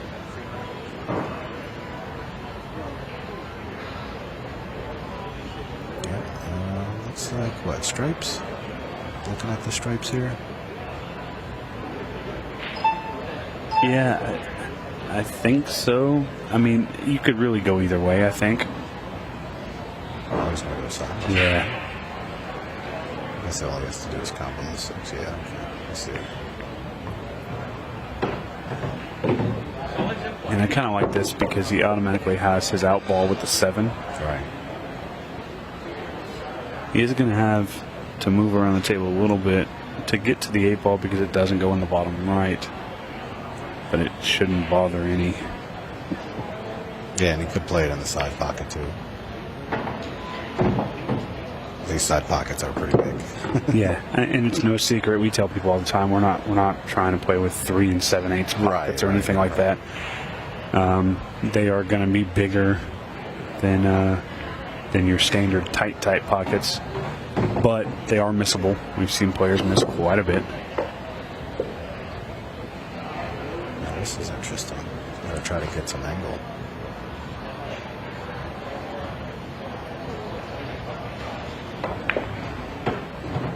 It's pretty straight. I'm wondering if he can roll through and hit the gap, or if he's going to try and yank it back just a little bit. Got to be careful on this. It's not as straightforward as it looks. Yeah, I did notice in my first match, anything you hit with pace could easily rattle out of the pocket. Uh-oh. He's behind the ball. Yeah, this is unfortunate here. And no jump cues, right? Yeah, no jump cues in this format. No jumping period, actually. I like that too. Yeah, if the cue ball travels on a path where it would have hit a ball if it was on the table, it's going to be a foul.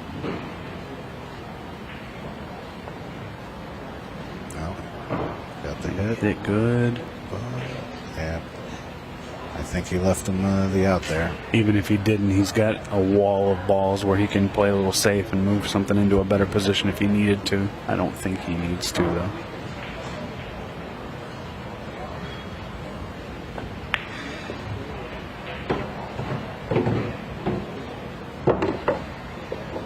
One thing we're working on with Brunswick is getting that slope on the side of the table to be adjusted to where it's not so steep.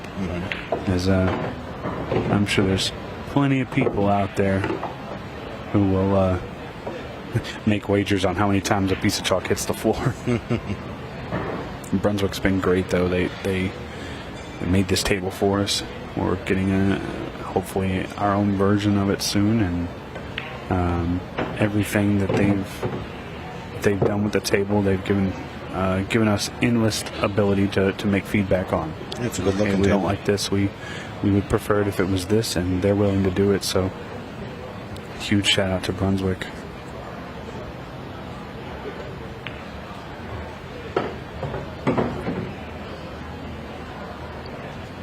King ball travels a little more on these tables. and it's slick, so you don't always get the punch off the rail. Like that one right there, he got a little fortunate, but the punch off the rail was a little different than he expected. Oh, there it is. Serve one. Skyler hold serve.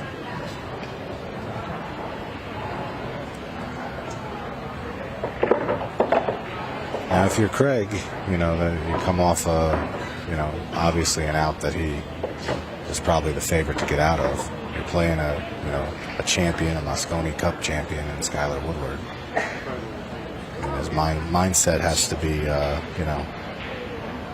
little foggy right now. Hopefully, breaks it off good and can get back on track and get back in the match. Yeah, and it's still early too. We're a third of the way through the match, and it's 2-1. So we're right on track of where we probably need to be. Obviously, we can have a total of 11 racks. We're at a good pace here.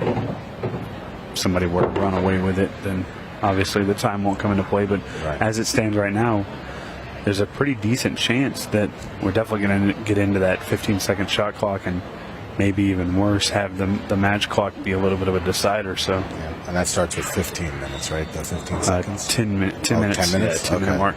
Gotcha. Yep. Yeah, that's fun.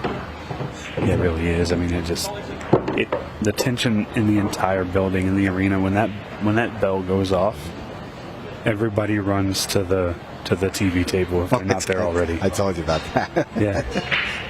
Mind you, that I forget what the movie was, but when it was an old school horror movie that had this village. I think it was something village or something, but the bell. You know what I'm talking about. Yeah. The bell rings and everyone had to go in their homes to stay safe. That's exactly what happened when Lukas and Joe got in the shootout. The bell rang and everybody ran to the table to watch. Yeah.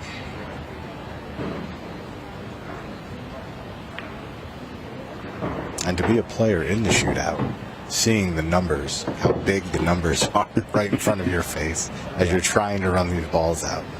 Yeah, really guys, cool. I'm going to tell you right now, if you've never done a 6-ball shootout, if you got a table available, if you go to your local pool hall and just bust out 6 balls, rack them up, put that back ball on the spot, and just time yourself. We're doing that when I get back to Gallery in Newburgh, New York. You guys have a couple league operators in Manhattan and Queens for Ultimate Pool. I don't know if that's not close to you, so I don't know if there's... It's like an hour and 20. Okay. I don't know if there's anybody in your area. Not yet. Well, if you know anybody... It's very possible, especially, like I said, the way this goes, the way the format is. And I think a lot of things, especially with tournament play and all that, is timing. And everything is set up good for time. Like, everybody plays when they're supposed to play. There's no, you're waiting, 3 or 4 hours in between matches waiting for people. You have a schedule. Yes. And that's the great thing about the league format, because the league format is slightly different than this format. There are no races. It's just a 30-minute match timer. So if your team captain says, hey, I'm going to put you up next, and you know that when you walk away there's 25 minutes on the clock, you have 25 minutes till you play. Yeah. You don't have to sit around and wait on that. Our league matches are generally done in 3 hours. You give or take 30 minutes for the entire match to put people up and to make adjustments. How many matches are played within one night? 5. Okay. 5. So it's 5 8-man teams, but up to 5 can play. Okay.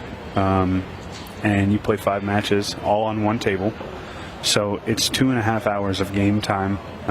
Take a little bit of time for racking and putting up players. You're looking at a league night that usually doesn't go over 3.5 hours.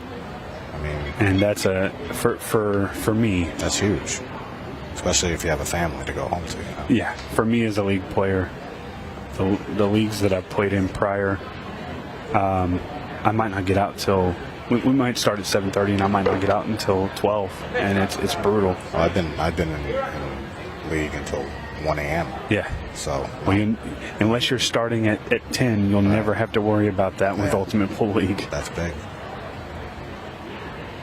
All right, head ball break again, right from the center of the table. Gotta just avoid the kisses, and he did, and he made a ball. And looks okay. Yeah, the one issue I'm seeing is maybe the 1-9 down at the bottom of the table, if you're going to take the solids. And then obviously if your stripes, it's a little bit more open. Yeah, he's taking the stripes.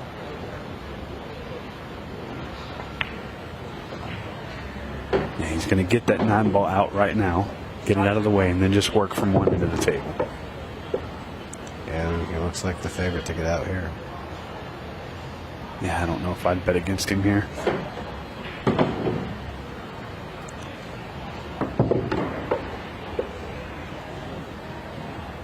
Now I heard Justin Bergman, when he played Dell, he had 2 8 on the breaks during their match. So, and I'll preface this a little bit. There's a video of one of our league operators being asked by our social media guy, who has the best break, who has this, who has that. And when it came to the best break question, she said Justin Bergman. Now, if you're a pool fan, you know that Justin's almost notorious for not having a great break. Right. However, in this format, he has 6 golden breaks. That's crazy. So the reason she said that, she was actually playing in our mixed pairs event, and Justin hit her both twice, I think, with 8 on the breaks. Wow. So that's why she gave that answer, because in this format, he does have a great 8 on the snap break. Skyler Woodward there, taking it, making it 3-2, and we're just over halfway through this match. Yeah, both players look like they're warming up now. Yeah. Craig had a prelim match last night that he just snuck through. Skyler, of course, the way the shootout is done, it's seeded based on playing ability, known ability, all that stuff. And yeah, so Skyler's debuting, and Craig's already had a match.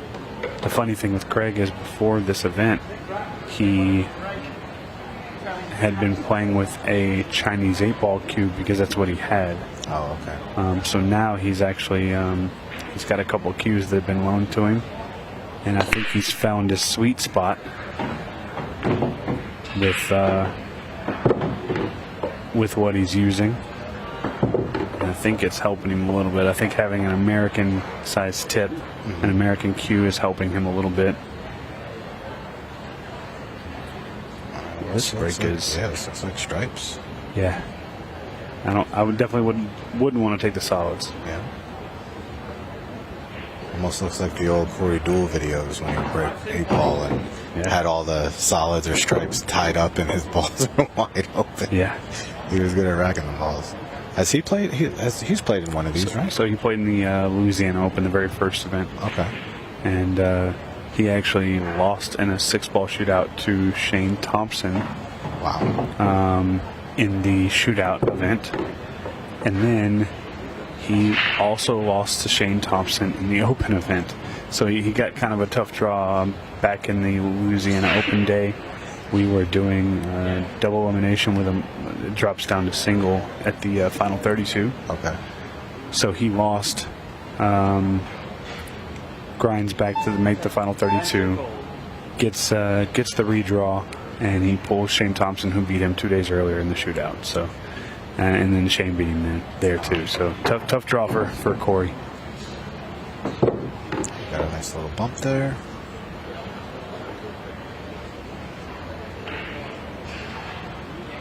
I don't see any troubles with the rest of this rack. He just has to keep angled to get down to it for the 9-ball. Yeah, there's not much issue here. Craig looking pretty good.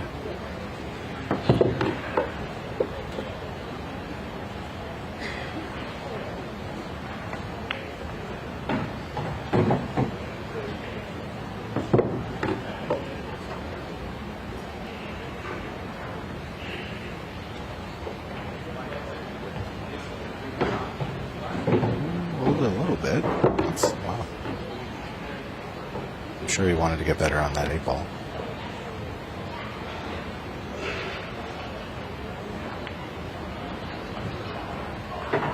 Well, that right there was a good break and run. And I got to say, I'm looking at the score line. I'm looking at how much match time has ran out. This could get real dicey. Oh, yeah. We could be looking at another 6-ball shootout. It's definitely possible. Never know what's going to happen in this format, but the possibility for that is always there when you have a match like this. Both players playing good.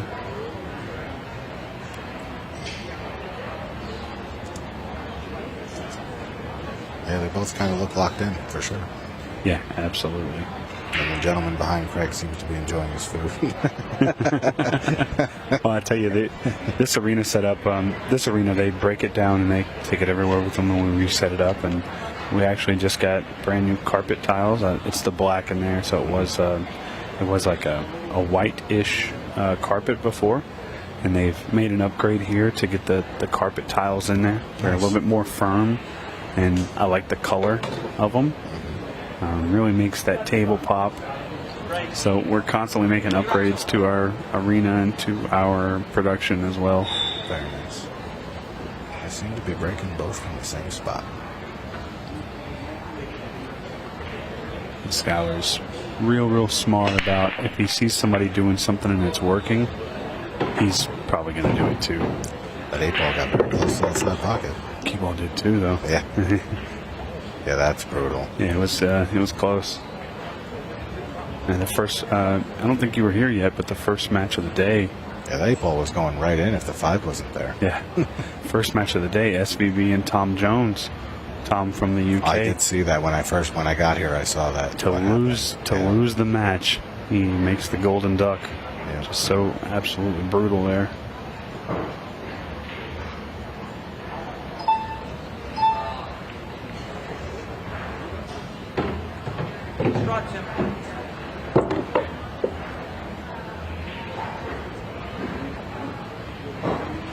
This definitely looks doable for sure. And that 8-ball, even though it's close to the side, it still goes in. So he's got that. Yeah, I think he'll be okay here.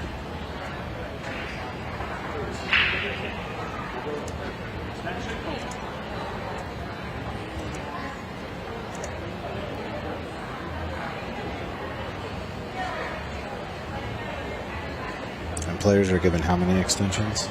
Just one a rack. One a rack. And they're 15 seconds per extension. Gotcha. And that includes when we drop down to the 15-second shot clock.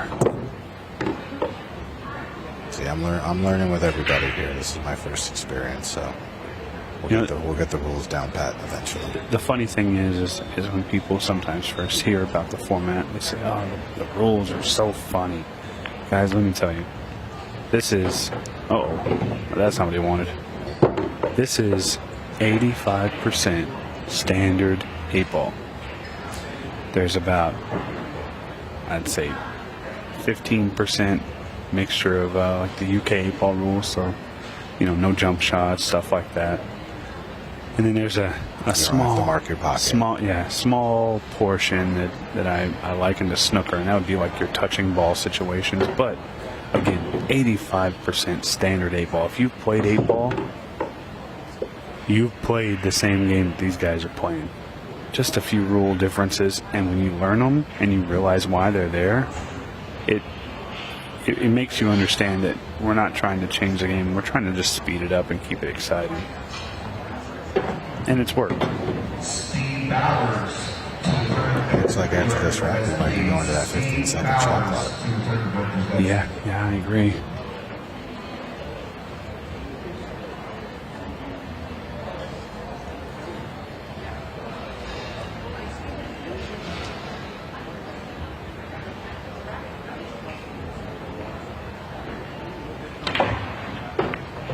Oh.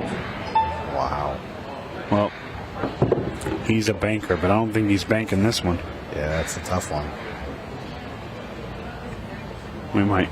And this is tough for Skyler because if he does happen to make this and it gets funny, he's only going to have a 15-second shot clock to shoot the 8-ball. Right. So it's going to hit him all at once. He's going to play safe. Oh, he's kicking at it. 15 seconds, stop clock, now in play. It just blocked the pocket of the 4-ball.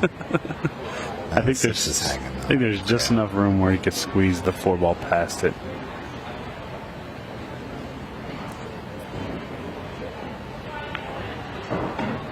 He's going to play the 4 now. I'll tell you, there's real trouble for Sky now with the time and the fact that this was his break, and now Craig breaks serve and breaks to go up 5-3. It's tough. Yeah, he's going to have to hope for a Craig Waddingham break mistake.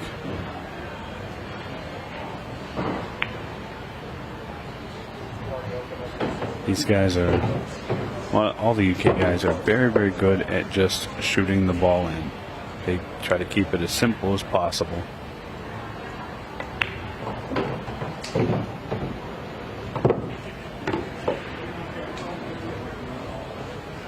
And I think Craig is, using as much of the shot clock as possible because he knows, the time left in the match and him getting up one game is very important. Yeah, so he's probably not thinking about it just yet, but give it about 3.5, 4 minutes. Depending on what the scoreline is, that'll be definitely something that's in his head. I thought the same thing too, and after watching them and after learning from Simon and Tony, that the time clock for the guys that have been doing it for a while doesn't really become a factor when it's this close until like that 3 or 2 minute mark. Gotcha. It's crazy. Because I literally, I'm like, oh, he's going to play the clock. Right. Well, no, there's way too much time left. Right. And then you see it play out, and you're like, oh, okay, that makes sense. It's definitely fun to watch. So it's a whole new aspect of pool that I had to learn. But the cool thing is it doesn't take you long to learn it. If you've watched any bit of pool in your life, again, like I said, it's all pretty much just standard pool, just a few changes here and there. Right.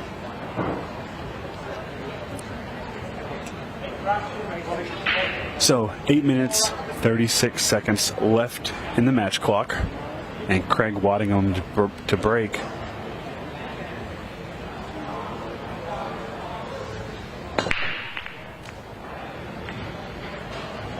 He makes a ball.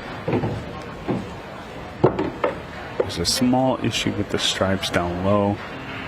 If he's got a shot at a solid, even the solid is the 3 and the 14 up there. And the 3 ball just doesn't have a pocket because of where the 10 ball is. So I like this play going with the stripes. Just going to have to contend with the 14. Yep.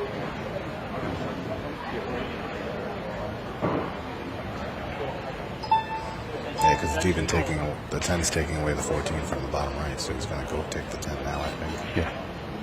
Maybe drop that. Yeah. No. He wants to take care of this 13 first. Yeah. He's going to work his way around after that.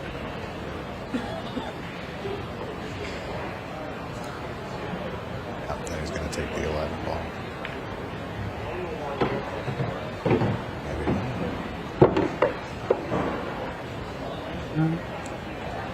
He could take the 9 if he wanted. Yeah. I think he's going to take the 11, play the 9. It's a good shot. Yeah, so if he just stops this ball, he'll leave himself the angle to just kind of come off that bottom rail to the side rail and have it straight and shut on the 14. Skyler Woodward probably going to be under the gun on his next break, barring a mistake. Craig Waddingham looks to go up to the hill.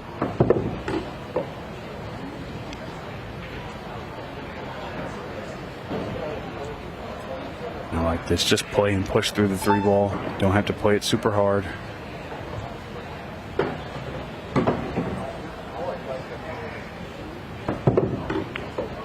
And there it is. 5-3.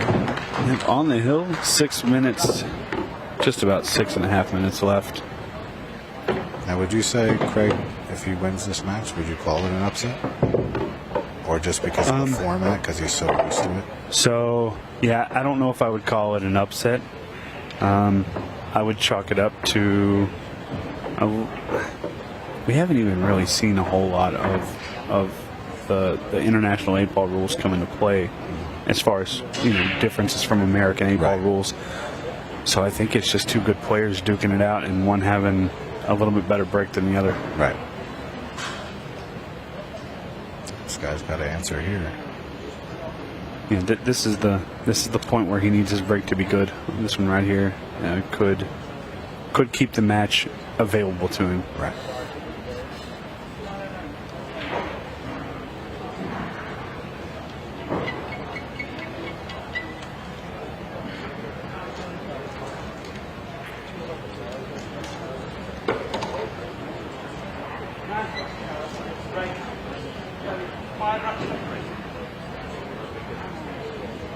Now referee Rich Rhodes making sure the balls are tight.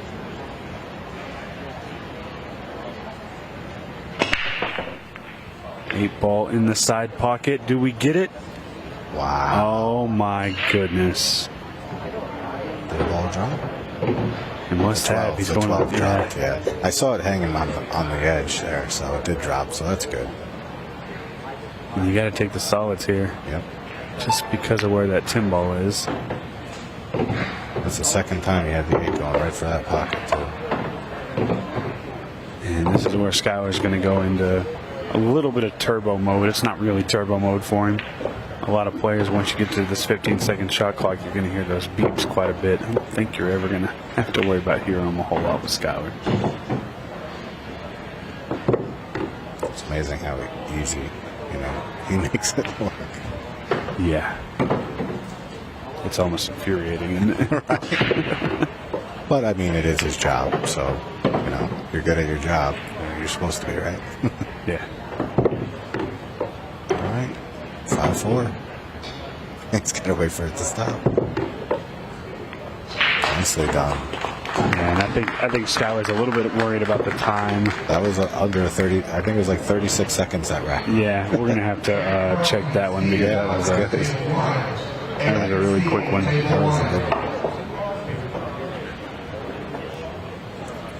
Now he'll need a little bit of a break on Craig's break here. So yeah, this is the part that's always rough to watch because Skyler's going to have to sit in his chair and just basically beg for a mistake. Only down by 1. But if Craig gets a good break and gets a shot, then this could absolutely be over. 100%. And he's shown that all match. If he has an open table, he's getting that.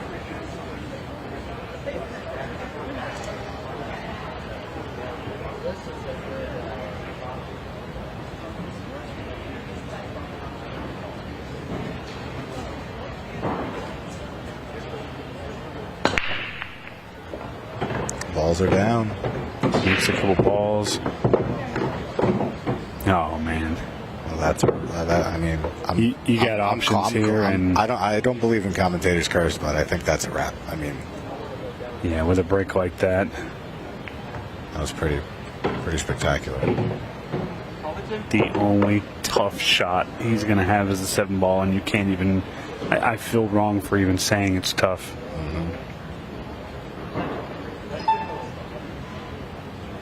That's right. He has this extension, and so that's the smart part here is what Craig just did is he took his extension and he's slowing down because he knows he doesn't have to rush. Right. Don't rush when you don't have to. It's like he got a little straight on this ball. Draw it. Uh-oh. Well, he's still got the 7 if he doesn't have the 3 ball. So it shouldn't really be an issue. I think you got to take the 7 here first now. Yeah, crazy things have happened. Time running down. Oh, what wow. just happened? Oh, wow. Wow. Well, you said you didn't believe. Wow. I guess, yeah. Sorry about that, Craig. Skyler Woodward at the table with just a few minutes left in the match. He's got an opportunity to tie it up. So I can say pretty confidently with the speed that Skyler's going to run this out, assuming he does, I can say pretty confident I don't think we're in for a 6-ball shootout. unless the break is just super messy. Well, I know a couple people would be happy if Sky wins the match. But I mean, what was Craig thinking? I get the clock was running down, but yeah, I'm not sure. I think he just mishit it. And that's something that can happen when you put the time clock and the shot clock in there. Is it can just put you in a silly situation sometimes. Because I didn't think the bank was available. Yeah, I didn't think so either, and I think maybe he just had a little bit of a mishap either in queuing or he didn't realize that the bank wouldn't go. He said, "Did you see that shot?" Yeah. He was queuing over a ball. No, he was going for the bank. Okay, maybe he didn't have time to check to see if it would go. Right. That's exactly what it is. So having a little debrief there in the corner with somebody, likely Tom Cousins or one of the other UK guys, and Skyler there just taking it in. He knows he got away with one. Yeah, and he just has to take care of business here. And what a debut it would be to make this little bit of a comeback here. Well, it's like a new tattoo on Skyler's arm there. Yeah, he's actually got two of them. I see that. He's got both of his both his kids' names on his arm. So, nice little tribute there. Wonder if Ashley did it. All right, let's see what happens. Ashley is my favorite. No. Oh man! Another kissing.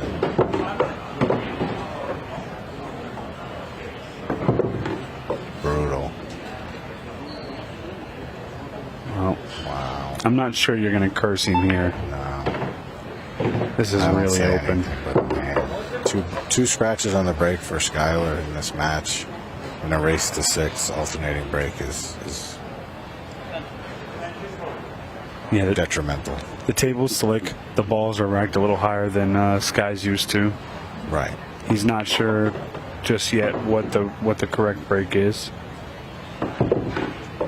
So it's understandable, but to have it happen twice in a match where you've been making a comeback at this point, it's really rough. Yeah. But to Craig's benefit, other than the bank shot that he didn't realize wouldn't go, he's played jam up. Oh yeah.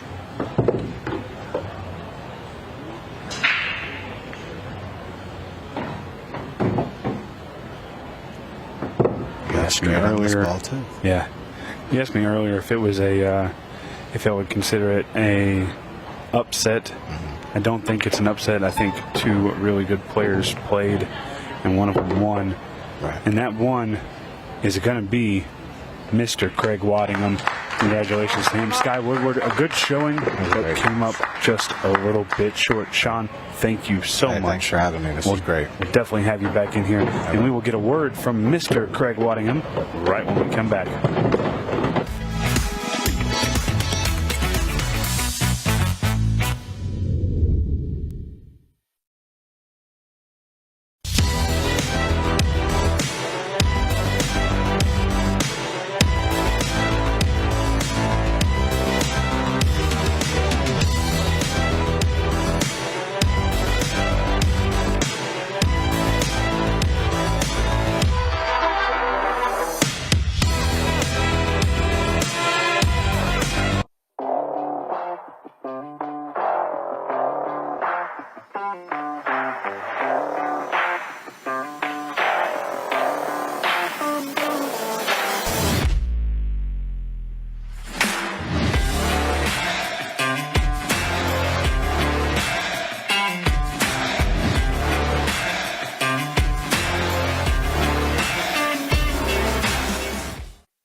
Now, another dramatic match is in the books. We have seen plenty this afternoon, but it is Craig Waddingham that has won our final match of the afternoon. And Craig, that was a I mean, I sat there and watched every single ball of that from the crowd. That was a really enjoyable match. What was it like from your perspective?